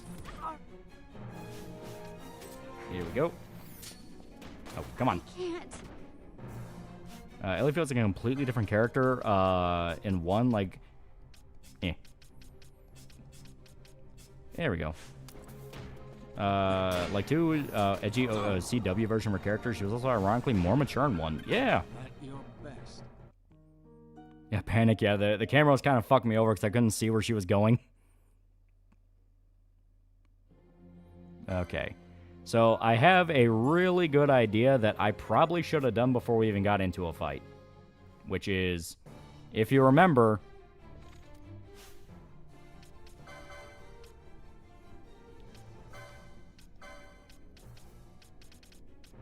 there we go.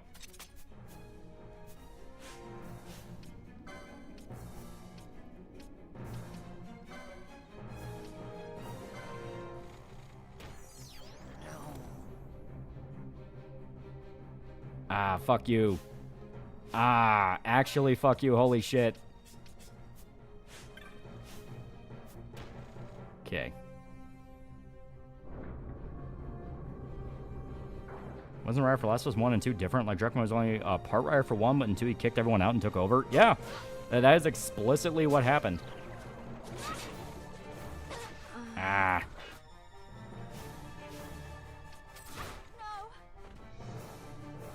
Oh, that didn't go through? Yeah. Literally last second before we managed to bring Bosch back. Okay. So now Balthier, just cheese it. If you can make it.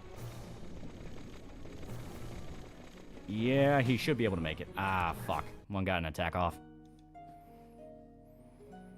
Find interesting how people react to the new Gachi Kuda episode, because from what I've seen, a lot of tourists that could barely handle the slightly edgy scenes praise it. The game's going too fast. No, like, it's... The fast forward just makes the combat faster, which is how you want to be playing it. Okay, here we go.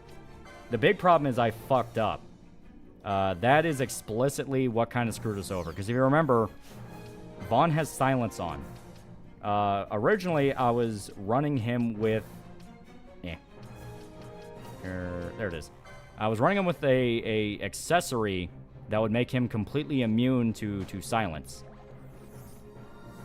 There we go.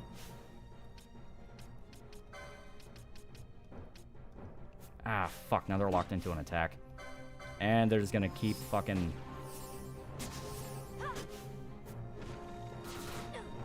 Yeah, here we go. Fuck. Okay, it's gonna keep making me use them, despite the fact I don't want to use them. Okay, here we go. Is there an ultimate weapon in 12? Yeah, there's multiple. Every weapon type has an ultimate version. Okay, here we go. Okay. But yeah, the big thing that fucked me over was I ran Vaughn without the Rose Corsage, makes him immune to silence. So they silenced our white mage and made it to where he would not be able to bring people back from the dead. The exact thing that is his fucking job. So then they're just able to pick us off. And that's on me because I completely forgot to put that back on.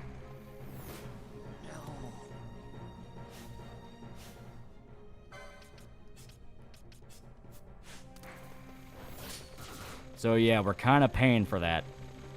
Because I'm not kidding when I say they will just keep coming.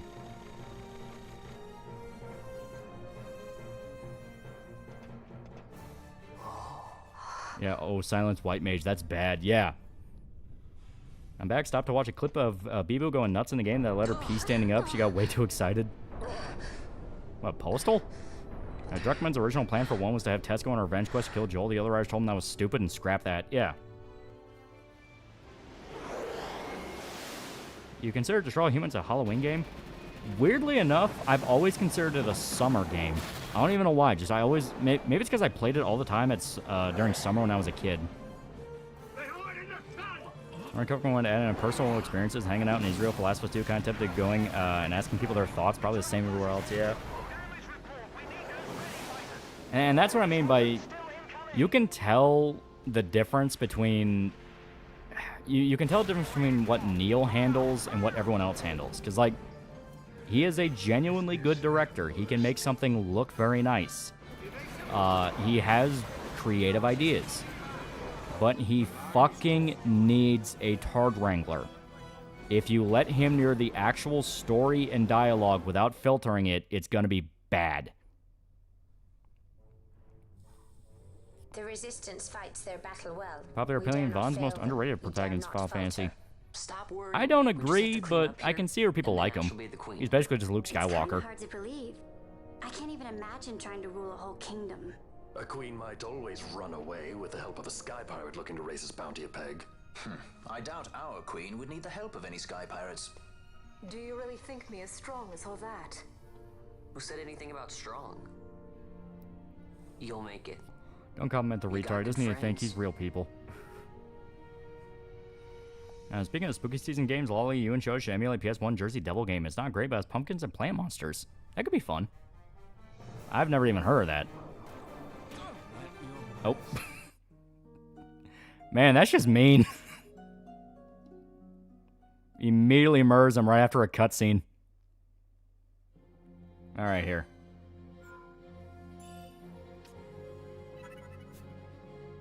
Because we kind of put ourselves in a really bad situation, I'm just going to fix this.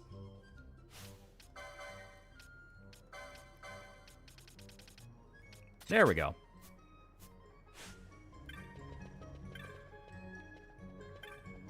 So now we do not have that horrible fucking like, oh shit, we fucked up. Also, I'm not sure if you noticed, but when we were running through the actual Bahamut, they drop a shitload of Phoenix Downs.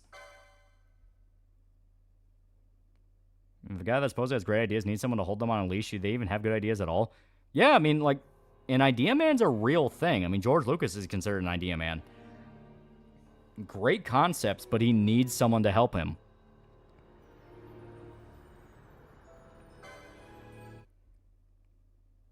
Yeah, Vaughn's basically tied us about the annoying voice.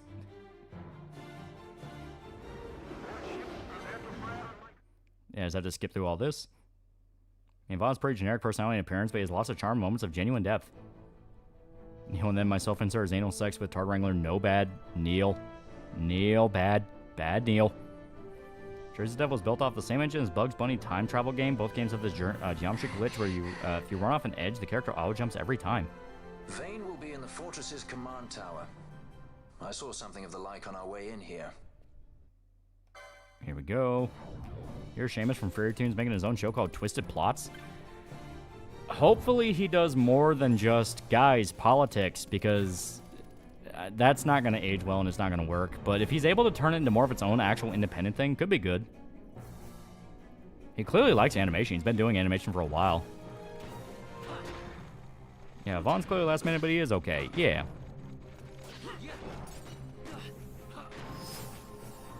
Also, Vaughn, I thought I set you to where you're not supposed to be attacking people. But granted, they were getting up in his face, so it's fine.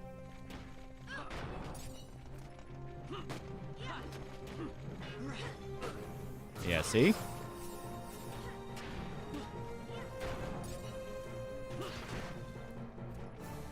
Significantly better, because they're not able to spam us with fucking silence. Now, to be fair, when you have Lucas without range, you can end up with THX 1138. Neil needs a bit more than just that, yeah. Hideo Kojima, depending on who you ask. However, I think pretty much every creator works better with collaboration. Yeah.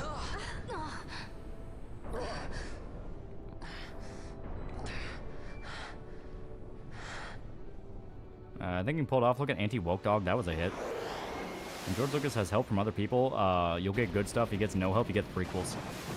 I gather Neil Druckmann has never had a single good idea, so forgive me for not exactly believing you when he says he has good ideas. James explicitly stated in the announcement video, it won't be Mr. Bircham or whatever that show was called. Sure will include satire, but it'll keep to a minimum. Okay. Hopefully he actually keeps to that.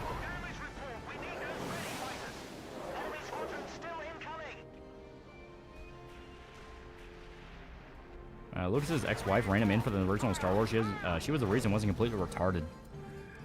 Is this their worst?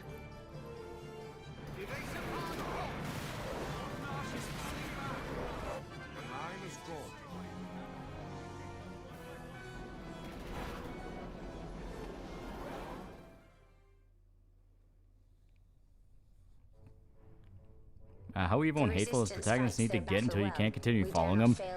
We dare not falter. I mean, Redo of Healer is probably my go-to example for that, in that I just don't like the main character. Like, that just gets to a level of, like, you're just kind of a douchebag. Run away with the help of a sky pirate looking to raise his bounty. Nice paycheck, Lolly. How long do you have to suck to pee-pee for that compliment?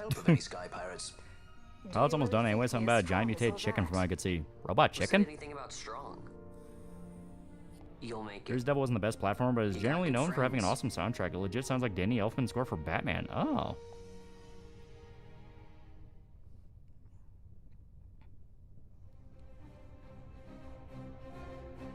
Lucas's ex is still patented about Star Wars. She called out Kenny for not knowing what Star Wars even is.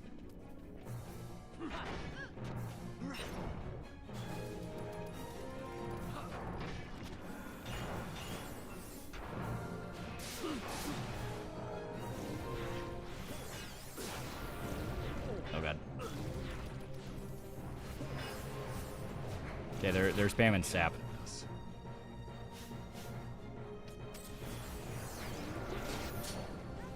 Alright, let's go.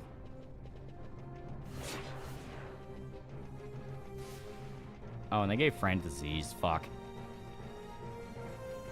Here we go. Have you played Detention, a great horror game in the spirit of Silent Hill based on Taiwanese history and folklore? Yeah, that one actually got pretty big. And if I remember right, it actually was pretty damn good, too.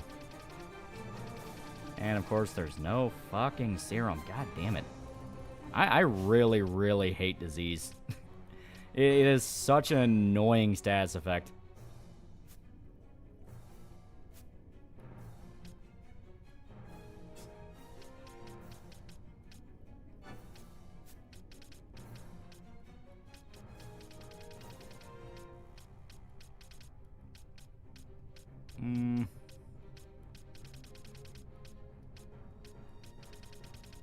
Francis PM has resigned after less than 3 days.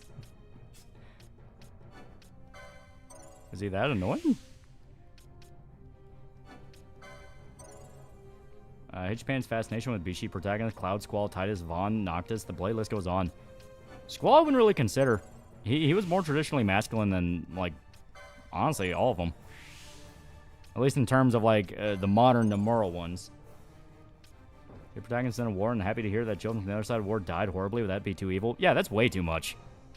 Like, that's to the degree of, like, alright, you know, don't break an arm after all that fucking edge.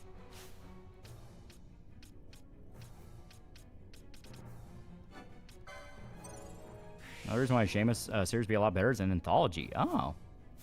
That's on Noctis. I actually thought Noctis was pretty fun.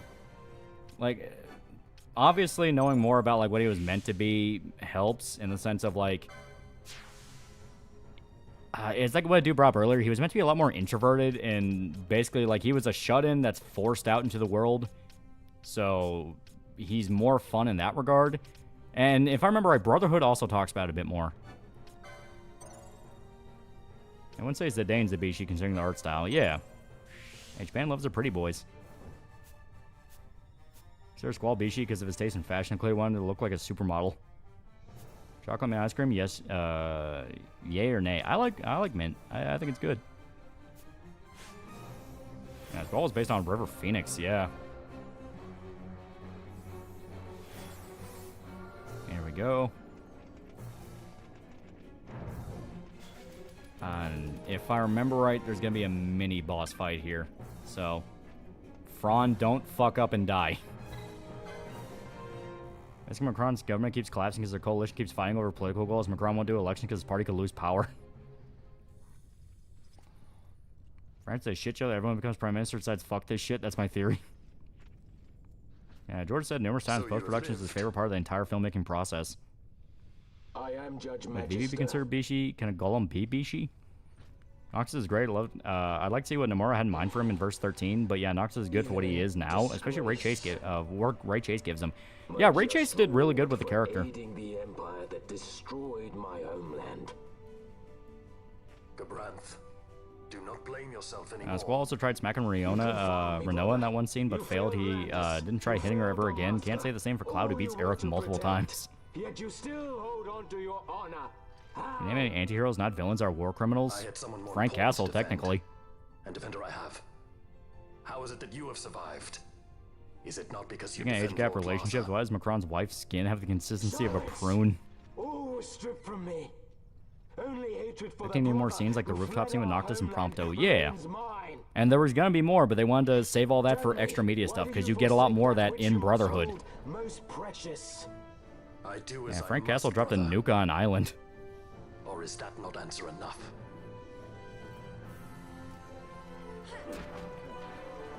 Alright, yeah, just whoop his ass real quick.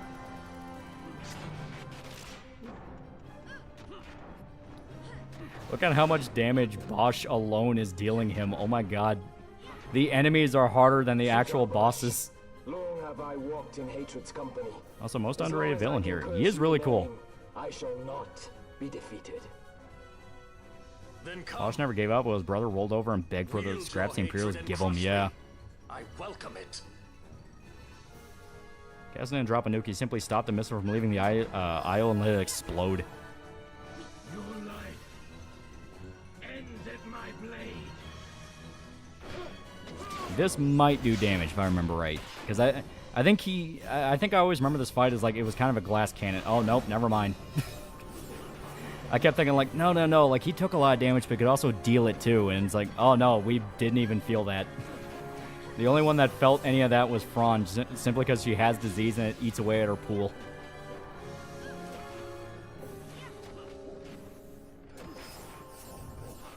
I dropped a nuke in the comics, yeah. I'm talking about the PS2 game. But the PS2 game referenced that moment in the comics, because that's an actual thing from Marvel Knights. And the comic ended with Castle being Bush and going, I'll kill you if you go out of line, yeah.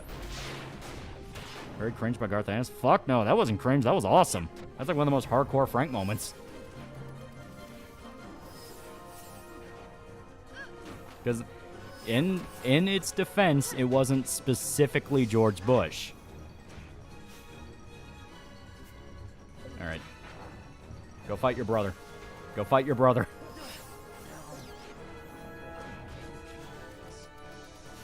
Okay, now I need to... For one, Phoenix down Bosch. 2.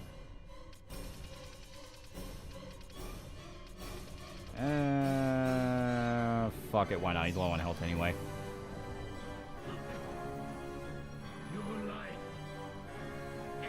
Yeah, Castle's dropped a nuke on the X-Men, yeah. Let me see, who do you consider to be DC's equivalent to Punisher? That's Red Hood. Like, that's just explicitly Red Hood. Oh, god damn it, come on. Go fight your brother. I'm not interested in this, go fight your brother.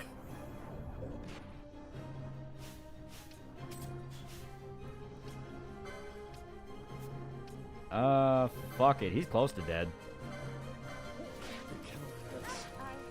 Ah, damn it. Cheating, bitch. Okay, it's not even technically a cheat. It literally just comes down to I ran out of mana.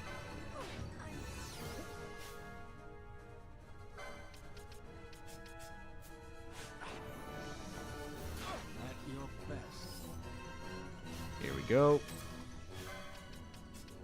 Oh, nope, need him. Yeah, here we go, Rise. Come on. Why Fran? She has 1 HP.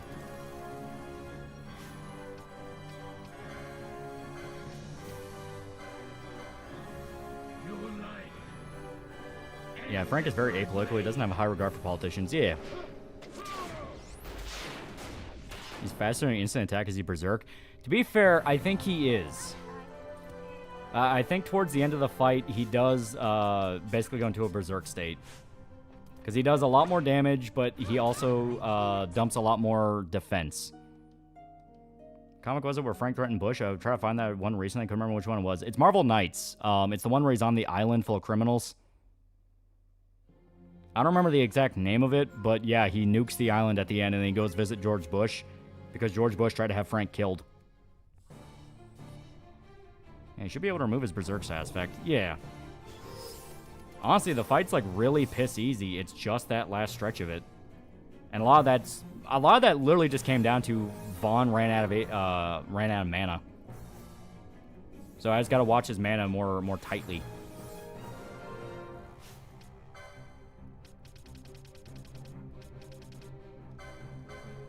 I could also use the fucking Cura note. That also would help.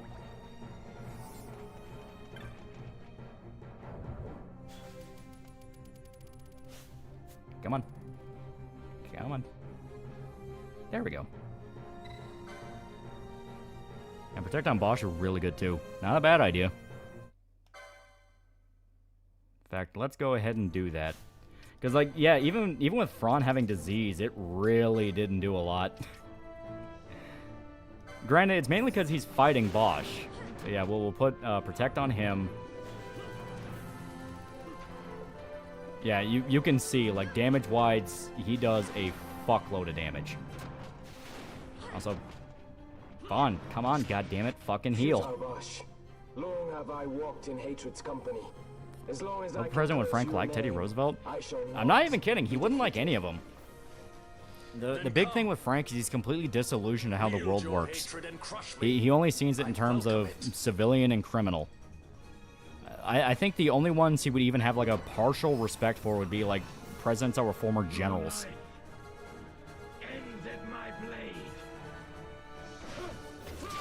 Yeah, Frank fought in Vietnam. He probably hates all politicians from every corner of the earth. Yeah.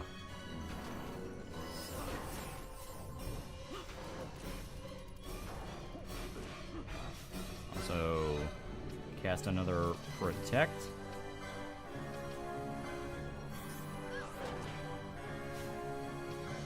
I'm just gonna go ahead and fucking ready this one up.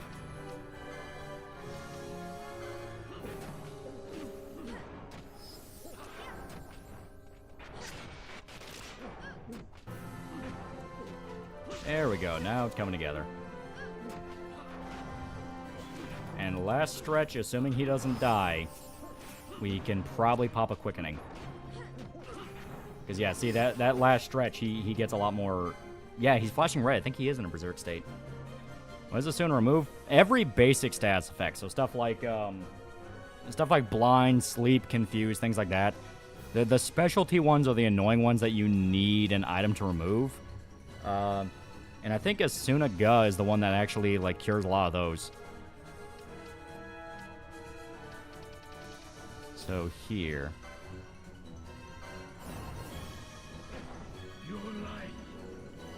Frank get along with George Washington? Yeah, I don't think Frank would like Eisenhower. I think he would tolerate Eisenhower, yeah. Even though a lot of generals become scumbags if they're in politics they weren't beforehand, yeah. Okay, now just arise. Because he's gonna try to, yep, bitch smack Bosch. Now we're gonna be in that weird fucking... Bosch, for the love of God, fucking attack, dude. This is what I mean by I don't understand the AI sometimes. It acts fucking weird. Fucking attack Gabranth and draw aggro, you fucking asshole.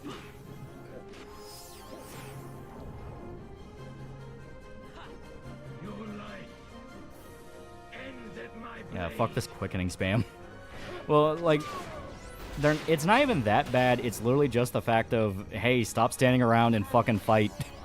You are set explicitly to do that.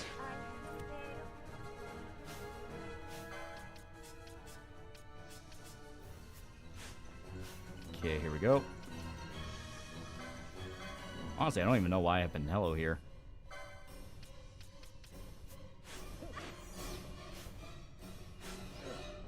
Okay. Now.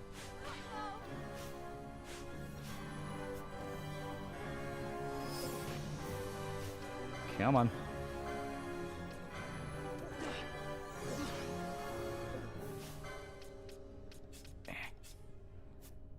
Honestly, I think Frank would kill FDR since politics led to sharp rise in crime, yeah. Fight back, Kokujin, fight back. Like a Dragon Gaiden wants me to play golf, kill me. Actually, if you play Pokemon, it's basically equivalent to being confused, poison, and leech-seeded, yeah.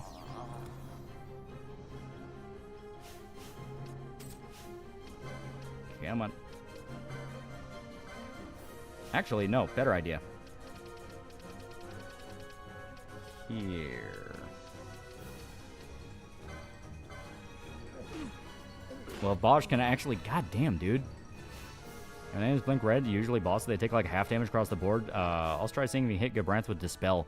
I did, and I think it just missed.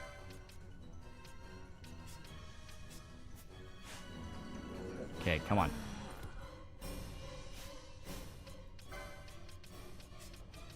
Yeah. Your reverse note on yourself. There we go. Okay. Holy shit, I managed to save it. Now you draw aggro and fight.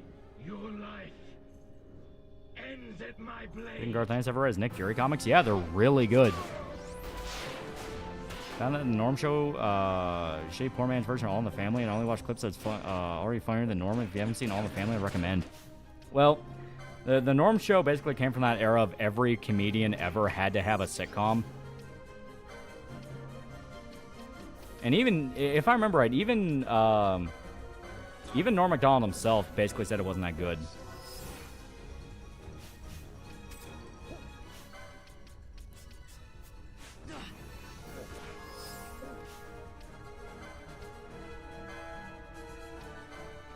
Come on, dude. Just bring back... There we go. There we go.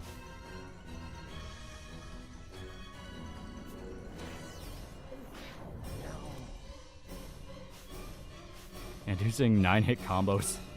Like I said, it's only annoying in the sense of they have like a pretty significant delay between when they actually want to do something when they come back, and he's able to just punish you in the middle of that. It gets fucking weird.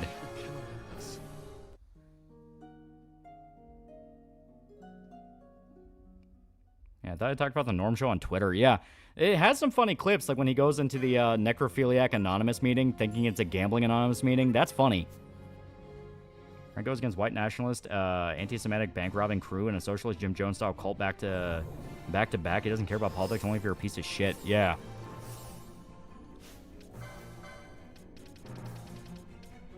Now just pop Asuna on yourself. Fuck everything else. There we go. Funny gif of Norm throwing a Pokeball that came out of it, so that's something. Okay, now I'm going to once again try to see if I can optimize their equipment. He already has basically everything he's gonna need.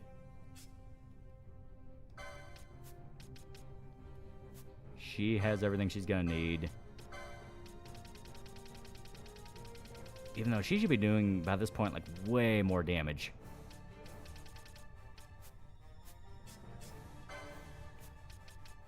That's still going to make him try to use the fucking Treaty Blade. I'm never going to understand why they keep trying to make him use swords.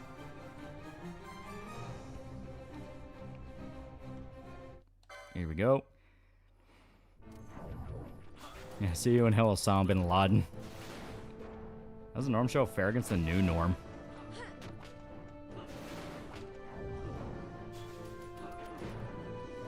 Futile Bosch, long have I walked in hatred's company. As long as I can curse your name, I shall not be defeated. Then come. I use any mist abilities when he activated Berserk. We literally didn't have time. By the time he activated it, he was already picking us off, and it's like, fuck, now we gotta keep up with heals. Yeah, New Norm was amazing. Because, yeah, he loves that quickening spam.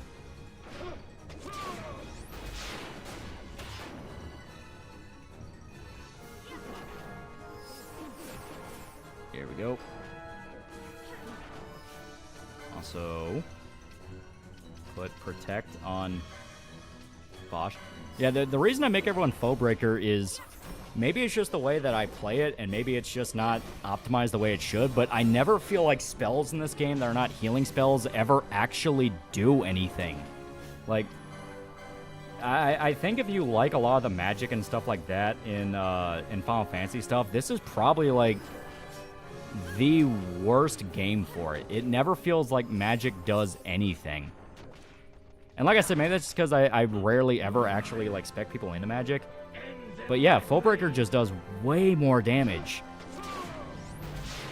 Voice acting in this game aged like fine milk. This and FF Tactics is a perfect example of timeless voice acting. Yeah.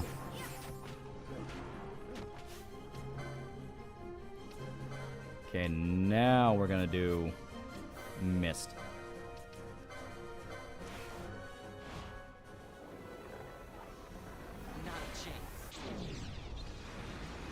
And time put reverse on Bosch. Honestly, not a bad idea.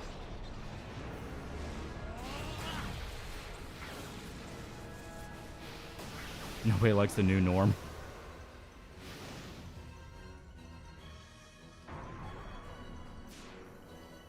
Mm.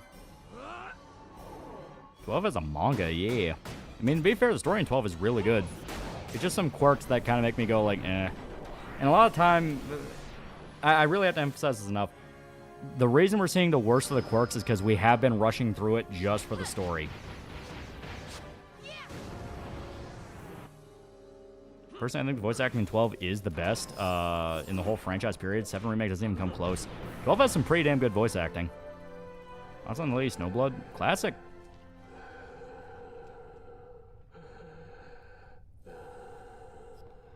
And there we go, we won.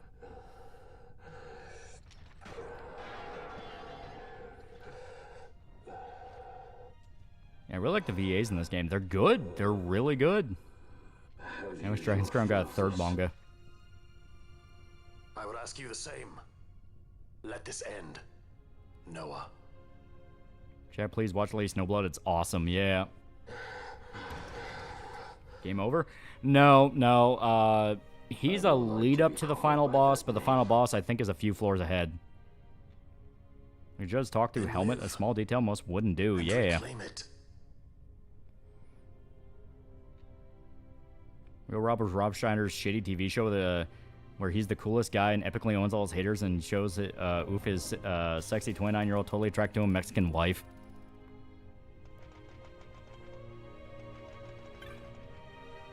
I'm pretty sure, yeah.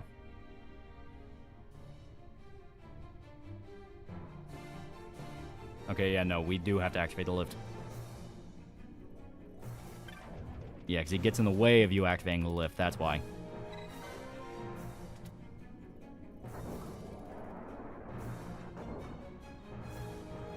I'm gonna watch the entire Malaysian dub of Dragon Ball Z before I watch the Lady Snowblood. Lady Snowblood's fucking classic, though.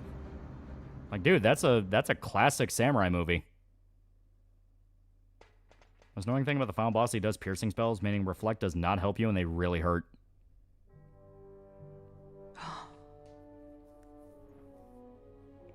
I bid you welcome to my sky fortress, the Bahamut. I must apologize for my delay. Yeah, Lady Snowblood's a good manga. My ship.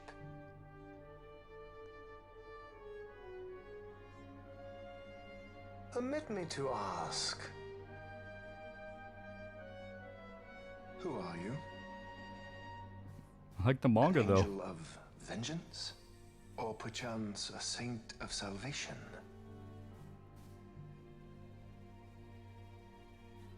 I am simply myself.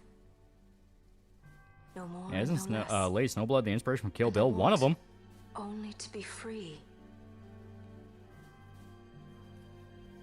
Such a woman is not fit to bear the burden of rule. Also, the show saturated as hell to accentuate Rob's blue eyes. He needs you to know he has blue eyes. You know Rob Schneider has blue eyes. Observe well, Asa. Watch and mark you. The suffering of one who must rule, yet lacks the power. No. No, brother. I will not. Though I lack your power, I will still persist. Here's a side pop question. How's space doing in the setting? Are they near Kessler Syndrome, active space stations, or is it basically the same as it is right now where nothing ever happens? It's not fully nothing ever happens, but it's still like, you're not going to see a colony. Like, humanity is just barely able to get to a point of, alright, we know how a spaceship works. The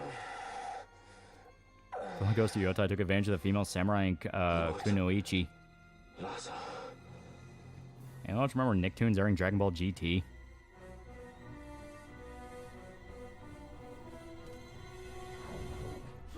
Alright, kick his ass. Damn it. Why do they all target Vaughn? The exact guy that's not meant to be fucking targeted. Yeah, like I said, it's early years of the dystopia, yeah. Rockstar was an animal, he was a carrot, but now he's a weeaboo. I love that tracking shot in Lady Snowblood too, where she kills a bunch of dudes while she just continues to walk forward. It's really cool. Good and all, I shall bring your futile attempts at rebellion to an Yeah, they're end. bullying Vaughn. They always target down Vaughn. MMO style gameplay is why I couldn't get into Xenoblade. I think the gameplay is really fun. It's just as we're running into more of the quirks. We're running into more of the quirks that we wouldn't really be dealing with if we took our time, but we're just trying to do main story stuff.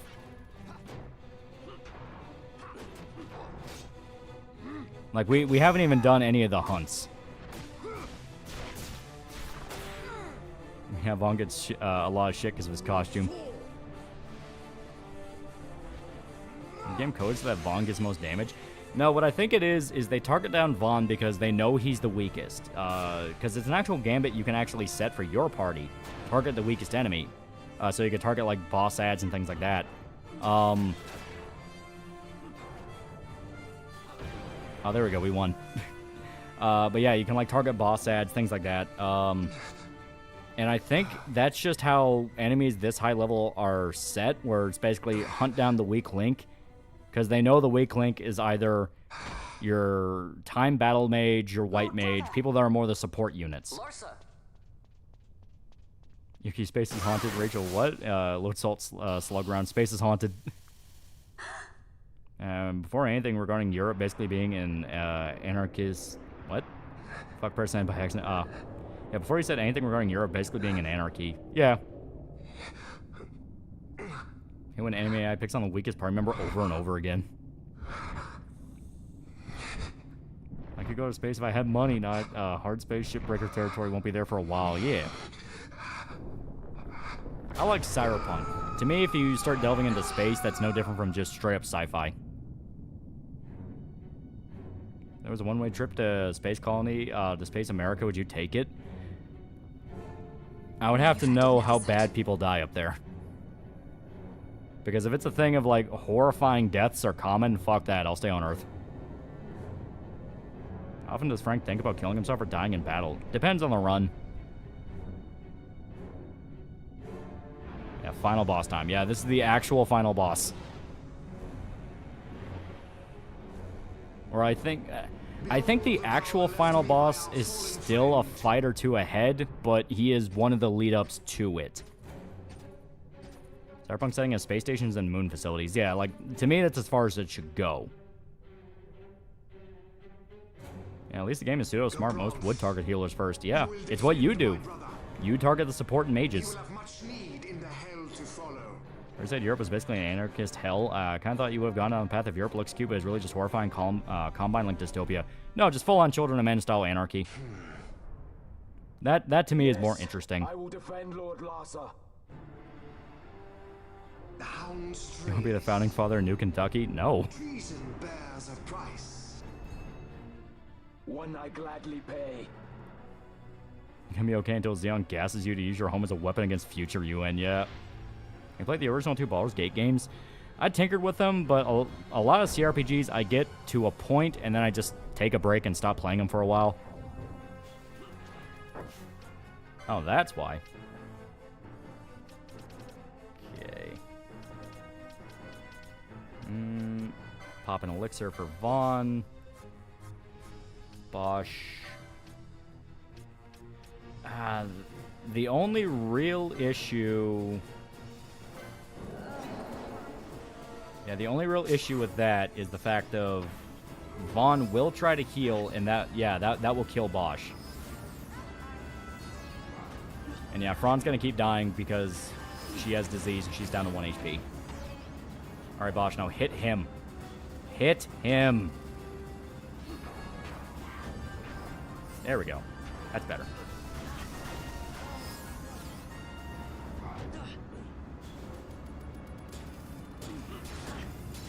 Come on.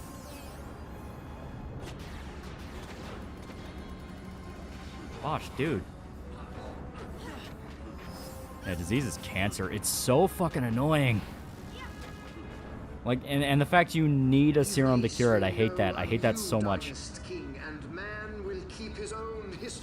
Why does Fran have disease? That final stretch before we fight the boss before this, one of the enemies gave Fran disease.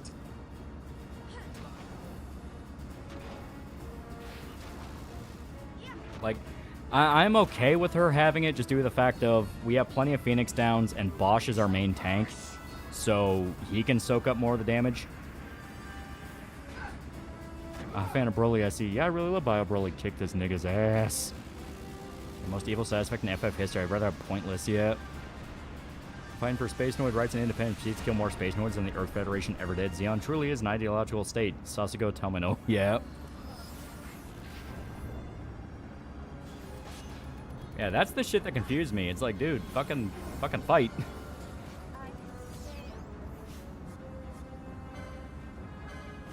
If you kill him, this will all be over.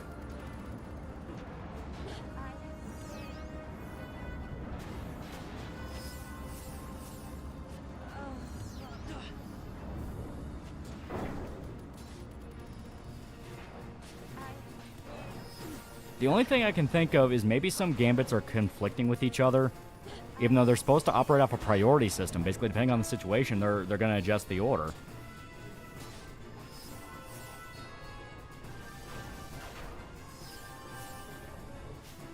Okay, and before...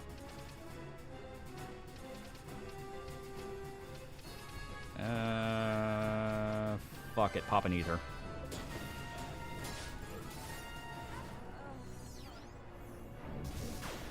Yeah, see, like, Posh is just literally standing there not doing anything. It's like, fucking target the dude. We would be doing way more damage if he just consistently attacked. I gotta see what order... I gotta see what his gambit's set as, because the fact he is this passive... It's like, what are you doing? What's going on here?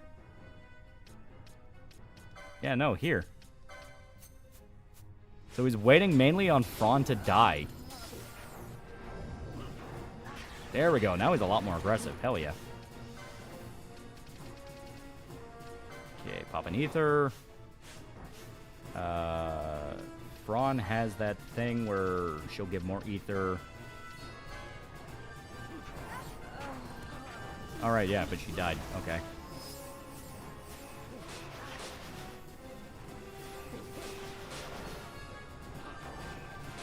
Come on. Pop another ether.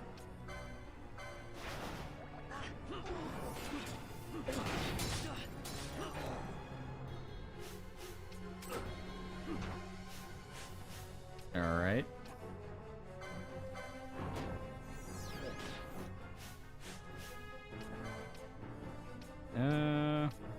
Here we go. We'll try this. Oh, never mind. Oh, jeez. Here, we try this. Fuck it. Do what you can. Didn't do bad. You don't abbreviate Sour Pop. What? It's only... Oh, jeez, fucking Christ. You get this game on sale on Steam. Yeah! Yeah, double battle speed is a godsend. You're in the emergency room dying from unknown disease, or super best friends show up at your deathbed. One has to pee in your mouth for you to live. Who you pick?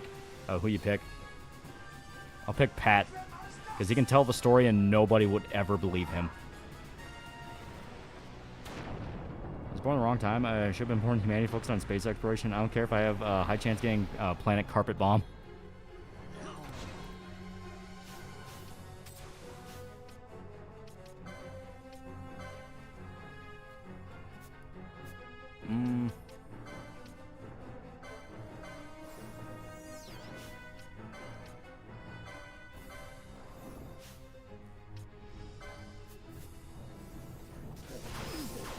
Here we go. Come on, fight. Fight, you motherfucker. Focus down and attack.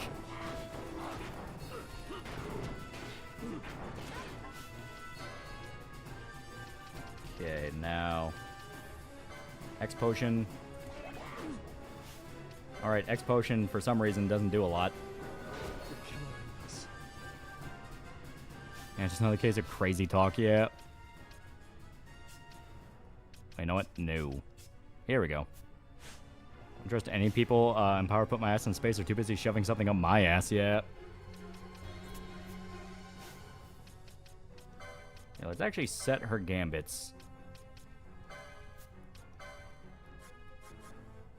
There we go. Any. And Phoenix down. There we go. Just for the love of God, bring someone back to life.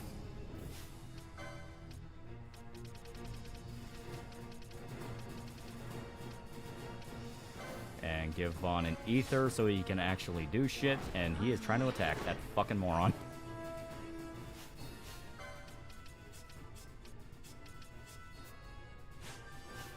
Okay, now you, Pinello.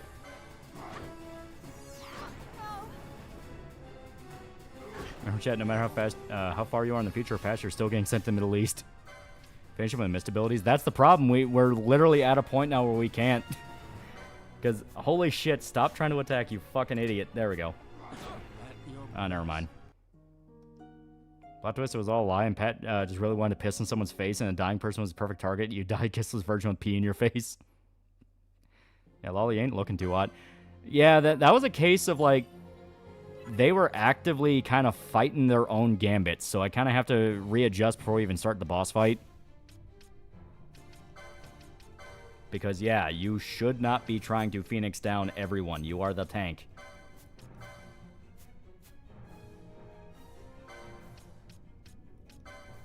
Okay, let's see what he can do.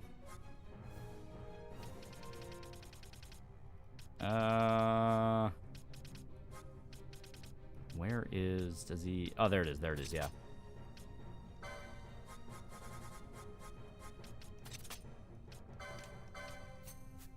There we go. Okay.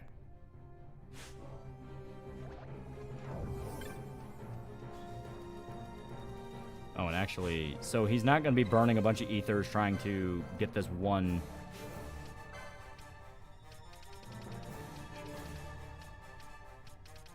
You know what? It might be better to hold off and actually just let him eat the ethers. There we go. Okay, there we go.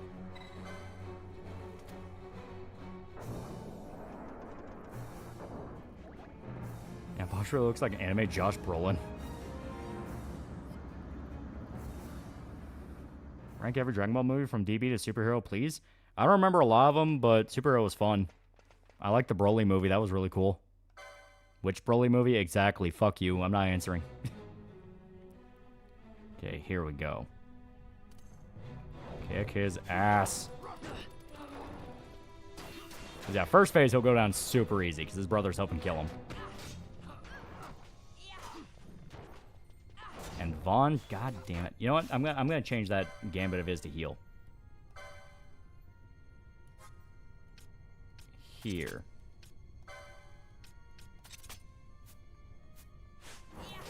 So he'll save a lot more on mana, and he will heal way more frequently. Your lives are forfeit, and your insurgents... Damn, Bio Broly's your favorite.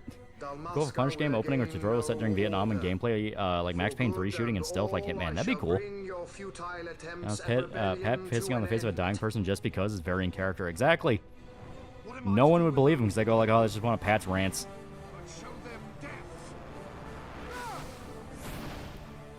This game's new Painkiller game is supposed to come out in October. Is going to be built for co-op, and I'm conflicted. So long as the arenas and the gunplay is fine, that's all right. That's all you really need to have a Painkiller game.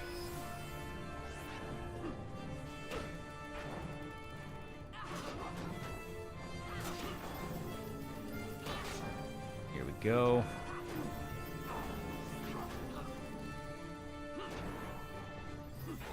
But yeah, see? Cura basically costs fucking nothing, and we can consistently get people up to 100%. This simulation having to deal with a heal slut? Basically. Hear Pat's unhinged squeaky laugh as he does it too, yeah. Matt just made another hop-on video on Town Homecoming. Oh. Pat used story bring up a psychology degree somehow. Maybe Urban Cyberpop tried to go down the path of eats the bug corporatism, only to end up fucking the pig, battling up to descended children and men-style anarchy. Yeah, Cura just when you have like 7k plus HP, like when you use Bubble, yeah.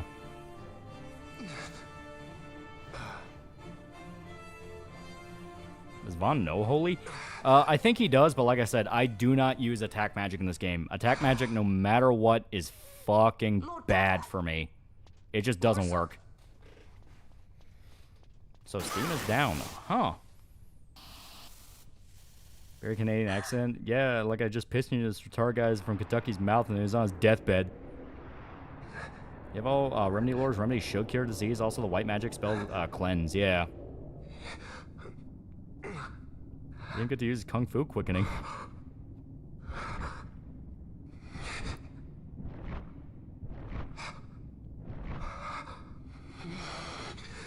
I actually don't know if Vaughn has the ability to cure it. Let me check. That might actually save us a lot of headaches.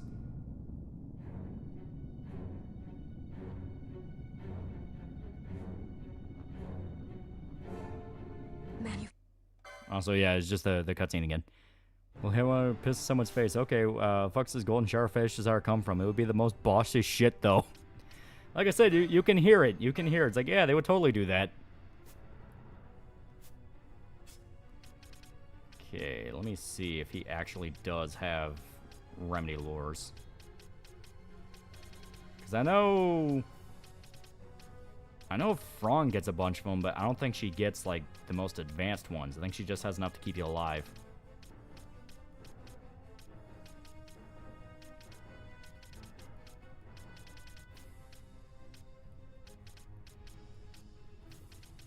Yeah, so he doesn't. Okay. Super weird that the white mage doesn't get, like, some of the more advanced white magic. It's like, that doesn't make no fucking sense to me.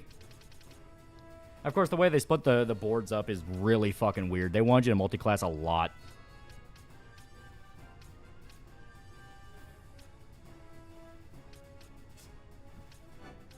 Okay, may as well just do this for the sake of it. So let me actually look around and see if he has any.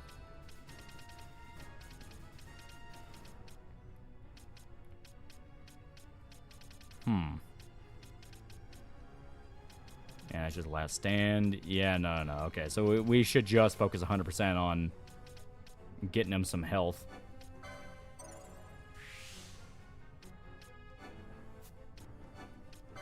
There we go.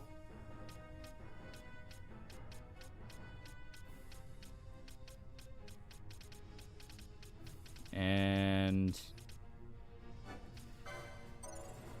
yeah, I hate forced multi-classing. What's PO K-pop? I think the only real way to describe it is white girl music. I also don't know the appeal. That's why I don't know.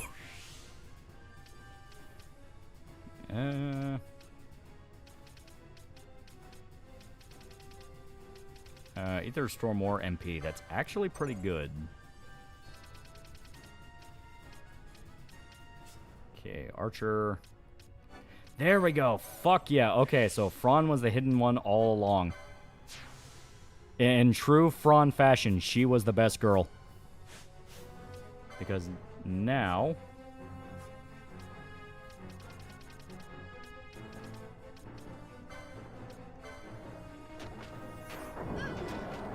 The fuck do you mean, miss? Alright, yeah, because she has to do it. I forget. She has to be the one to use the remedy on herself. There we go.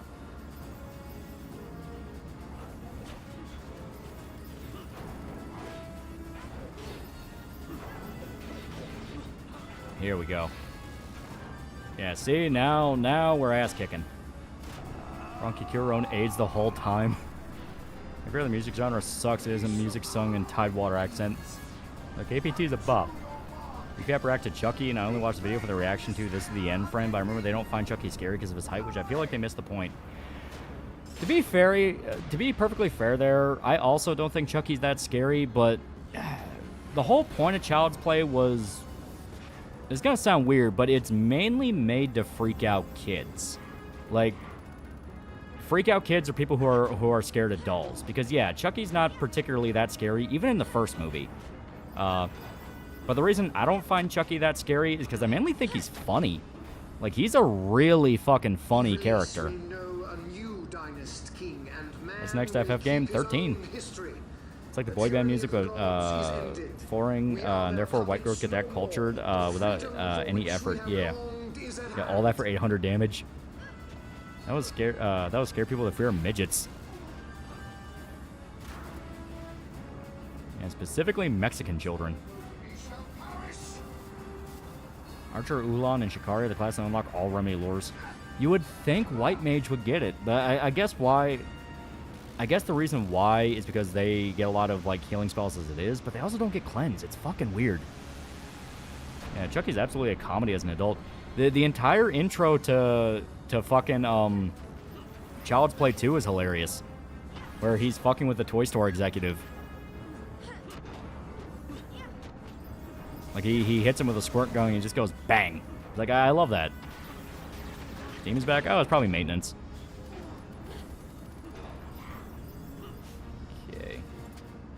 Oh, shit. I need that on.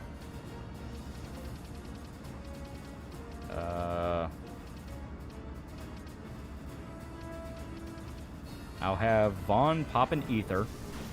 Because we're at the point now where we're pretty consistent with our trading. Where he'll do some damage, we'll do some damage. But I think at the rate we're going... I don't want to say it too early, because he does pull a lot of quickenings towards the end. But this might be GG. Vaughn. Yeah, you might not have the MP for the final boss. We do, because we still have an elixir I'm keeping in the pocket. So Chucky didn't even have to be scary. It's just dark comedy, yeah. Chucky's fucking hilarious anyway. I never felt so alive as one of the best Child's Play quotes, and it's from one of the newer movies. I don't get K-pop. I certainly like K-pop Demon Hunters. What constitutes white girl music? If you have to ask, you're a white girl. I like seeing where he calls the chick filthy slut for throwing to burn him. Yeah, it's great. I still love the elevator scene in Child's Play 1, where it's the old couple and they go like, such an ugly doll, and he just goes, fuck you. Yeah, I believe this is GG.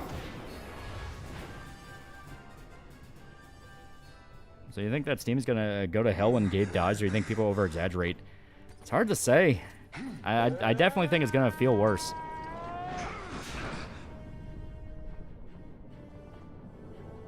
What the hell's a white girl doing here? Not a white girl. If I were Chucky, I would just walk up to random people and say, no one will ever believe you. That's basically what he does, though. That's how he fucks with Andy.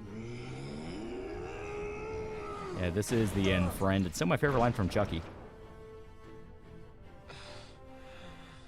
Excited for year 2. Planned update coming to Space Marines 2. I'm excited to fight more Chaos Spawn. Child's Play 3 is one of the funniest Chucky lines. Just think about it, Andy. Chucky's gonna be a bro because Chucky was gonna possess a black kid. Yeah. Like I said, Chucky's just like Freddy Krueger. Started off genuinely scary, then got more comedic. Yeah. Honestly, I don't know. Like, Chucky, it's hard to say because he started off more funny in the early movies and later on, because, I mean, like, the reboot stuff, he was a lot darker.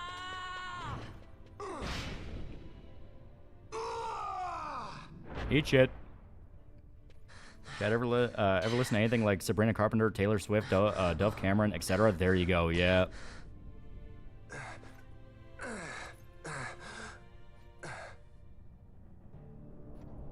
RGH, Xbox 360 appears to be fucked, won't boot or output any video. Yeah.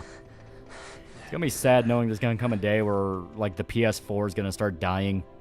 Not just in the sense of they're not gonna support it. I mean, like, physically, the consoles will start dying. White girls aren't real. They can't hurt you. Shame Chucky never got the exaggerated swagger of a black child.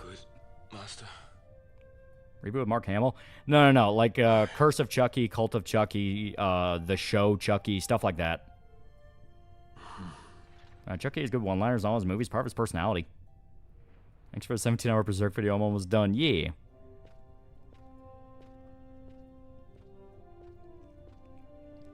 Nothing lasts forever and you don't own anything. Yeah, don't fuck with the Chuck. My main reasons why I'll support remakes and remasters to dying consoles, yeah. Yeah, be seeing you, Gerbranth. Yeah, Chucky possessed the wrong doll. He possessed Andy's sex doll. Yeah, show Chucky's a manipulative son of a bitch, yeah. What's your favorite Child's Play kill? Mine's the clerk. Ah, God. I really like when he replaces all the practice rifles with real bullets in Child's Play 3, just because that's so fucked up. It was explicitly a group of kids. Cult of Chucky had some really funny scenes. I love the scene where Andy's smoking a joint with Chucky and starts burning him with a torch. Yeah. Ookie boogie boo, Chucky. Please don't wish for the PS4 demise. I have good memories with it. I'm not even wishing for it. I'm just saying that's gonna be a thing that happens. Chucky infiltrates the Black Keys Brew. Israelites with the exaggerated swagger of a black child. Together we go. Come. Yeah, my PS4 died now. I can't play Singer and Cogger anymore. I miss my booby ninjas. It's mad that 2010's white girl music is the height of human artistic achievement.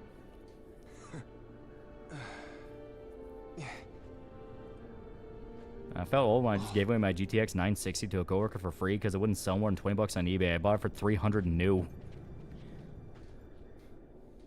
Won't Sid be eager to learn what Yeah, Bloodlines had a really funny kill with a kid and piano. history begins? Yeah, Chucky making the lightsaber and replacing his stump with a knife, yeah. Used for a version of Severin Kagura censor, all the versions censored. I don't fucking remember. I think it launched pretty much uncensored as far as Severin Kagura goes. Are Korean girls secretly white girls? All my experience with them, they're basically white women. Chucky should have crossed over to Leprechaun when he went to the hood. PS1's 30 years old, PS2's 25, PS3's 19, PS4's 12. Yeah, just to remake a burst is censored, yeah.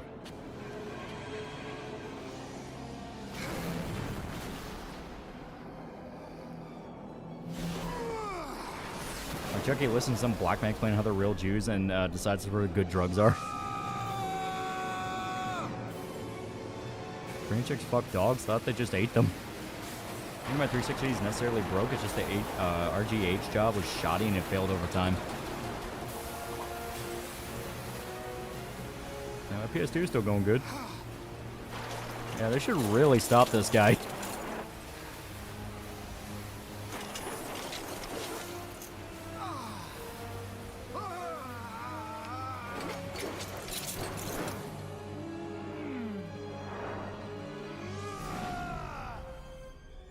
Kick Father Time's ass. Like, do you have a rubber tip? Look at me, I'm made of rubber, yeah.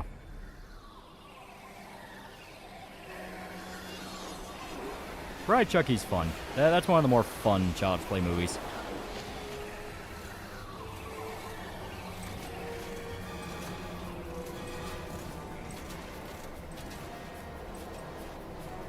I have no idea what's happening. The guy whose ass we kicked is trying to become basically like a fucking god. Looks like an idiot. How can he wipe his ass? Also, yeah, this is a... I don't know if it's just you don't see his health bar or you have to wait till a MacGuffin. So I think this is just a survive as long as you can until the story happens fight.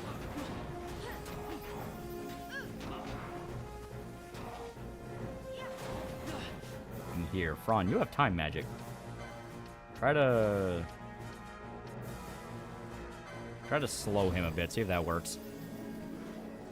Alright, yeah, he's immune to slow. Fuck. That was pointless. Also, I'm going to go ahead... Oh, yeah, I forgot. He does Mega Flare. That might be a problem.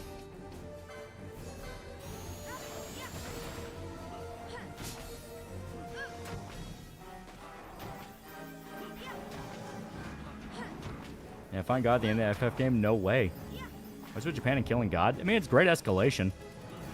Like, you start off just fighting a bunch of, like, random fucking, like, cacti in the desert. Now you're fighting God.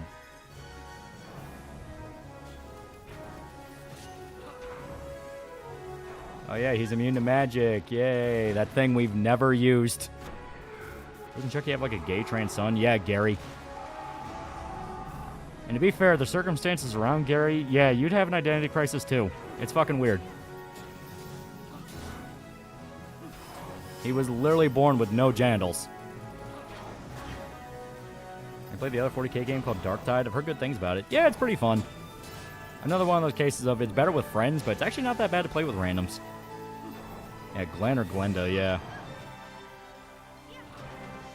I always call him Gary, because I think Gary's a funnier name. Remember the nerdy kid shielding the grenade in Child's Play 3? Chucky was a dick, yeah. Because gods in Japanese lore are more about fate and inhabit many other things rather than one almighty being. Yeah. I mean, hell, like, Final Fantasy, there's a pantheon. There's not just one god, there's a bunch. Well, we ain't got no balls. The fuck is he supposed to do? You ever play Tactics on stream? I really like Tactics.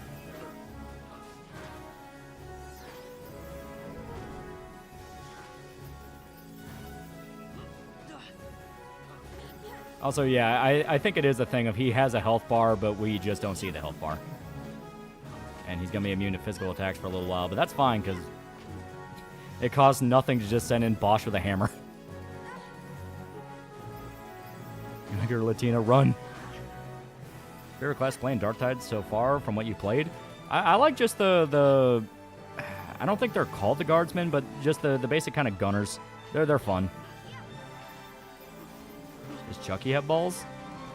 He does canonically have a dick. And to be fair, that's something that, like, when he enters a doll body, over time, the doll body will start becoming more fleshy, which is why he can bleed and have organs and things like that. So over time, he eventually just developed a dick. Meanwhile, Glenn was born of a doll. I don't know the best way to describe that, so he's not really the same thing.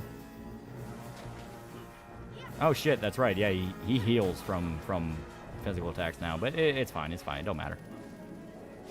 Here. Try to dispel. See if that works. It'll be funny. All right, he's immune. Did Chucky have a son before or after becoming a doll? After, because that's the ending of Bride. Yeah, it's mostly played for comedy, yeah. Hey, you mean the Veteran? I think that was called the Veteran, yeah. And Chucky's dick popped out like a sausage link when it formed. Yeah, I'm anatomically correct. Chucky and Bride of Chucky, yeah.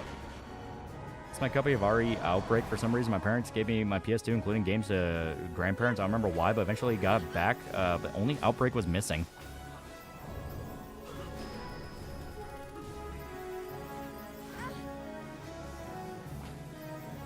Oh, he's close to death because he's red. So we just wait till his thing wears off and then just keep hitting him. Does it retract when he stands up? Getting Darktide worth getting full price? Should I wait for a sale? And so what price range? I would say a sale for around like 30, 40 bucks. Oh, it's on the middle of Bride. He and Tiffany do it in the ending. Glenn and Glenn are born. Yeah. Chucky was masturbating and seated Chucky and Lily impregnated Jennifer Tilly's character, yeah.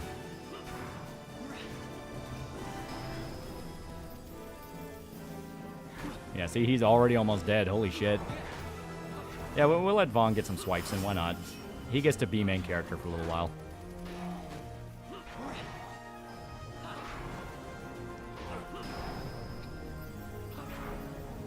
Didn't Glenda kill a man when they were a baby? I think it was unintentional, if I remember right. I think he just scared him to death. Also, yeah, we won. We just killed him. So much your level anatomy, it's like a slide whistle. The longer Chucky stays in the doll's body, he starts to become more human. That's why Chucky wants to leave the doll body for a real one. Yeah, because if he waits too long, he's going to be stuck as the doll body. It wasn't even a fight. We got filtered by one of the tower bosses more than we got filtered by the actual final boss of the game. I remember really liking Tilly as a human in that movie when I was a kid, but I forgot how she looked in that movie. Look up Jennifer Tilly, because that's literally the actress that plays her. And yeah, she was pretty cute back then. You beat the game. Lars's brother is lame. His anatomy like Sancho's and his junk is on rails, so Chuck has to lean forward in order to pop a boner. You jumped God and won. Weakest God. As an animator called Toeburger, he's a pretty cool dude, and his animations generally deserve a lot more attention. Like it's literally just if Ralph Bakshi was alive today. Oh. And Jennifer Tilly's still kind of cute. Yeah, fist bump. Healing Punk with haste MVP. Isn't Jennifer Tilly still hot today? If I remember right, she still doesn't look bad. I think she just got a little bit chubbier. Yeah, that was the plot. The first film, Chucky was desperate to switch his soul into the body of a boy, otherwise he would be stuck. Yeah, because he didn't know that's how it was.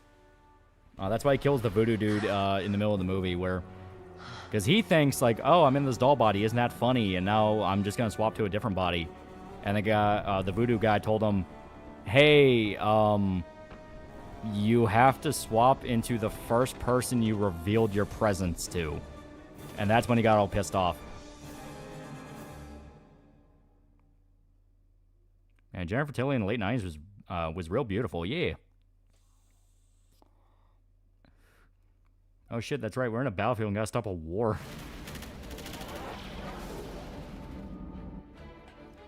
Go ahead, kill me. I always come back, but dying's always a bitch. Yeah. Fuel goes to the Glossair engines. Vaughn, you're in charge. I'm checking the engine room. Right. Fran, with me. Yeah, Jennifer Tilly's 67. Yeah. Look. I have homemade Nashville hot chicken. Hell yeah. Good shit. Good shit. Oh shit, war. As soon as the Strahls rings move, I feel my presence to a mentally handicapped child. Suck to be you. That is quite literally how it worked at first. And I do have to emphasize, at first. Later on, when they expanded it, it became a lot weirder. I'll see what I can do. She could still get it. Yeah. Yeah, Chucky also says, and I quote, I got a date with a 6-year-old. Yeah.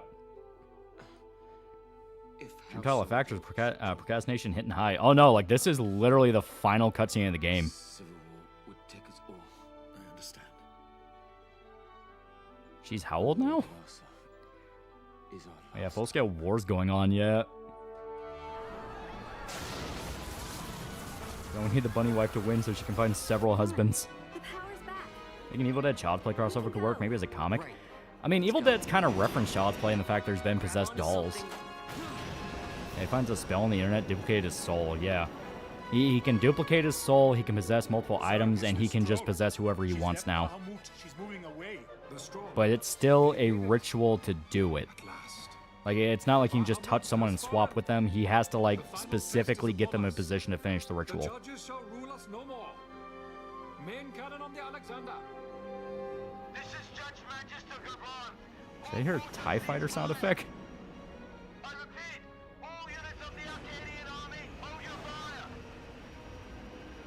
What's going on right now? Not important. We just killed God. We won. Is over. As of this moment, yeah, how the PS2 didn't explode playing this. Yeah. The Royal Majesty. Turn 13, or is it too late? It's only 2:30. Yeah, banter between Chuck and Ash be hilarious. This is Larsa Farina Solidor.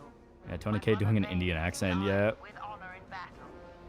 Remember, it's literally JRPG Star Wars. Yeah. Sir, your orders, sir.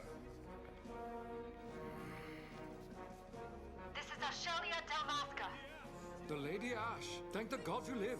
I confirm with Judge Magister Cabranth and Larsa Solidor. Now, this is a complicated one in that the character's supposed to speak with an Indian accent, but it's clearly a white guy. So if they ever remaster this, what would be the appropriate ethnicity of the voice actor? You have original 13? Yeah, they ported it to PC. I have the whole 13 trilogy.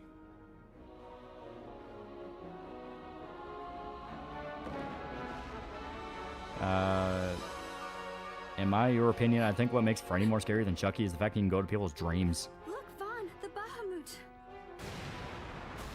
Make him Brazilian or like a black guy, yeah. A message from the Alexander. Take it. Sir. This is Judge Zargabath, Captain of the Alexander, flagship of the 12th Damascus Fleet of the Arcadian Army. I address all ships. All rebels have the SAR accent by mostly being visibly white, yeah. Remember the Chucky versus Glenn fight? Yeah, that was the whole ending of Seed. Every ethnicity would be Tony K's a whole new separate ethnicity now, yeah. Oh, Chucky could transfer between bodies, but the spell uses it. The cheap Chinese knockoff version looks like his body. Well, you see in Cult that it works very well on dolls, and he's even able to possess someone at the end of the movie. So, theoretically, he could just make an army of himself.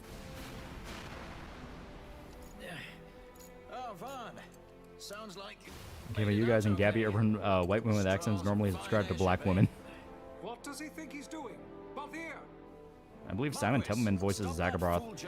I think you're right, because it does sound like Simon Templeman. You're watching Army of Darkness, specific yell Bruce lets out while catching the chainsaw in the pit was used in the opening of MDK for PS1. Yeah, that's actually pretty dope. Do you understand exactly what it is you're doing? Wouldn't Chucky be splitting his soul if he inhabits multiple dolls? Yeah, he can duplicate his soul and put them in multiple dolls. That is something that Cult established. You know what they say about the leading man? Somehow Chucky refused to make the doll bigger. He kind of grew to just get used to the body, and he understands that it's actually pretty useful. Because The whole thing is the crippled chick sounds like a fucking crazy person saying, the doll killed my family, the doll killed my family. And he's like, I can just use that to my advantage. Yeah, somehow Chucky returned. Yeah, wasn't there an Ash vs. Chucky, or was that a fever dream? I think that was a fever dream, or like maybe a crossover thing for a marketing thing. Chucky need to possess someone with a human likeness? No, the original rules were he had to possess the first person he revealed his presence to, which was Andy. He was the one that he revealed, oh, I'm alive, Andy, and I want you to do this for me, and that kind of thing. Later on, like I said, it became more about like Bride retconned it to where he needed a specific kind of amulet. Cult, he can split his soul up and put it in multiple dolls.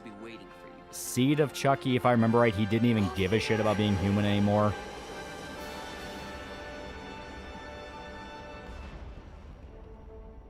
Yeah, Balthier MVP. Chucky did have a crossover with a comic called Hack Slash.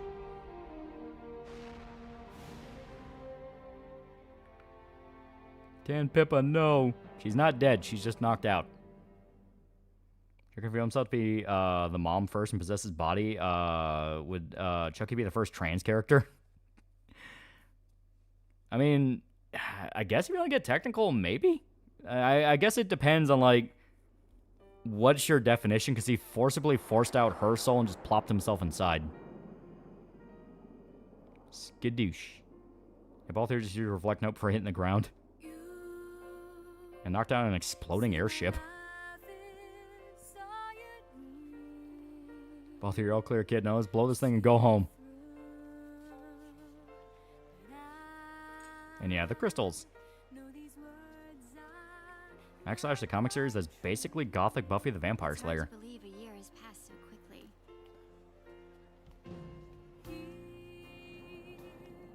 Rabanastor is finally back to the way it was. Like when Yeah, my Sleepaway parents Camp, were I still think, was a trans killer. Yeah, that was like the first big one. Because that was the whole twist at the end. We've lost so much.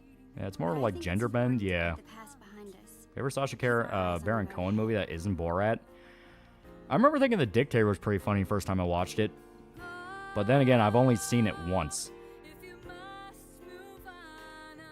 I forgot when he placed the soul in another body, is the soul displaced and sent to the afterlife, or is the original soul imprisoned or something?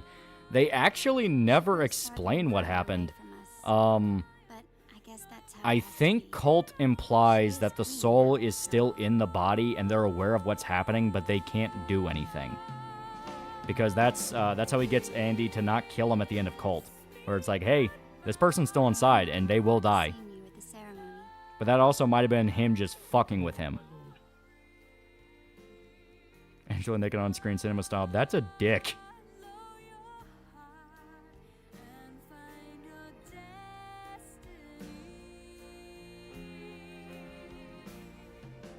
And the only reason why they made the killer trans because they figured that character is too obvious. But they were too lazy to make someone else to kill her, so they made them trans. Yeah. But still, I hope he comes back to Rabanastor. I think Chucky never managed to transfer soul aside to the doll.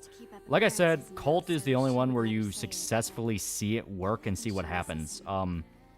Curse at the end, you see him ready the ritual and there's nothing that can stop him. And they do establish that he was successful. Protect him. I would entrust him to no other's care. It'd be funny if Chucky gets into a body and then just slowly turns to another doll to his horror. Do you know Chucky's voice played by Agrima Wormtongue? Yeah, Brett Dourif. So like Ramza Bosch, quote unquote, dies at the end. Yeah, he fakes his death. Ish, sorta.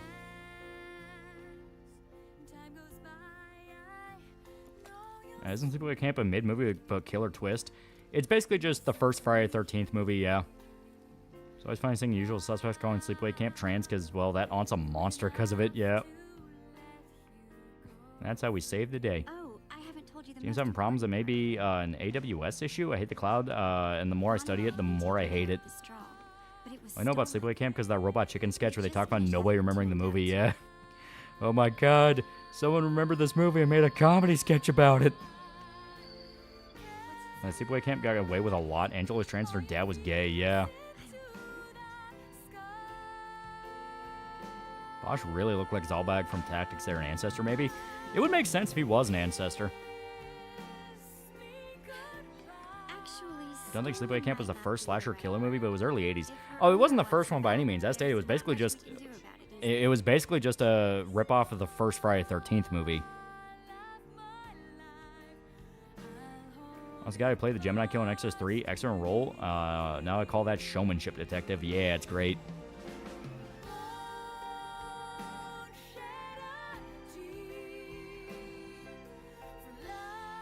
Sup, I just got done making me 4 grilled cheese sandwiches with bacon bits and ham. Eating good, yeah. What about chicken sketch where Chucky has to fight the Cabbage Patch Kids? Yeah, that one's funny. What about Ball 36, the straw back? What a joker, yeah.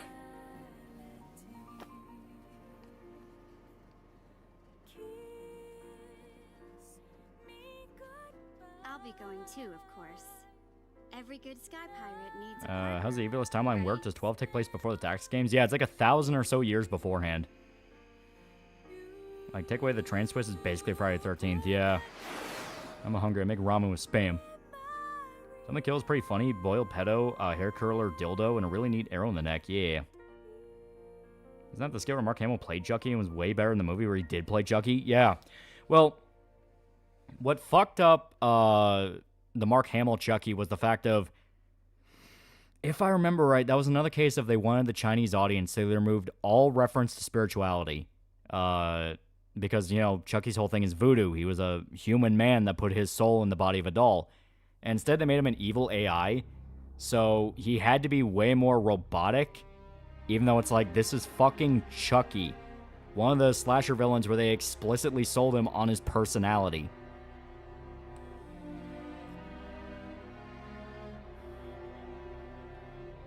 I like this panel look way more than our default. Yeah. I thought it was after Tactics, since this one has all the tech, but Tactics doesn't. No, if I remember right, it's before. Because the whole idea is, you're seeing Evilist during its golden age. Tactics is after its fall, and you kind of just see the remnants of the land afterward. To where they're still a society, and there's still kingdoms all over the place, but they're nowhere near as advanced as what Evilist was. I was trying to make remake Chucky sympathetic by having him genuinely want to be friends with Andy. Yeah.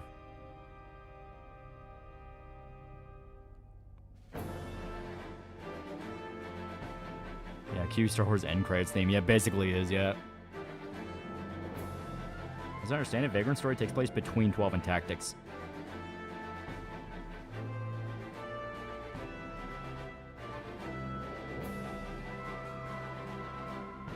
And I think, yeah. So we'll let the credits play. Yeah, chasing the Chinese audience never works. Spanish Child's Play reboot was the DBE of Child's Play. Everyone from the previous movies wanted to retire, but after that, they went, no, we can do more. Yeah. I feel for the best art style. Personally, I still say 15. 15 has an art style I genuinely really like. I like the idea of you're in the modern era, but it's defined by magic. You know? Like, it's not just Magitech like what you see in the other games, where you have, like, fucking, you know, like 6, 7, things like that. No, like, it's in, like, a modern era. There's cell phones, there's cars, there's vacation spots, there's fucking, like, social media, shit like that. But it's heavily defined by magic.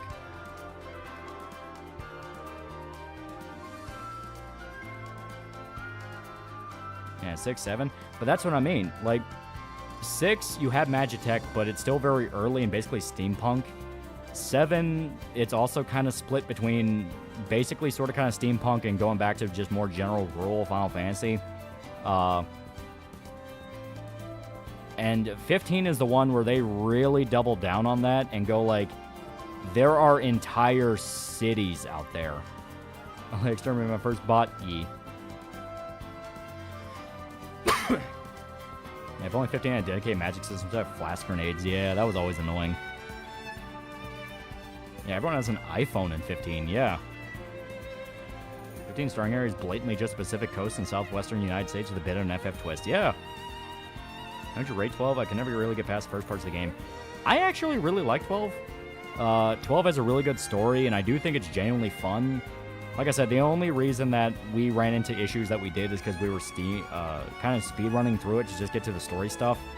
Obviously, we took our time more, and we're able to prep more and kind of optimize how we're doing everyone. It would have been way better come the difficulty spikes. But no, 12 is still a genuinely great game. So Grinder exists in 15? They never confirm it doesn't. And the technology they set up never says it can't happen.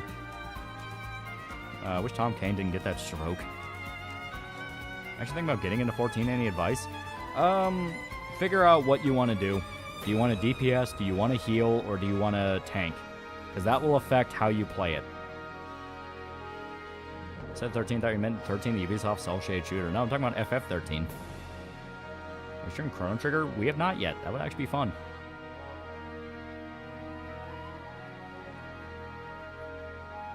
Like the city at the beginning of 16 looked like it had neo-Gothic architecture inside of what looked like a concrete bastion fort. Yeah.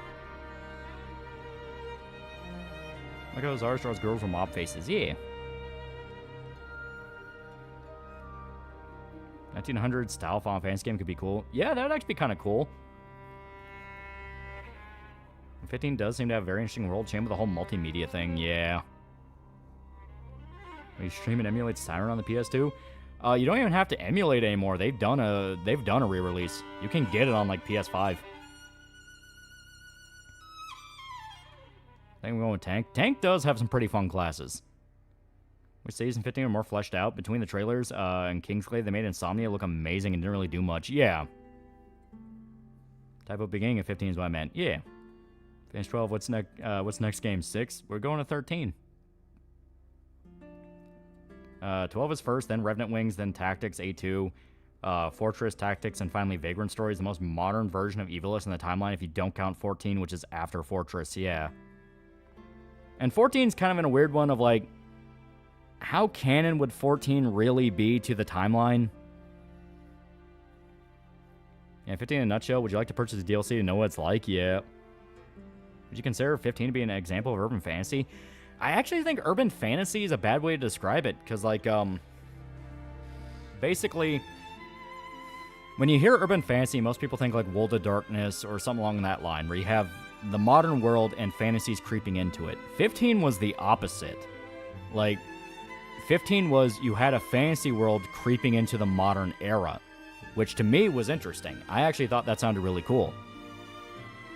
We're completing F tomorrow, then after that we're doing New Game Plus. I don't know if we do New Game Plus, but yeah, we're going to try to get the normal ending route.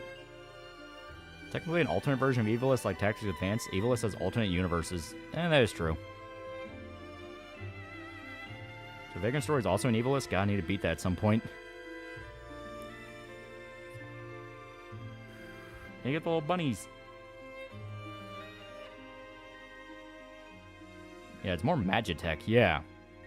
Like, Magitech's the best way to describe it, but even then, Magitech, when people hear that, they think like Final Fantasy VI or Final Fantasy VII. Like, I think the only setting that really gets close to it in any other way is fucking 8. Where 8 is just straight up like a sci-fi setting more than once.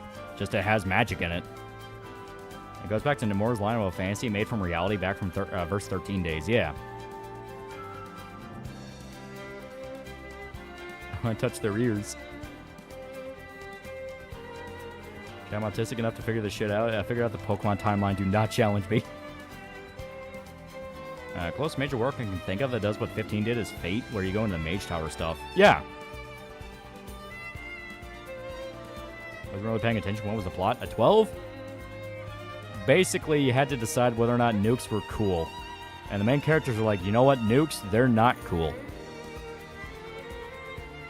Also, you know, maybe God was manipulating every side, but, you know, don't worry about that. We kicked God's ass. That was an okay cop movie about magical stuff. Modern World was called Bright with Will Smith. Yeah, I've seen that. And straight, I'd say it's just straight high fantasy, yeah. Yeah, Magitech isn't really a genre. The only context Magitech's even ever used is Final Fantasy. Because I think they just name drop it as a term. So yeah, maybe like advanced high fantasy is what you'd want to describe it as, but even then, like, I don't know. It's weird. Like I said, it's very fucking weird. Yeah, 15 explicitly uses the term Magitech, yeah. Nuke's bad the entire Metal Gear story. Gonna continue with the hunts, or are you switching to another game calling it here? Oh, we're gonna try to do 13. We're gonna try to get started on 13. Because then you guys get to see the absolute fucking shift. People know about 13, but do you know 13? You know, English word for a baby rabbit was a cunny. It fell out of fashion during Victorian era because it became too rude. Wear a Sanchi medallion and watch every cartel execution video. Give A. Shankar the rights to Berserk. I mean, the cartel execution thing, that's just browsing live leaks for an hour. Okay, here we go. Magitech started in FF6. Yeah, well, that was the whole thing with FS6's story, where 6 was all about, you know, Kefka pushing more technology instead of magic and how that was fucking up the land. I remember about 13 is that JonTron said it was bad when it was new. So, 13 is, I would say, hard to love. I genuinely like it, and I actually think it's overhated. But it does have problems. The plot wasn't like Star Wars. Translating this plot to Star Wars be like everyone fighting over the Death Star keys, but said keys are given to you by cunning gods. Well, I mean, like, it literally kind of has some Star Wars influence, because Balthier's Han Solo, Thrawn is Chewbacca, Vaughn is Luke Skywalker. Like, there is some fucking... There's a little bit of that there. Is there an FF game you don't like? Oh, yeah, 100%. Eh. Like, I actually think, and this might be heresy to some people, I think FF3 kind of sucks until you get to Crystal Tower. Every dungeon is just some gimmick, and the gimmicks aren't particularly that fun. Oh, shit. Okay. So here, I gotta...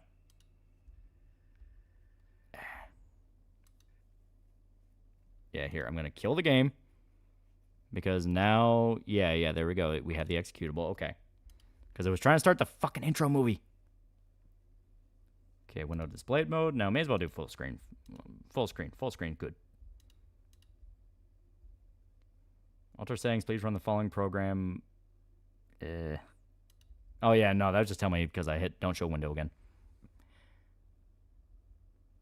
Never played FF3. FF3 is really fun when you get to Crystal Tower. But every fucking dungeon leading up to it is some gimmick. It's fucking like, hey, get turned into a frog, or hey, fucking get shrunk down, and it's a pain in the ass. Also, I don't think it's swapped over yet. Come on. Come on, you fuck.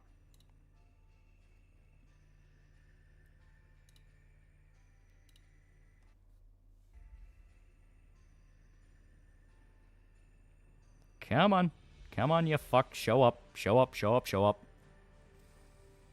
Was Magnetic Cave 3 or 4? That was 4. Rare Crystal Tower Enjoyer. I actually thought Crystal Tower was the best part of it. Yeah, it is really being shy. It does not want to pop up. Come on. It's on the fucking executable.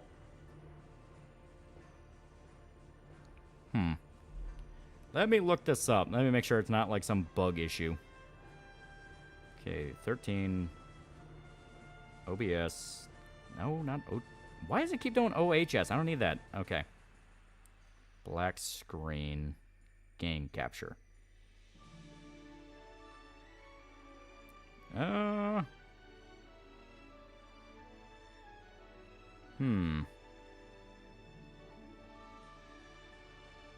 Yeah, it's not bringing anything up, so on paper it should be working. Yeah, we hear it. Yeah. So it's just not one to show for some reason.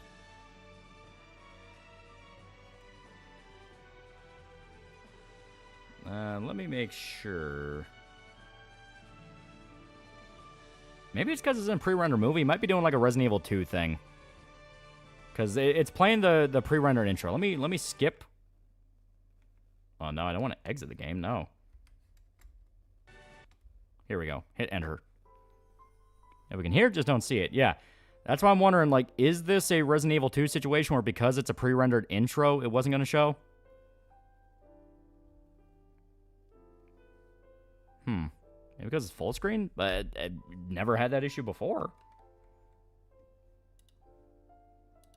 Yeah, Final Fantasy 13. Here, let me take it off. 13. How about now?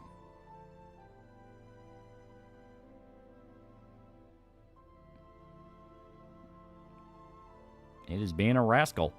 Okay. Let me go to settings. Maybe there's something I can turn on in this setting.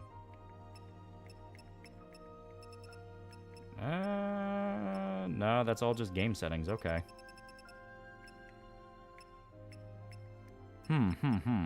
Okay. Yeah, I will actually exit game this time. 13 is a good story, but boy, does it get overwhelming with all the side characters and storylines. Also, fuck off, Origin. Of course, Origin had to crash. Are not Final Fantasy games inspired by Star Wars, not just 12? No, the only ones that for sure name drop Star Wars inspiration is 4 and 12. OBS would not deny the visuals to go with hearing my hands. Sure, it keeps shitting itself. No, this is just another thing of like fucking OBS. Maybe doing something weird with borderless full screen or VSync? Maybe. That would actually make sense. So let me go to installed files. Here we go. Yeah, I'll do the launcher. And once again, it wants to do fucking like 1270 by 980. I don't need that shit. Yeah, full screen display mode. We'll do that.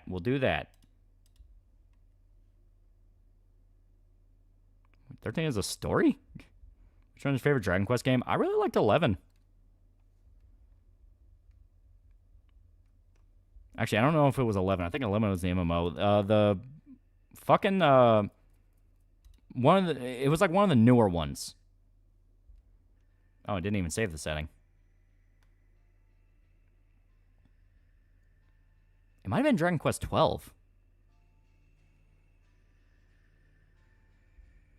Okay, and it's still not one to show. Okay. So you are going to be a dick. Yeah, window display. Anti-aliasing, we'll bump that up to like 8.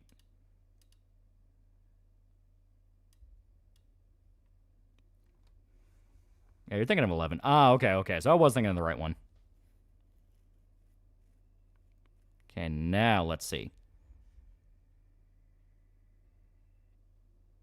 Because it's still the EXE. Come on. Telling you Silent Hill curse spread to OBS. It might have actually, yeah. Yeah, 12's not out yet. Okay. Alrighty. Come on. Let's see, I can't. It's black, yeah. This is fucking weird.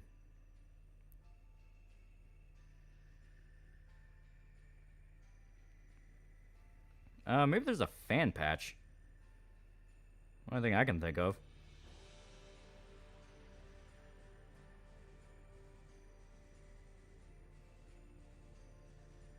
Ah, okay. This might do it.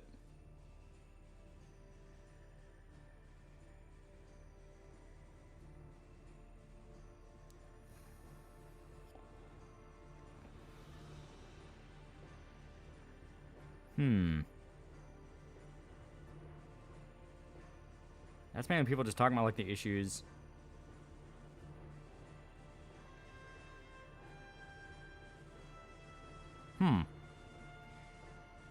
Earth X Lolly, a black.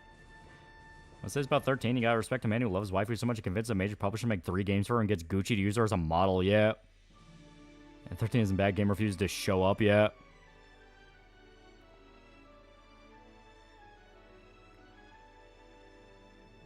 Here, let's just do Final Fantasy 13 OBS.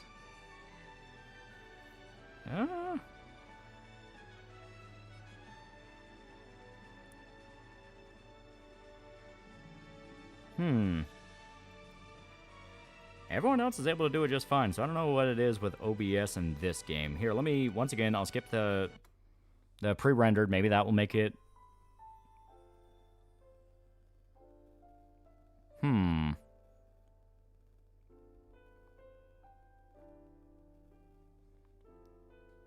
Alright, let me try this. When in doubt... Damn it, okay. When in doubt, I will just... Oh. Damn it, come on. Yeah, that's supposed to be Final Fantasy 13. Let me just fucking kill the game capture. Game capture. Final Fantasy 13. Yeah, it's supposed to be that. Let me try maybe that? No, it still doesn't want to show up. Okay. So, it is wanting to be a dick.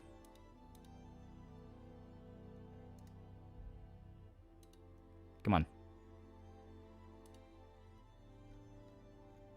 On the upside, it's not like it's like killing the internet or killing the PC or something, but yeah, it is one of those. The hell is Windows Update Medic Service? And when in doubt, whip it out. Quick unregistered hypercam. Alright.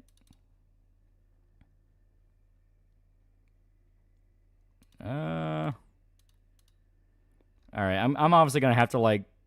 Let me just move this all the way down. I'm obviously gonna have to tinker around here and figure out what's going on. So... For now, I'll swap us back on over. Yeah, damn, this might be the Final Fantasy for the night. Yeah. Yeah, try going window mode. It's in window mode. That's the thing.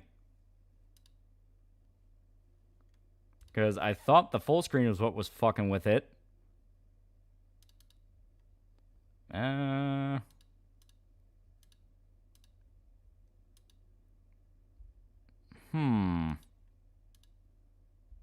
I don't think shadow resolution would fuck with it at all. I really don't know. I really don't know. Does FF Type 0 count as a spinoff game or mainline game? Since essentially Final Fantasy 0, it's a spinoff. Okay, well, I guess until I can figure this out, we're gonna have to figure out what to do here. The thing is, I can't even...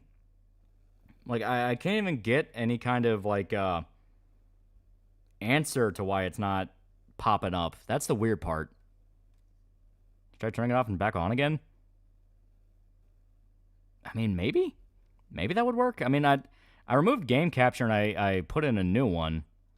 So, I really do not know. Maybe the launcher? That'd be fucking weird. But even then, it's not showing up. Here, let me try this. Let me try this. So I'm going to completely kill it. Okay, no more instances of Final Fantasy 13 anywhere. That's good. That is good. I don't need Origin. Fuck off. I never even liked that service. Yeah, there's absolutely no more 13 running. Okay. So let me see here. I'm going to swap us back. Okay, yeah, so that's just the Steam app at that point. Okay, okay. Actually, Final Fantasy 13 pulls this shit. Yeah, right? Has Steam Force compatibility? I mean, maybe? Like, what's weird to me is that this is the first time that's happened, you know? Like, apparently this is just not a common thing, but I don't know.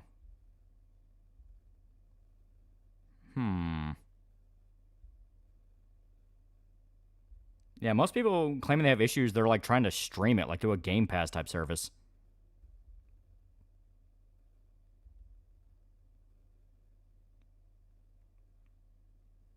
Yeah.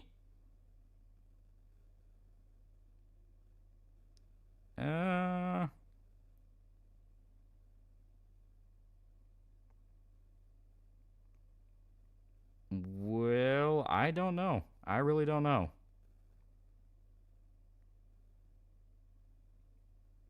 Obvious answer here.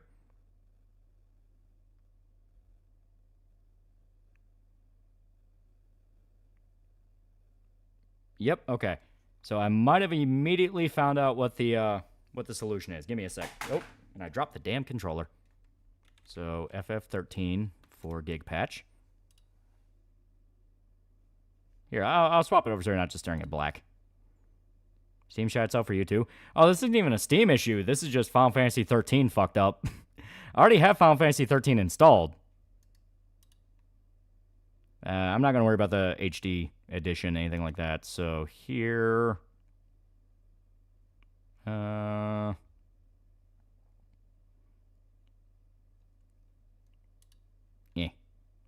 There we go. Okay. So now we go to the Final Fantasy 13 folder. Yeah, I'm pretty sure we do that. Okay. Yeah. So this seems relatively straightforward.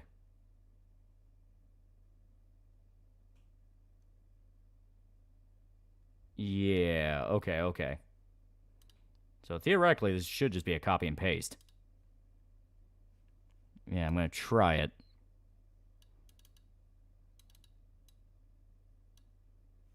Eh. Doop. Okay. Now, the 4 gig patch. Just need that. Here we go. I'm going to be installing some shady fucking shit on my PC. But it'll be okay. It's for Final Fantasy 13. The only game where it's worthwhile. Oh, there we go. There we go.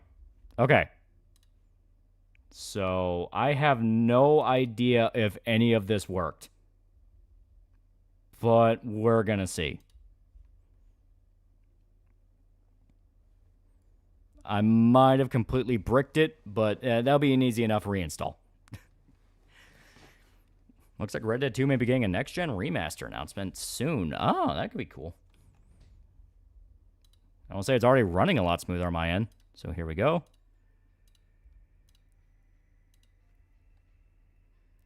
Okay, yeah, there we go. 2-second fix. Fuck yeah.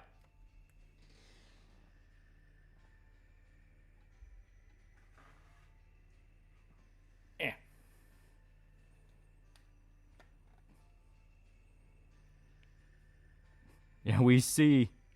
Yeah, no sound. To be fair, that might be more just the fact that I fucked around with the game capture thing.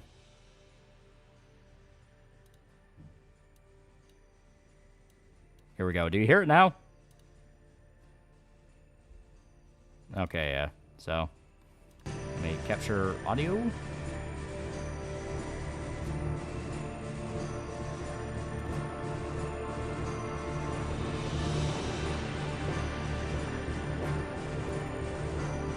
Yeah, we can hear it now? Okay. How about now? I need to make sure this is an actual setting I'm fucking with, and it's not just that it popped up late.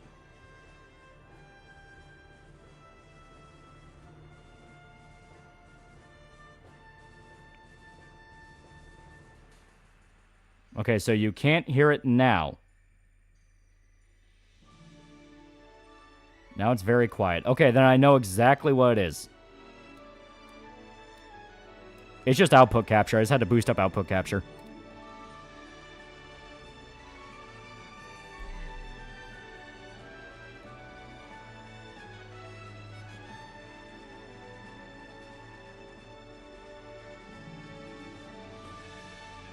Yeah, I can hear it on my end. Yep. So yeah. I know exactly what fixed it. Maybe a little higher? I can go a little bit higher. There we go. But yeah, so when in doubt, 4 gig patch. 4 gig patch will forever save you. What type of genre is Final Fantasy 13? It's more in the line of like 8, where it's basically advanced Magitech.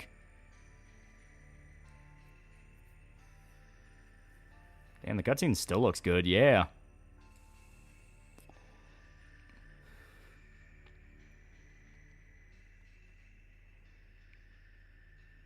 "13 sparked my interest in Asian women." I never played it. And obviously, if I want this to look better, I can get an HD pack someone made. Personally, I think the game still looks pretty damn good without it. Snowpiercer, the tallest Australian who's ever fallen for a Japanese little girl.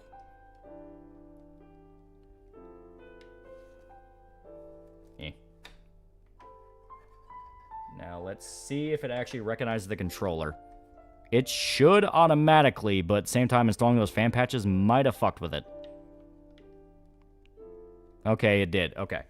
So, first playthrough will go without, but I'll obviously, you know, figure it out from there. Yeah, Lightning's really pretty. Where are the brown bunny women? Yeah, we're officially in modern FF, yeah. Oh, wait, no, you know, I think I'm gonna fix it. Okay, there we go. I clicked off the window and I forgot to click back on it. That might have actually fucking helped a little bit.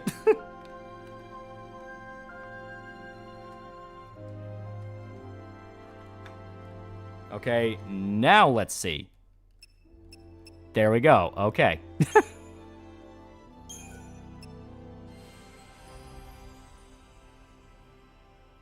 You have an option to exclude Snow from the fucking story. Not only do you not, he gets more story stuff in each sequel. Love the towel theme. Yeah, this is like full-on modern era FF, where they put a lot of money into the music and the graphics. Remember, Chad, Forspoken supposed to be a side project for this. Or the beginning of the end. Maybe a drinking game for every time someone says Sarah.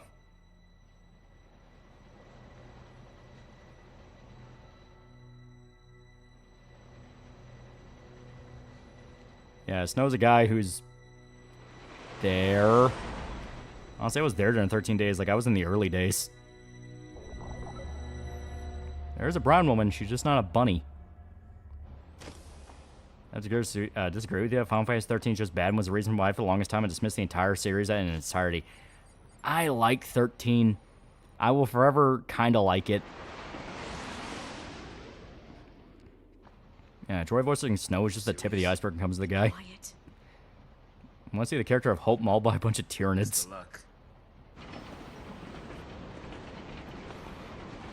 Never played it either. What's your opinion on Snow? Snow's there. Just say Snow gets what he deserves later in the game, yeah. Number 13, fan puts birds in their hair after growing froze. What's the story about 13? A reviewer I've seen really described it. You are basically fighting against a really, really dickbag dystopia. Like, a legitimately very fucked up dystopia.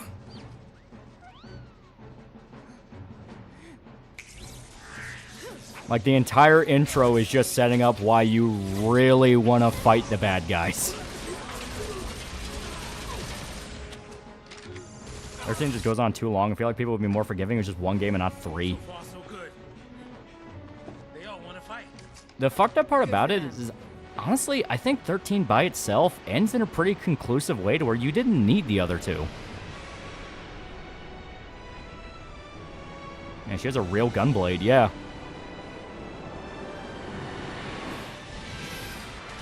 Black man has a bird in his afro, I'm sold.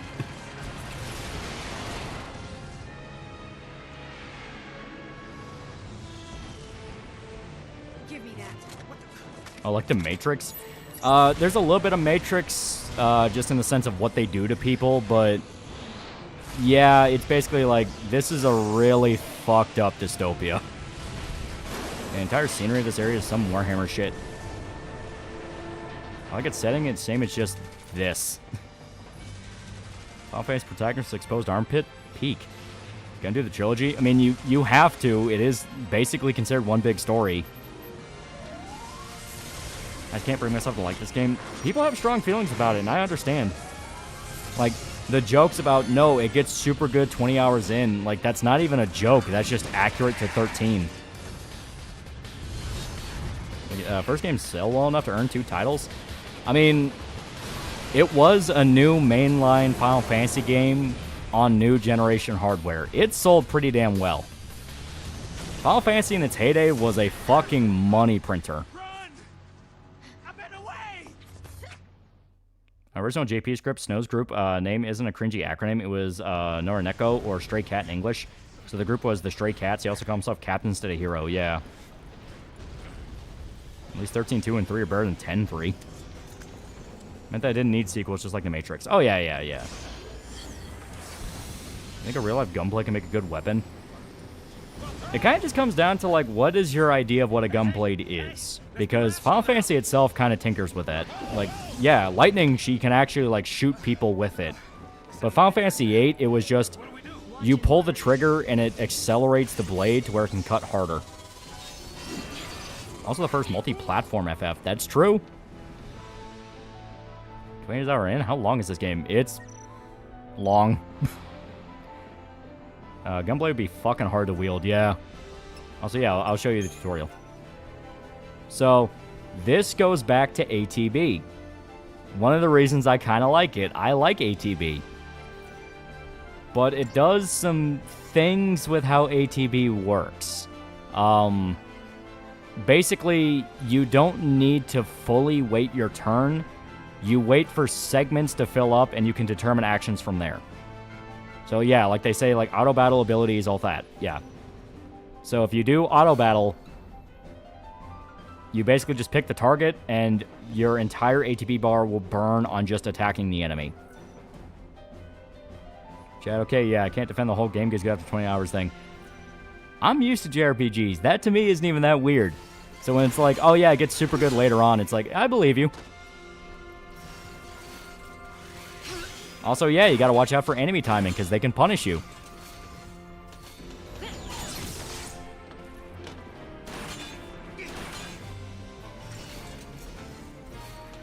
If the game gets better for 20 hours, the game is just not good.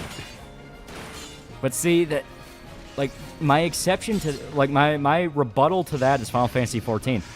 Everyone who plays 14 says the same thing. Oh yeah, Realm Reborn's just fucking there as a tutorial. Who fucking cares? And Realm Reborn's like fucking almost, what, 200 hours long if you want to do everything?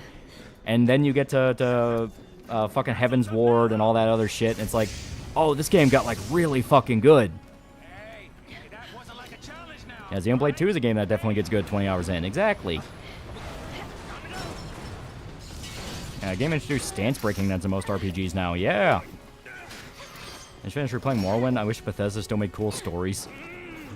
I got FF13 at 360 for $1. Wish my 360 worked so I could play it. Blinded by the lights on. Shut up. Honestly, I love the Chocobo. Counterpoint 14 is an MMO, and I don't play or count MMOs. Fair point. Like, that actually is a fair point. But it's my rebuttal. Now you see the impasse that comes with being with Final Fantasy shit.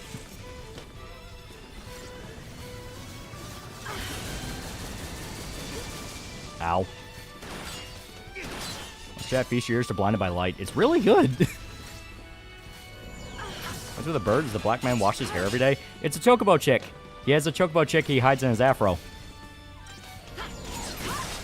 Actually, like Realm Reborn for the most part. Felt like a good scale, but the post main story quest content dragged since it was there to buy time for Heaven's Ward. Yeah. Still beautiful after all these years. Bro, saw Rush Hour and like, yeah, we need this guy to be on our story. The thing is, he's actually one of the best characters. I'm not even lying. He has like probably one of the most like heartfelt parts of the entire game.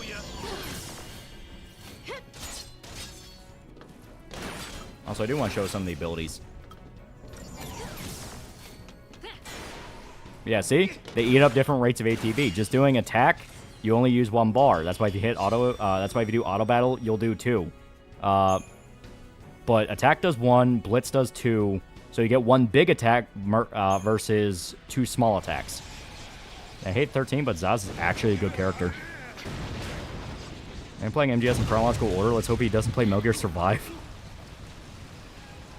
I don't have a problem with slow burn games, but I don't want to feel like I'm wasting my time. And like I said, it's fully legitimate. Like, the entire first 20 hours of this game is just setting you up for everything you're going to be doing. It's all tutorial shit.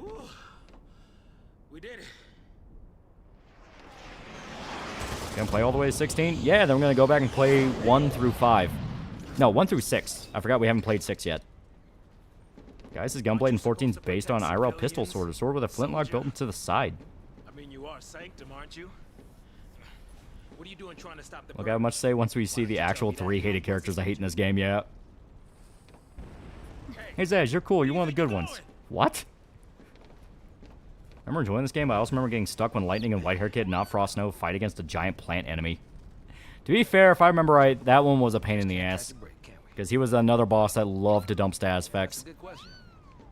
Yeah, I played 4 on stream, so 1, 3, 5, and 6. Yeah.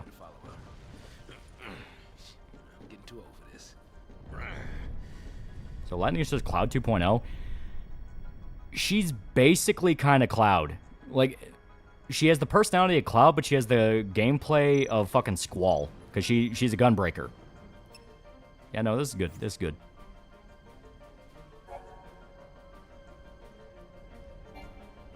Sure we can get Also, yeah, it's going to use the PC prompts, even though I'm on controller. Here we go. We can save. Someone's going to fry the Chocobo. The Chocobo is his friend. Why people hate Snow again? He's a douchebag. Like, unironic, he's just a douchebag.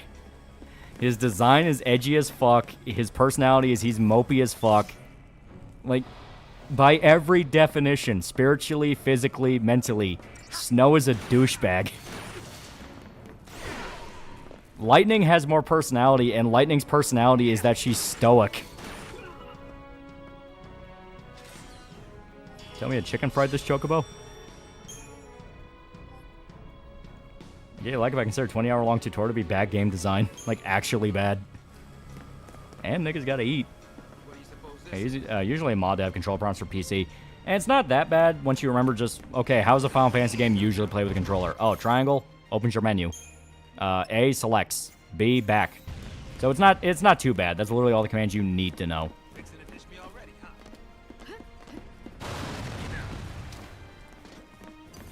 And a bad Troy Baker at that. Yeah. It's kind of where I blame Square. They literally push her as the new face and did her no favors. Yeah, because, like, I think Lightning as a character is fine. It's just the fact of, during the 13 days, they really wanted you to like Lightning. Like, it's not even a joke to say that, like, fuck, she was one of the faces of Square Enix. I remember Snow wearing a gray trench coat and a beanie and throws grenades. That's it. Yeah, Lightning's more masculine and feminine than Cloud at the same time. Yeah, Destiny's one of the funniest lines in gaming. Cannot wait for 13.3.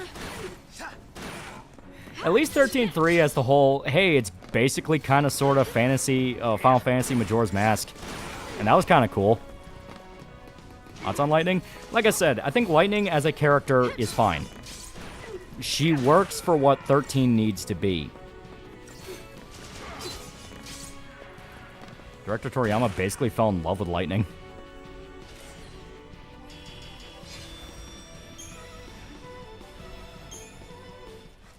Yeah, Martin 13 was insane back in the day. To be fair, it was a big deal.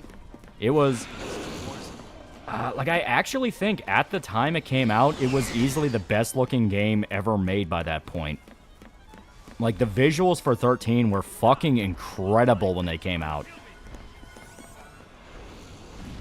Trust me, guys, Lightning is not as bad as the fandom makes her out to be. Yeah, no, she's nowhere near that bad. A lot of the resentment just came from sheer overexposure. Like, 13 didn't just get spin-offs. It had 3 major release spin-offs. Like, usually, Usually a Final Fantasy spinoff is just there to supplement while you're waiting for a mainline game. You know, like, Dirge of Cerberus was PS2, so you had Final Fantasy X and Final Fantasy XII to look forward to, you know?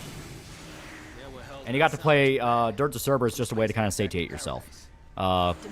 Crisis Core, exact same way. It was a PSP game that was just there to kind of hype up Advent Children, you know? It's like, oh, that's pretty fun. But there are other mainline games. 13 was the entire fucking 7th generation. Or 6th generation. Whichever one the 360 PS3 generation was.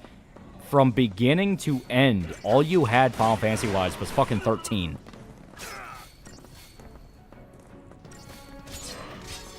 '13 still looks better due to presentation. Yeah.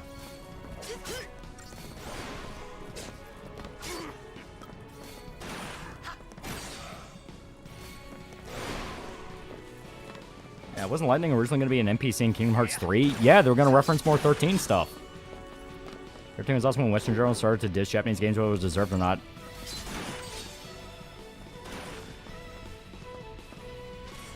Yeah, these 3 games across, what, 5 years or more? Yeah. Just watch the Rocky Horror Picture Show. What the fresh hell did I watch? It's really good. That's why I got into SMT, because 13 was oversaturated. Yeah. And like I said, it's sad because, like, 13's not even a bad game. Like, I like the world of it. I actually kind of like some of the characters. The story is genuinely interesting.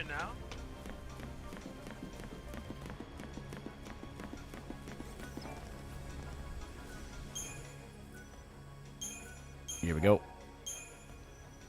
What's Rocky Horror Picture Show? It's the one where Tim Curry sings the song of He's a Sweet Transvestite. I'm joking when I say this game impacted me in a negative way. It called my view on Final Fantasy and JRPGs as a whole for a little over a decade. Remember Jesse Cox going over 13.3 and just disappointment in his voice. Yeah. Well, like I said, 13.3 was a weird little experiment where... So every Final Fantasy game had its formula in that it's Final Fantasy. You know, turn-based combat, look around for the story, do side quests, things like that. 13.3 was actually a Majora's Mask clone. You had to get everything done in a certain amount of time in order to get the real ending of the game. And I mean literally time. You were timed in the game. So you had to know what quests to do in what order in order to get everything you need to do.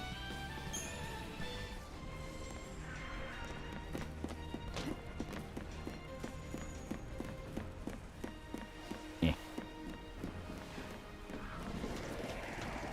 Also playing 13 on PC and not having a Rocky Horror outfit mod is shameful. Sweet Transvestite is a mad scientist from outer space. Yeah.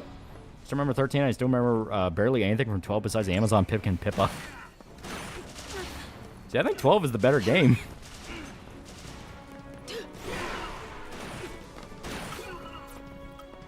Here we go.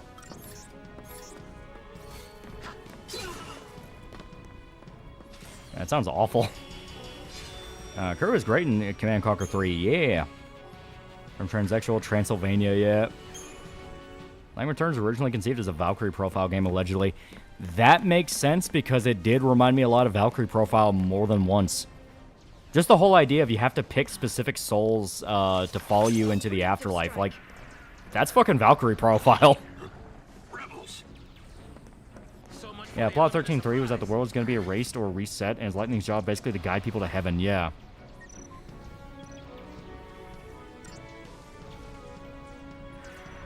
Yeah, I don't need to know. I already know.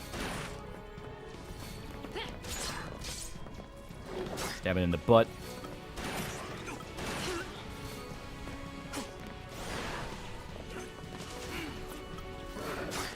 And...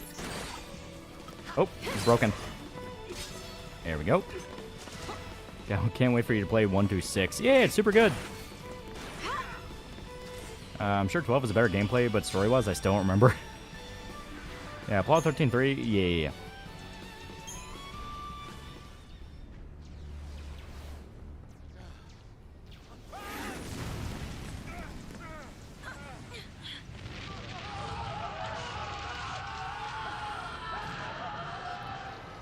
Ends with a bizarre revelation that people of Nova Chrysala got reincarnated on Earth. Yeah, it got fucking crazy. There's no time.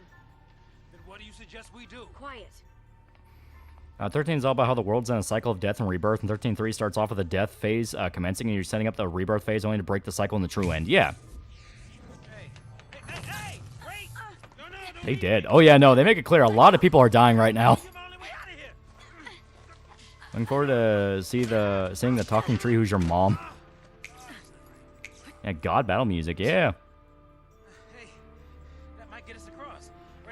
Also, Zaz with his guns that transformed into a shotgun was totally gotten from Power Rangers SPD. Right? Looks that way.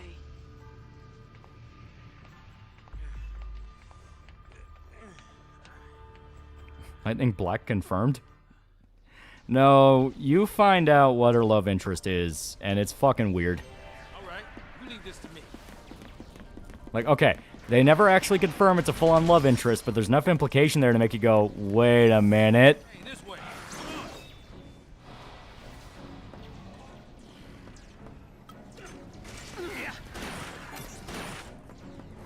It's a dog, isn't it? And no, she never used that gravity thing again, yeah. There we go, get some AoE.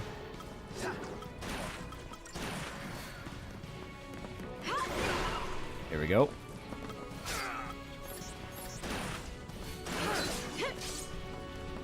Weird Howl. Do you remember the Ken route in Persona 3 Portable? Basically that. Lightning grooms a kid. Okay, to call it grooming is the cynical way of describing it, but yeah, she grooms a kid. And then that kid, he, like, I guess becomes an angel, or it was an angel pretending to be him. I don't fucking know. 13.3 was weird. It should have been me. Is it Hope? It might be Hope. Because get it? Lightning loves Hope. Do you get it? Fuck you, you don't get it. Fuck you. It's a masterpiece. Nomura did it again. She's a cradle robber. Seems to be in working order. She's taking a page from Orochimaru playbook.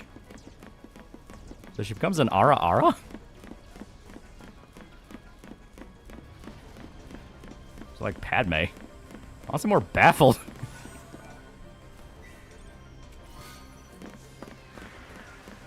Yeah, it would be a Nomura decision. I don't like this, not one bit. I'm calling the police. Seems Dragon Quest 9 and 10 released during the 13 saga, so still some Squaresoft JRPG in that time frame, and the FF entry wasn't to your liking. Yeah. And to be fair, I think around this time is when more people start playing more Dragon Quest. I love 13, not like that. Oh god, she One-chans the boy. She quite literally One-chans him, because, like, her sister gets with Snow, and that's why Snow does a lot of the shit he does. Zaz, I think his wife is dead. And Lightning sorta kinda is implied to be with Hope. I love JonTron's review of 13, The Final Corridor. My name's Hope. Where's my pink-haired cougar groomer? Remember when I said I kind of relate to Lightning? Yeah, it wasn't that part. The dog sounded more normal. Yeah, basically just attack chain. Basically, wait for him to do an attack, and then you can chain it.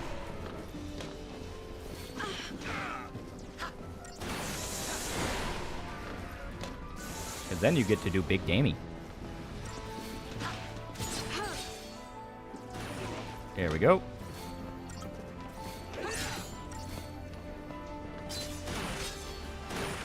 Who's a brown hair guy you play in 13-2? I don't fucking remember him. Holy shit. I don't remember who you're talking about. It's like, no, that wasn't Snow. Snow has white hair.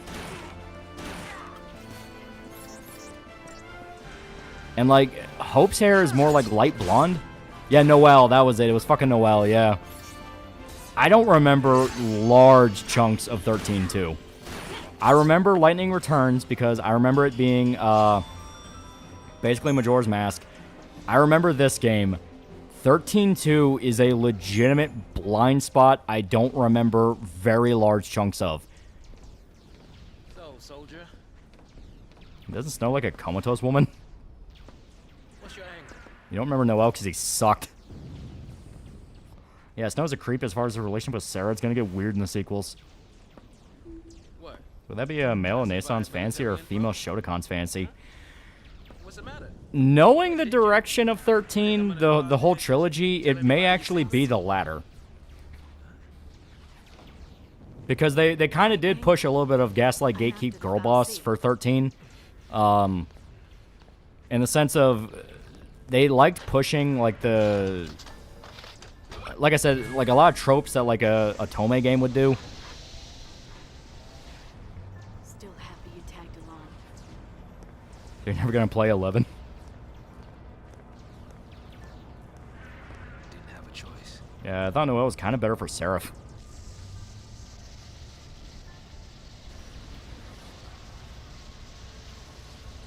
Sassy lightning. Ever play Underworld, basically Subterranean Fallout, and I personally love it. Set the video on it. Yeah, it looks cool. Are 11 servers still up? A bunch of fan servers are, yeah. Yeah, that game's 20 years old. I was shooting the black man on the bus. So to kind of explain a little bit more what's going on, there are purges. Like, actual just purges that happen. The bad guys show up and just kill everyone they see. The reason they're fighting is because they're actively trying not to be purged. Hope is 14, Lightning 16, so we're safe. I said I didn't like 13, but I was not expecting Lightning to be Shotokan. It came out of left field. There's a reason I brought up the Persona 3 comparisons, because it's basically the same idea. Huge. You stay here. And there's a good reason for the purges, yeah. I'm sorry. I didn't mean to. Also, here he is. Need heroes. Here. You keep your cool, and they will too. You got it? I enjoy all these characters that are going to die. Sopa Kitty just looks like an average JRPG male. Goddamn it, Screw, how'd you make my comfort character a Shotokan? God damn it, is that Joel? It's Troy Baker, yeah. Troy Baker plays Snow.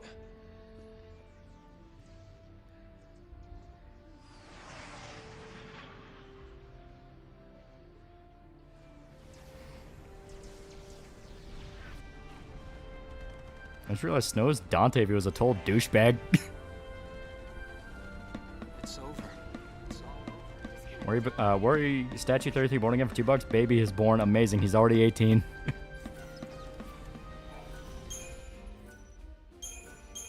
What JP dub of this game even sound like? Honestly, I don't know. Final Fantasy one of those series I always play in English just because they do go out of their way to include a good English cast. Even the 10 English cast isn't that bad. This is where the Troy Bakerification of gaming began. The Underworld's getting a sequel. Hope it does well. Oh. Really? Can I? Sure. Troy Baker in a beanie. Troy Beanier. Oh, it's even worse. She pulled a Melodus from Seven Deadly Sins and spawn camped. We're all in this together. Our enemy's the Cocoon Sanctum. Their dreaded Psycom, no less. What's the dread? Psycom's nothing but a whole bunch of Will Lightning get along with the Gull Wings? They've got nothing on Nora. She would basically be a straight man, kind of like Pain. But she wouldn't say no. That is an aspect a lot of people forget. She does have moments of being goofy. Like 13-3, she actually has a lot of joke side quests. It's back before Troy Baker was embarrassed to be in JRPGs, yeah. Snow does have a waifu in the squad. Also, yeah, this is just Snow's thing. He runs up and punches things. So he's sorta kinda your monk. And yeah, he does throw grenades.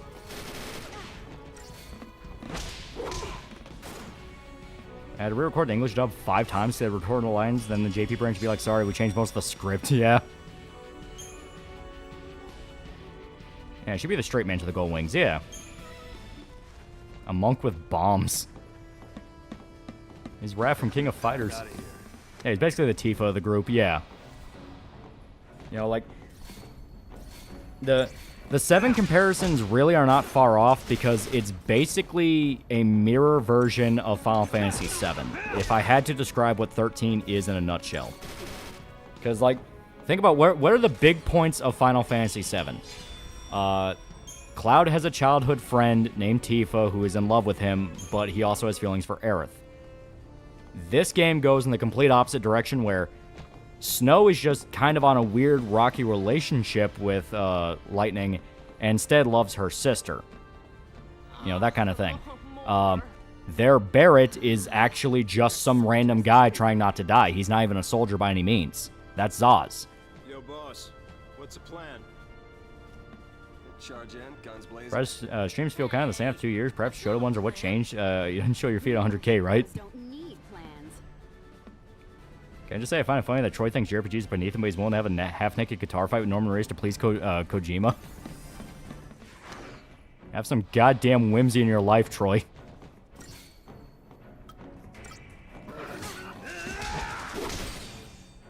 Our hero. Game lacks the Final Fantasy victory tune.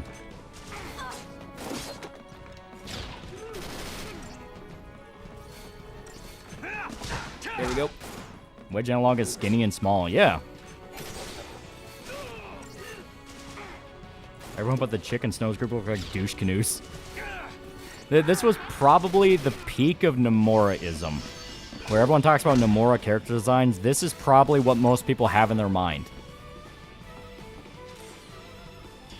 Real heroes don't need plans. Guess what happens like 15 minutes later? Oh, she's running around bearing panties. How does teenage me not notice that?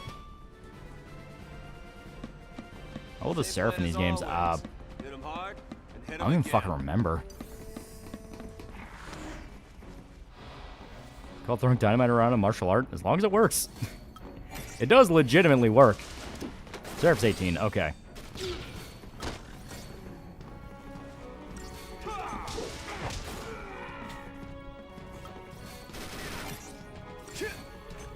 Throw a grenade.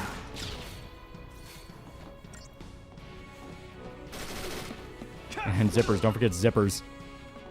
I think that Snow's jacket changed around, changed with his weapon. Yeah! Amura's belt buckles and zippers guy, yeah. Yeah, Sarah's 18 yet looks 14. Yeah, it's like... Isn't Sarah older than Lightning but looks like the little sister? Because, yeah, Lightning's like 16.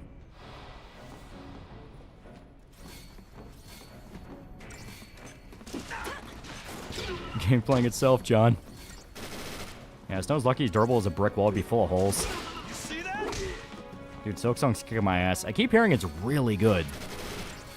Don't dynamite to martial art. Just ask Joggy from Fist of the North Star. Chad, Nomura hasn't reached his screw belts. Zippers were plaid now phase yet. Yeah, bullshit. Lightning's like 25. Yeah, you can check the encyclopedia once you get out of this part of the hallway, yeah.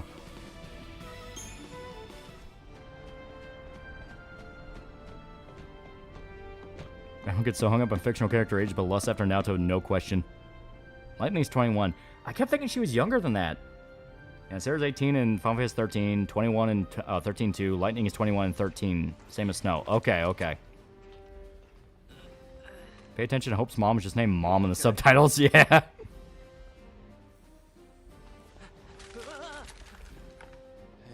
careful with those. One more characters that can do punchy stuff, but not Snow. The moment I hear the voice of Troy, I immediately dislike him. You probably really like Final Fantasy VI then, because that has like one of the best monk characters. He has like some of the coolest shit and is actually pretty fucking good once he's leveled up. She's 21 and Hope is 14. She did not beat the accusations. Okay then. Volunteers. Subtitles say Mom. She's a dead bitch. Yeah, Snow is voiced by Jotaro and JP, yeah. The absolute goat Saban, yeah.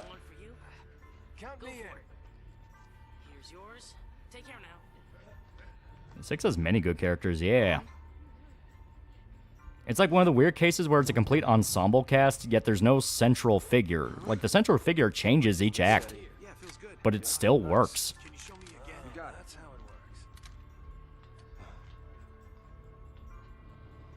He doesn't have dead mom hair. You sure?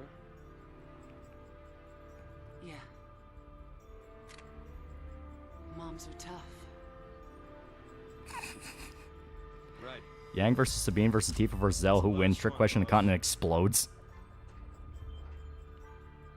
All right, last one. Somebody take it.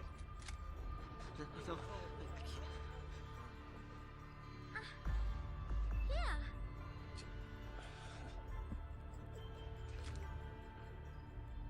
Push comes to shove. Keep him safe. I love this so much. Mom also flagged everyone on the team, yeah. All right, lay low and you'll be fine. We'll clear out the area. So long weird things is happening with Peacemaker right now, and James Gunn's really becoming more pretense about it as well, yeah. Come on, everybody up! I'm no expert at FF, but I really like the sci-fi designs of everything in this tile. It's one reason I picked it up, yeah. Right, new recruits, on me! Come on. Give the child a gun, surely it'll never backfire. I love this so much because it's meant to be like this, yeah, we're gonna do it, we're gonna fight, we're gonna win type thing. It's so fucking hilarious. JP Dev of 13.3, Daisuke Ono changed the voice work to be more like Jotaro because Part 3 anime had come out and he hit it big, yeah. Also makes sense because around that time Snow was meant to be the edgy guy. Like, he's still kind of edgy in this, but he's still kind of in that... He's in that period where... He's basically just meant to be like a dumb brute. You know, he thinks he's a big shot. He makes everyone call him Captain, that kind of thing.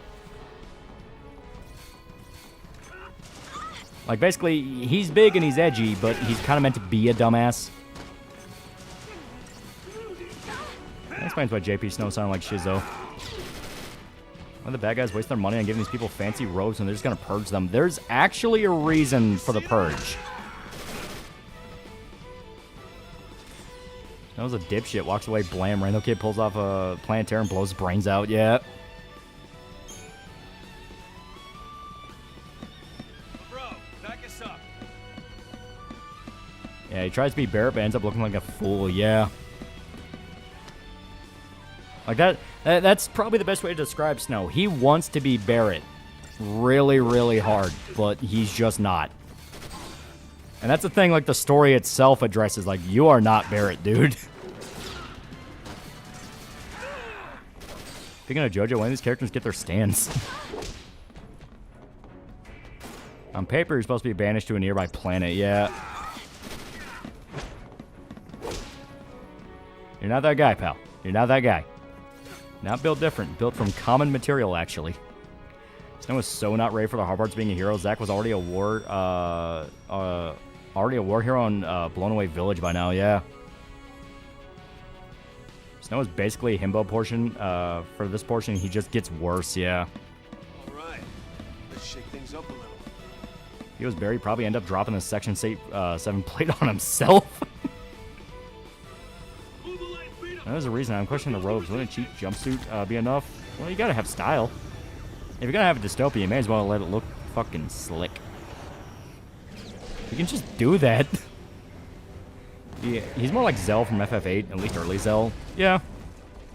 Heroes don't run from fights. I'm not joking. The main characters technically do get stands.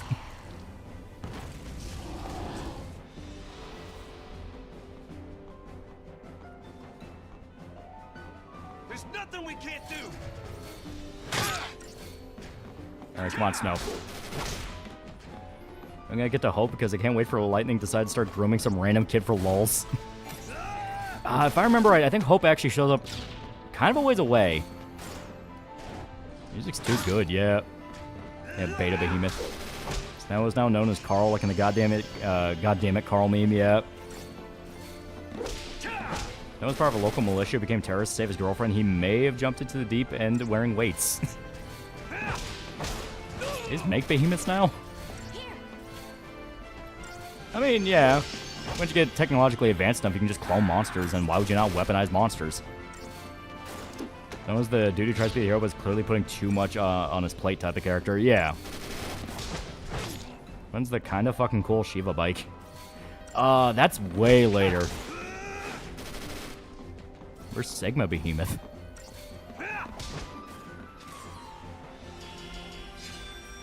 Yeah, Hope is a bit further in the game, so it's some time before Lightning gets put on a list, yeah. And why not? Because you get xenomorphs. The fantasy creatures in Final Fantasy are a lot easier to control than xenomorphs. Can I fix lightning? Unironically, there's not a lot you actually have to fix. She's pretty level-headed.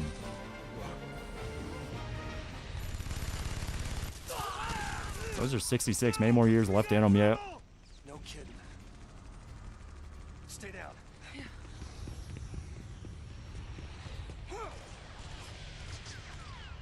Yeah, lightning is pretty calm, yeah.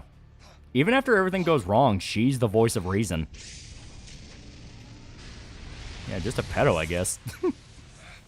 Yeah, level-headed for a child molester. And just shit goes really deep, yeah. I told you, didn't I? Moms are tough.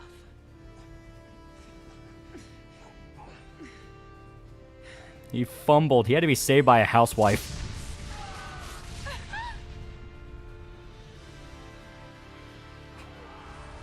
And said housewife immediately died.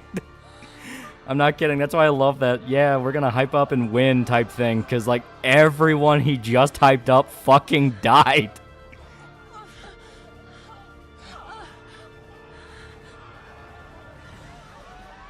And they die bad. They all fall off the bridge.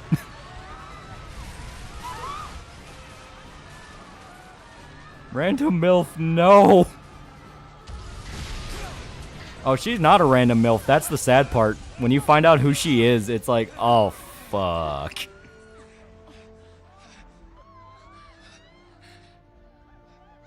What are you gonna do? Stab me? Quote from Man Stabbed. Don't you out with the kids? No, did he? You got shot with lightning. Yeah, she doesn't just die. She mega dies. Hag does something, dies, yeah. Goddamn, it's actually insane how many people die, yeah. Hope she doesn't have a kid who misinterprets this terrible event, yeah. I'd want lightning to big sister me.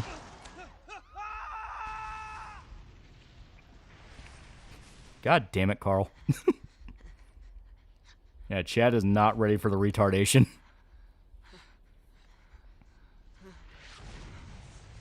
Yeah, in case it isn't obvious, that's his mother, yeah.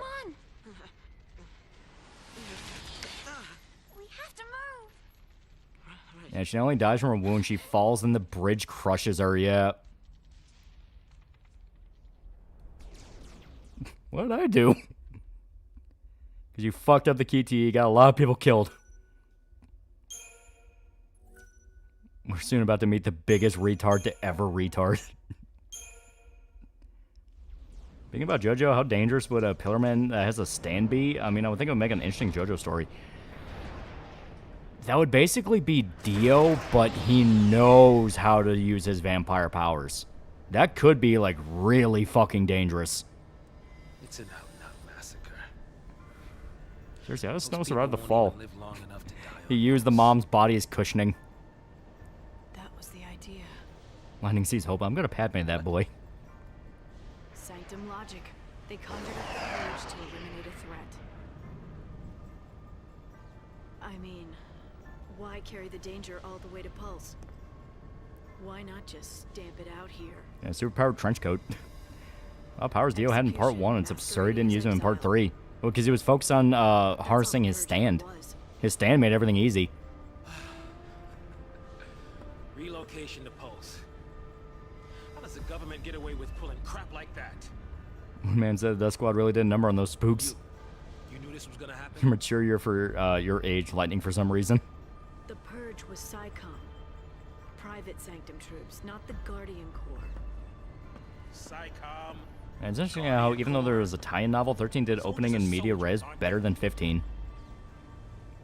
Yeah, Snoke survived because Final Fantasy logic. I ain't gotta explain shit. Yeah, basically, like, the whole point of the sequence wasn't that, oh my god, is Snow dead? I mean, that's part of it, because him coming back is a reveal. But it's more along the lines of, that's what fucked him up. Got himself shot instead. And Vanille will do nothing to help calm down the brewing crash out. Say shoot, you pull the trigger. Lightning get along with Persona 3 FMMC? Well, Femme MC is meant to be kind of like a ditzy, bubbly character, so basically already a party member in this. Well, I'm alive stands up from the imprint he left on Mom's corpse. And Dio's vampire powers were weaker after fusing with Jonathan's body. Yeah.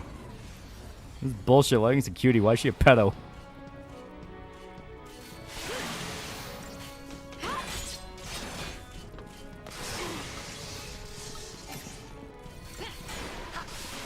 Oh, God. Don't you compare Minako to Vanille? I did, though. I did. Lightning and Fantasy bond over their love of Shotas.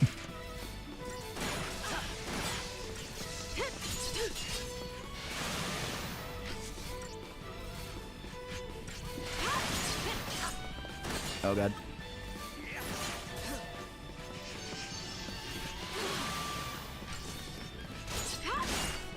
Is that fucking Christmas robot? I was thinking about that too, like a vampire with a stand's a threat, but a pillman with a stand's fucking terrifying, yeah. I'm mentally 12, I got shot with lightning. Hope fumbles getting the redhead via the tragedy bonding and ends up becoming a grooming victim. I think I'm not a pedo, he's only 2 years younger than me. What's that? Huh?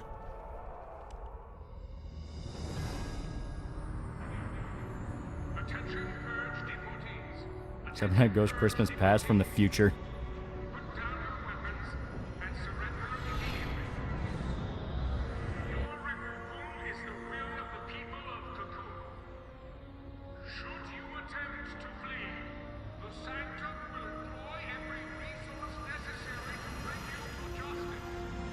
Whenever Snow and Lightning ever get into arguments, Snow would win by mentioning he's not the one banned from elementary schools or daycares.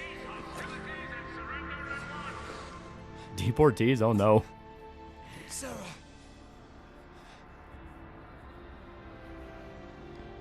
That's a big cork opener. Just what you were looking for. Yeah. Right in there. Yeah, Cocoon, the names just keep getting more hilarious.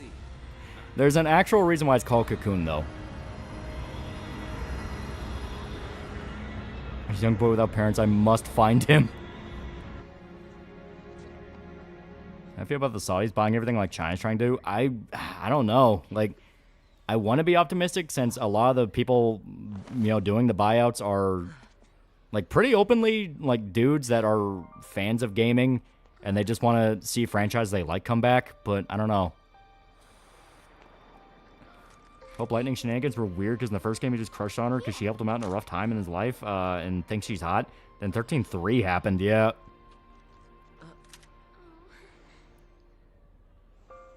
Does Booney cover Lightning shots on tendencies? I mean Shota-con tendencies. I think Spoony mentioned it during Lightning Returns because I think he talked about that before. Van Hill bootleg Earth with cringe personality. You're cringe. You said it made you happy when I smiled, didn't you? But really, I was afraid. I was always afraid. Yeah, it's not like they haven't proved themselves already. Yeah, but, you know. Hope for the best, but be skeptical. I know we saw Embracer crash and burn, so I'm kind of expecting a repeat. Is different from the Sanctums. What's up with Final Fantasy and having terrible part 3s?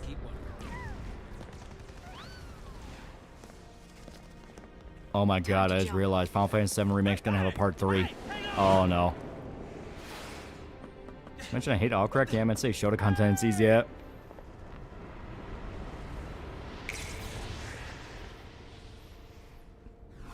Also, yeah, Lightning just straight has an anti-gravity suit. She can just defy gravity if she wants to. She can do it, so can we.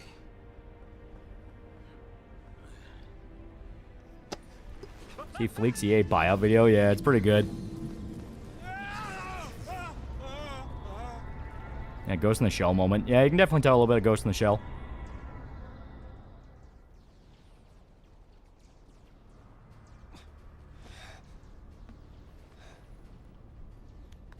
Yeah, man almost died. Come on. We all knew Remake Part 2 was going to shit the bed. She could have carried him down with her. you have a meteor cutscene that'll make your console roar like a jet engine. What about the others? Lightning is a crush on Shota, lucky Indian bastard. Of course not. Snow, oh, I fucked up. Okay, we're good. And what doesn't take from Ghost in the Shell or Kira? Hey, Yeah. Grip, man. What's wrong with you?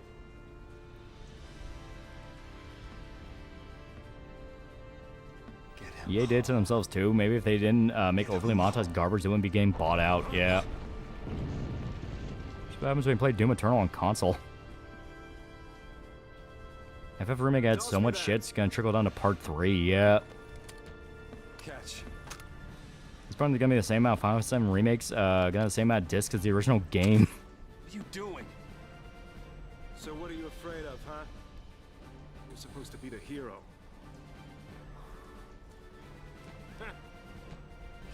She's waiting there, ain't she?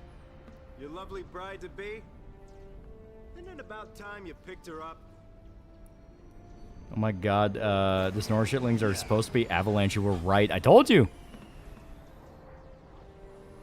Why is Temu Waka pulling a strap on Snow? Because he's trying to hype him up to get back in the fight.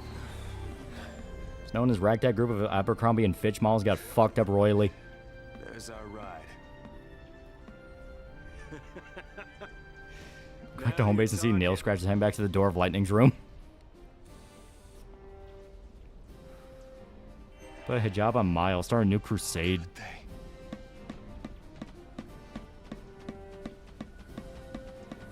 Standing there ain't gonna stop us. Oh, we got Power Circle. If I remember right, yeah, he only has that.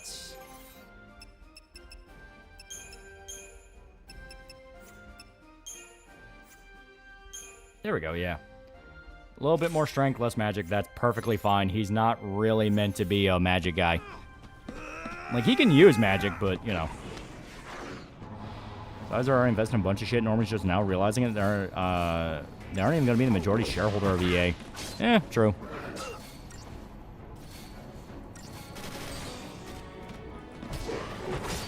There we go.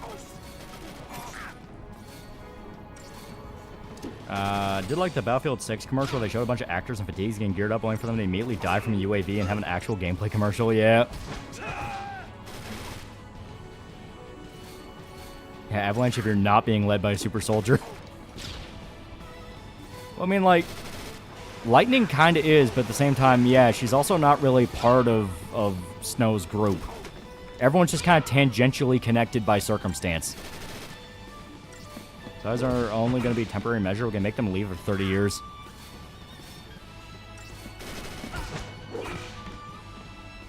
Punch in the balls. There we go.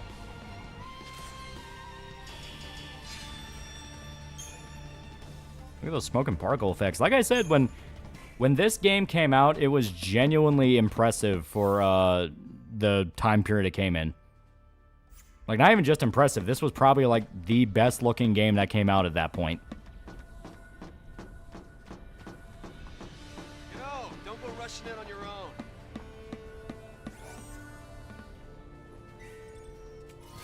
No, they can stay, make the woke devs run like vermin. Keep hearing Discord pings in the victory screens. Look, there they are. Yeah, only game that really topped it was Gears, yeah. Weapon ready to fire. Stay sharp. All right, on my go. Right. And I just remember for the sausage fingers, yeah. Yeah, 2009, this, and MGS4, yeah.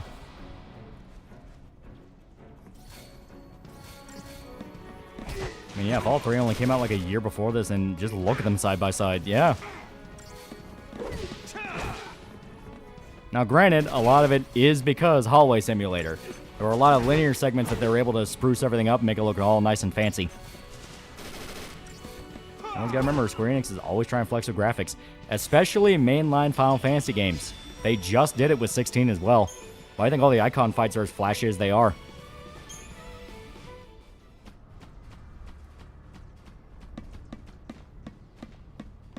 Space King Episode 2 replaced the Boy Snatcher with lightning. That's a sad sound.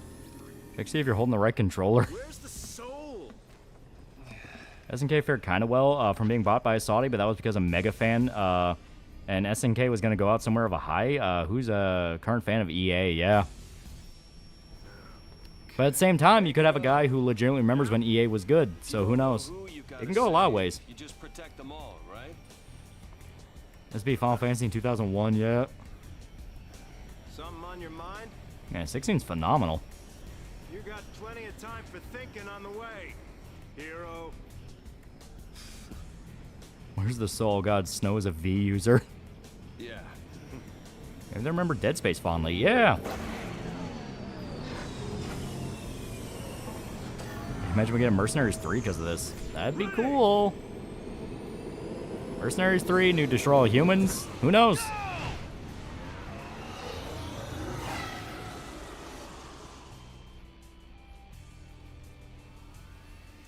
It's their Sovereign Wealth Fund and Jared Kushner. I don't think he's a fan trying to save gaming. Yeah, I never expected Saudis to be very into video games. The Royal Princes, oh yeah. Oh, they 100% are. They can change their names in the menu, just saying. But why would I change their names? They're hilarious. Favor for a friend. Okay. Yeah, some Saudi prince, I just want Sims 5. Yeah, Titanfall 3. Pandemic, but there's a suicide vest on the gas mask. That's the one. Didn't you have something to tell him? Yeah. I know some more people feeling like me when it comes to Silent Hill F story, among other things. I'm wondering, does anyone here feel disappointed or downright hating the game? Oh, I don't hate the game at all. I liked it. I liked it a lot. What? Change Hope's name to Prey. You have no idea what it was like. Oh. Everyone safe? The army's no match. Yeah, Saudis and Chinese are doing the same mistake like Japan did in the 80s, yeah. All accounted for. Okay. An example, a lot Saudi princes liking games. The guy who bought out SNK was a massive SNK fan that wanted the franchise back.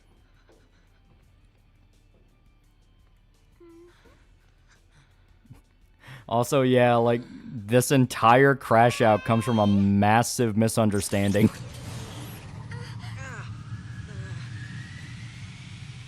I'll swing by the vestige. Took the Wojak test. First time I got in the Wojak, but every other time I'm getting Tradwife in chat. What does this mean? Yeah, they have Steam profiles. I take care of the kids. Some husband. Dinner's on me. Better be home cooking. When's the wedding, lover boy? Well, don't worry, none of you are invited. We're still going. Hey, you serious? What about me? Catch you later. Yeah, Snow and the gang, hell yeah. Like, Snow in the beginning actually has a personality where he's bantering with people, like playing along with a gay joke. Like, okay, he has a personality. He can actually, like, you know, banter with people. And as each game went on, he became more of an emo douchebag.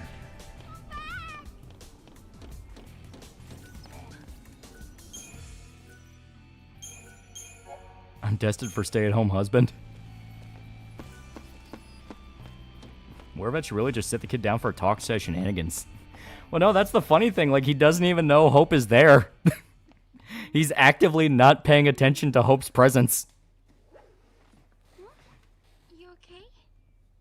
I want to tell him. It's just that...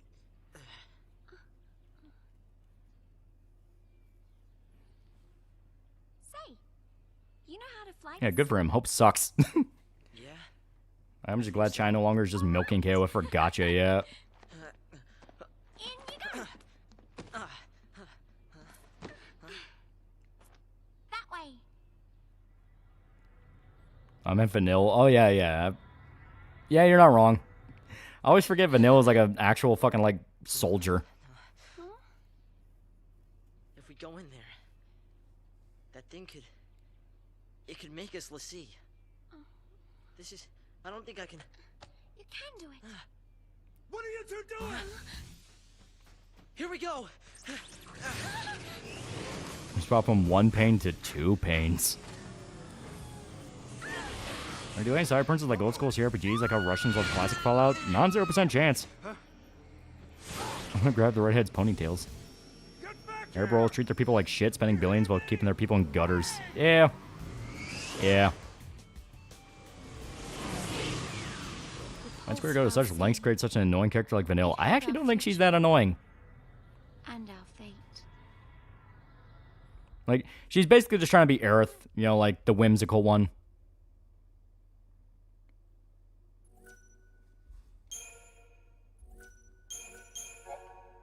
And yeah, that's the end of chapter 1.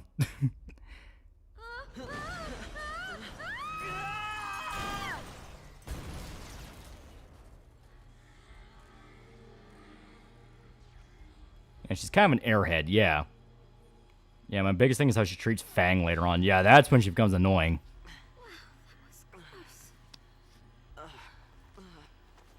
I was wondering because I was personally very disappointed. The more I think about it, less I like it. Maybe I feel different. It wasn't a Silent Hill game. Now, like I said, I like it a lot. I don't buy into the whole, well, it's not a good Silent Hill game, because literally from day one of announcement, they outright said, this is a spinoff, it's something we want to try. So it's not like it's going to be like the standard going forward. They even outright said the new ones are not going to play anything like it. What do you expect? Even soldiers know not to go near the I mean, Aerith's whimsical and cute and all that, but she really comes off as overbearing with her antics. And you're finished. Yeah, Vanilla's somewhat pretending to be retarded. If you notice, her outfit looks nothing like anyone else's. Yeah. Vanille. Huh? My name. And yours? Vanilla's the embodiment of my problems can't get to me. I run too fast. Thank you. What were we thinking? Well, since we're here... Also, that's Tara Strong. Look around. Vanilla's just annoying. At least Aerith had the whole Disney princess on a smoke break vibe. Yeah, like, Aerith's whimsy actually made sense, because a lot of it was really subtle. Like, when she did, like, the goofy stuff. She was actually more sarcastic. Hey! Vanille, where are you?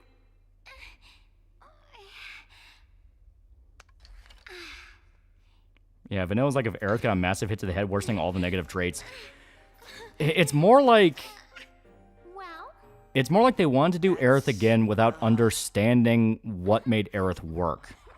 Like I said, Aerith in 7 is more like kind of a sarcastic prick.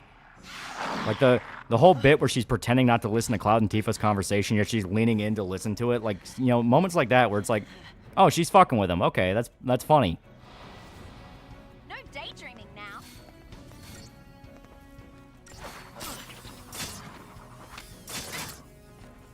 Are you gonna save soon? Yeah, pretty much next save we're gonna call it, because that was the end of chapter 1. Damn, you're still going? Yeah, we finished 12 and we had to start 13.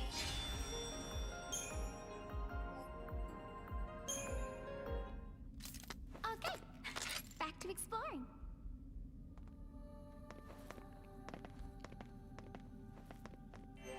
Wait, that's Tara? It sounds a lot like her.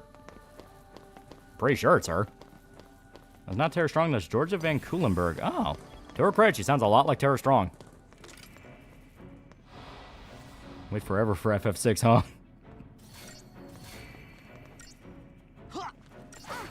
Also, yeah, hope it's a fucking boomerang. Fucking Taz the Tasmanian tiger.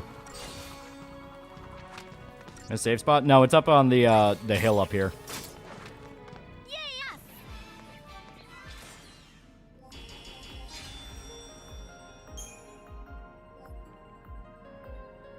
I thought Aerith just like their gotcha waifus and personality. Well, they knew about Aerith. They understood the reputation of Aerith, but what made Aerith work was a lot of different factors beyond just the whimsy. Okay, we gotta fight these guys. Where's he keep getting it, though?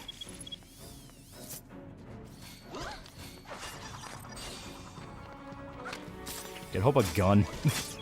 Tara always seems to default to bubbles of the character slightly perky. I think that's why I hear it. Yeah, Vanilla's the opposite Aerith with the way she would rather avoid problems while Aerith didn't. Yeah. Don't go looking for trouble. Here we go. Oh, yeah, and the save is down there. Okay. Yeah, so I just fucked up and thought it was up here.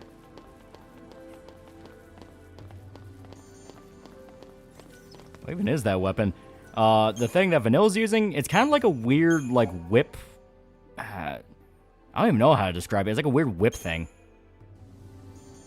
Here we go. I will swap us back on over.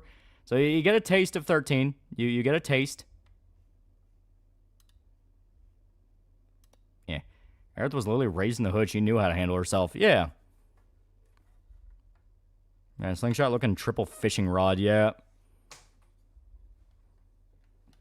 Yeah, fuck. That's right. Terra was Bubbles. Yeah. Yeah. Wasn't Eris a bit of a tomboy? Not to the extent of Tifa, but still, a little bit, yeah. She grew up in a slum. Like, she grew up in a slum, so she still has some of that bite to her. Meanwhile, she was genuinely very nice and very princessy. You know, that's kind of her whole thing. That's why I keep saying, like, they understood what Terra, like, they understood what Aerith is basically supposed to be. But then they just kind of exaggerate what they think is the most well-known aspect of her, which is like, oh, she was the whimsical one. She was like a Disney princess. And it's like, sorta, but there was more to Aerith than just that. At Disneyland Princess on a Smoke Break, yeah. Yeah, Terra sure was the tool, but even have to call it for how long the animation community made her their ride or die, yet turn on her because it's no longer cool to be Jewish, yeah. Yeah, Vanilla fumbles losing her virginity twice. Once because she took too long to groom a kid, and the other time because Zaz is too pure to fall for her advances. Which Aerith is better, OG or remake? Definitely OG. OG, you get a better sense for personality. I mean, remake Aerith is not bad. Remake Aerith isn't bad, and she actually has a lot of moments I genuinely like. Her bond with Tifa in remake is actually really nice. They genuinely feel like friends.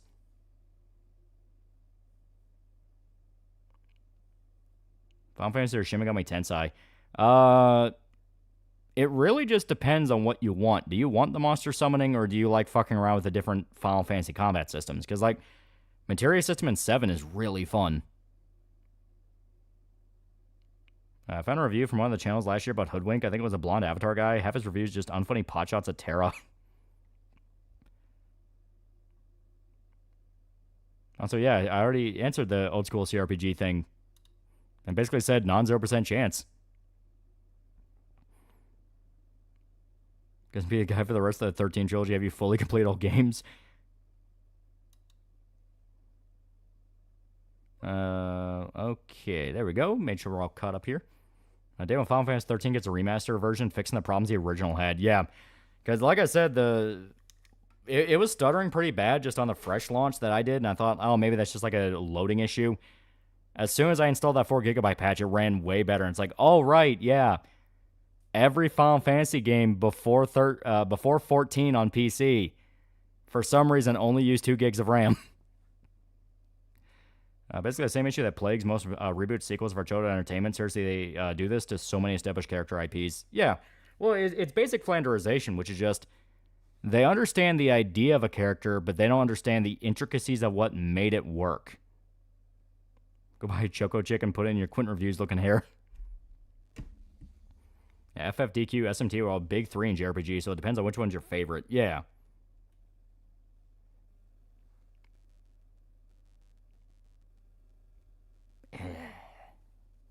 Like Princess from Black Cauldron? You can kind of see it that way if you want.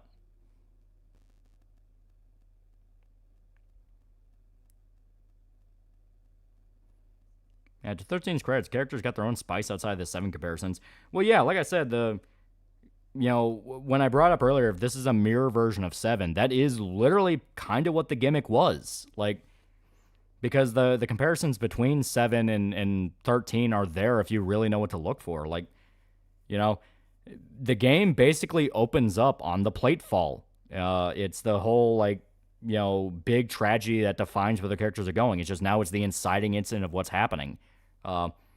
Lightning is basically this version's this universe's version of what Soldier was, that kind of thing. Like there were a lot of references to 7 and a lot of kind of like twists and subversions of what 7 was. Yeah, the opening looked like 7. Yeah, and I think that is kind of why you have the whole, like, oh, it gets better after 18 hours joke, because Final Fantasy VII, if you remember that, the opening was very basically linear. Like, you couldn't do a lot of other stuff, and you had to do a lot of the quests in order to get out of Midgar, and only when you left Midgar were you able to, like, fully explore around and do whatever you wanted. Yeah, except Soldier didn't get out on the list. Yeah. Yeah, Chad, if you bear with us, it gets better. Yeah. Yeah, similar story, different coat of paint. Yeah.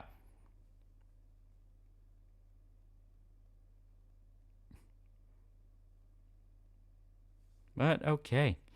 Alrighty, but we're going to call it here. It is 4:30. So, thank everybody who showed up. I can now officially say we started 13. And after 13, we're going to do 15. And after 15, we do 16. And then we go back to the past. I've seen the last episode of Alien Earth yet? Yeah, cliffhanger's kind of annoying, but it's fine. At least we know there's going to be more seasons. Knowledge of this game exclusive comes from the Spoonie review. What's for tomorrow? Probably more Silent Hill F. Am I skipping 14? I mean, we're playing 14 right now. Yeah, no 11. 11's a pain in the ass to set up, so that had to be something I would like really have to dig into and dedicate to. You know what I mean? Yeah, good stream. Yeah. Gotta go back to the past, play the shitty games that suck ass. Yeah, no 14. We've been doing 14. 14's the MMO. But yeah. So, thanked everybody who showed up. See you guys.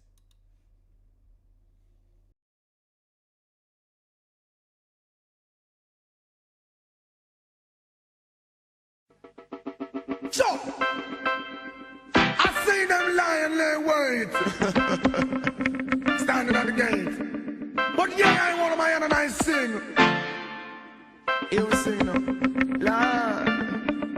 Murderer, blood is on your shoulder. Kill I today, you cannot kill I tomorrow. Murder, your inside must be alone. How does it feel to take the life of another? Murderer, blood upon your shoulder. Kill me today, you cannot kill I tomorrow. Murder, your inside must be alone. How does it feel to take a life? You can hide from man, but not your conscience. Who know you be brother sorrow, take the wine of violence. Allow yourself to be conquered by the serpent. Why you disobey the first commandment? Walk through the valley, I fear no pestilence. That is my weakness, and him and me evidence. Lift up my eyes from whence cometh death. Them coulda never escaped this your judgment. Murderer, blood upon your shoulder. Kill I today, you cannot kill I tomorrow. Murder, your inside must be hollow. How does it feel to take a life? I tell you no, all man are created equal. But behind the trigger, it's a different sequel. Some are murder people, just it and let me not stop coming dirty acts. With the eye official, you coulda washed your head till you can't wash no more. It is like an epidemic and you can't find a cure. Upper class you coulda rich, middle class whether you're poor. Only the righteous who won't feel insecure. You ever think about your skull getting bored? Murderer, blood upon your shoulder. Kill I today, you cannot kill I tomorrow. Murder, your inside must be hollow. How does it feel to take a life? Stop talking sulfur bitters, no bitter like your head. Only God can help you. No family, no friend, no let the curse be upon your children. Children bend the ghost shed round me shot. Daniel in the dead, Jonah in the whale belly, but he never condemn. Job with the leprosy, but still reach heaven. He will do for you, and I will see yourself for them. Murderer, blood upon your shoulder. Kill I today, you cannot kill I tomorrow. Murder, your inside must be hollow. How does it feel to take a life? What's more, you hide from man, but not your conscience. Oh no, no, the brothers are rotting the wine of violence. Allow yourself to be conquered by the serpent. What make you disobey the first commandment? Walk through the valley, I fear no pestilence. God offer me weakness, and the water evidence. Lift up my eyes from whence cometh help. They could have never escape this your judgment. Murderer, blood upon your shoulder. Kill I today, you cannot kill I tomorrow. Murder, your inside must see Allah. How does it feel to take a life? I tell you, all man are created equal. But behind the trigger, it's a different sequel. Some are murder people, just sit and let me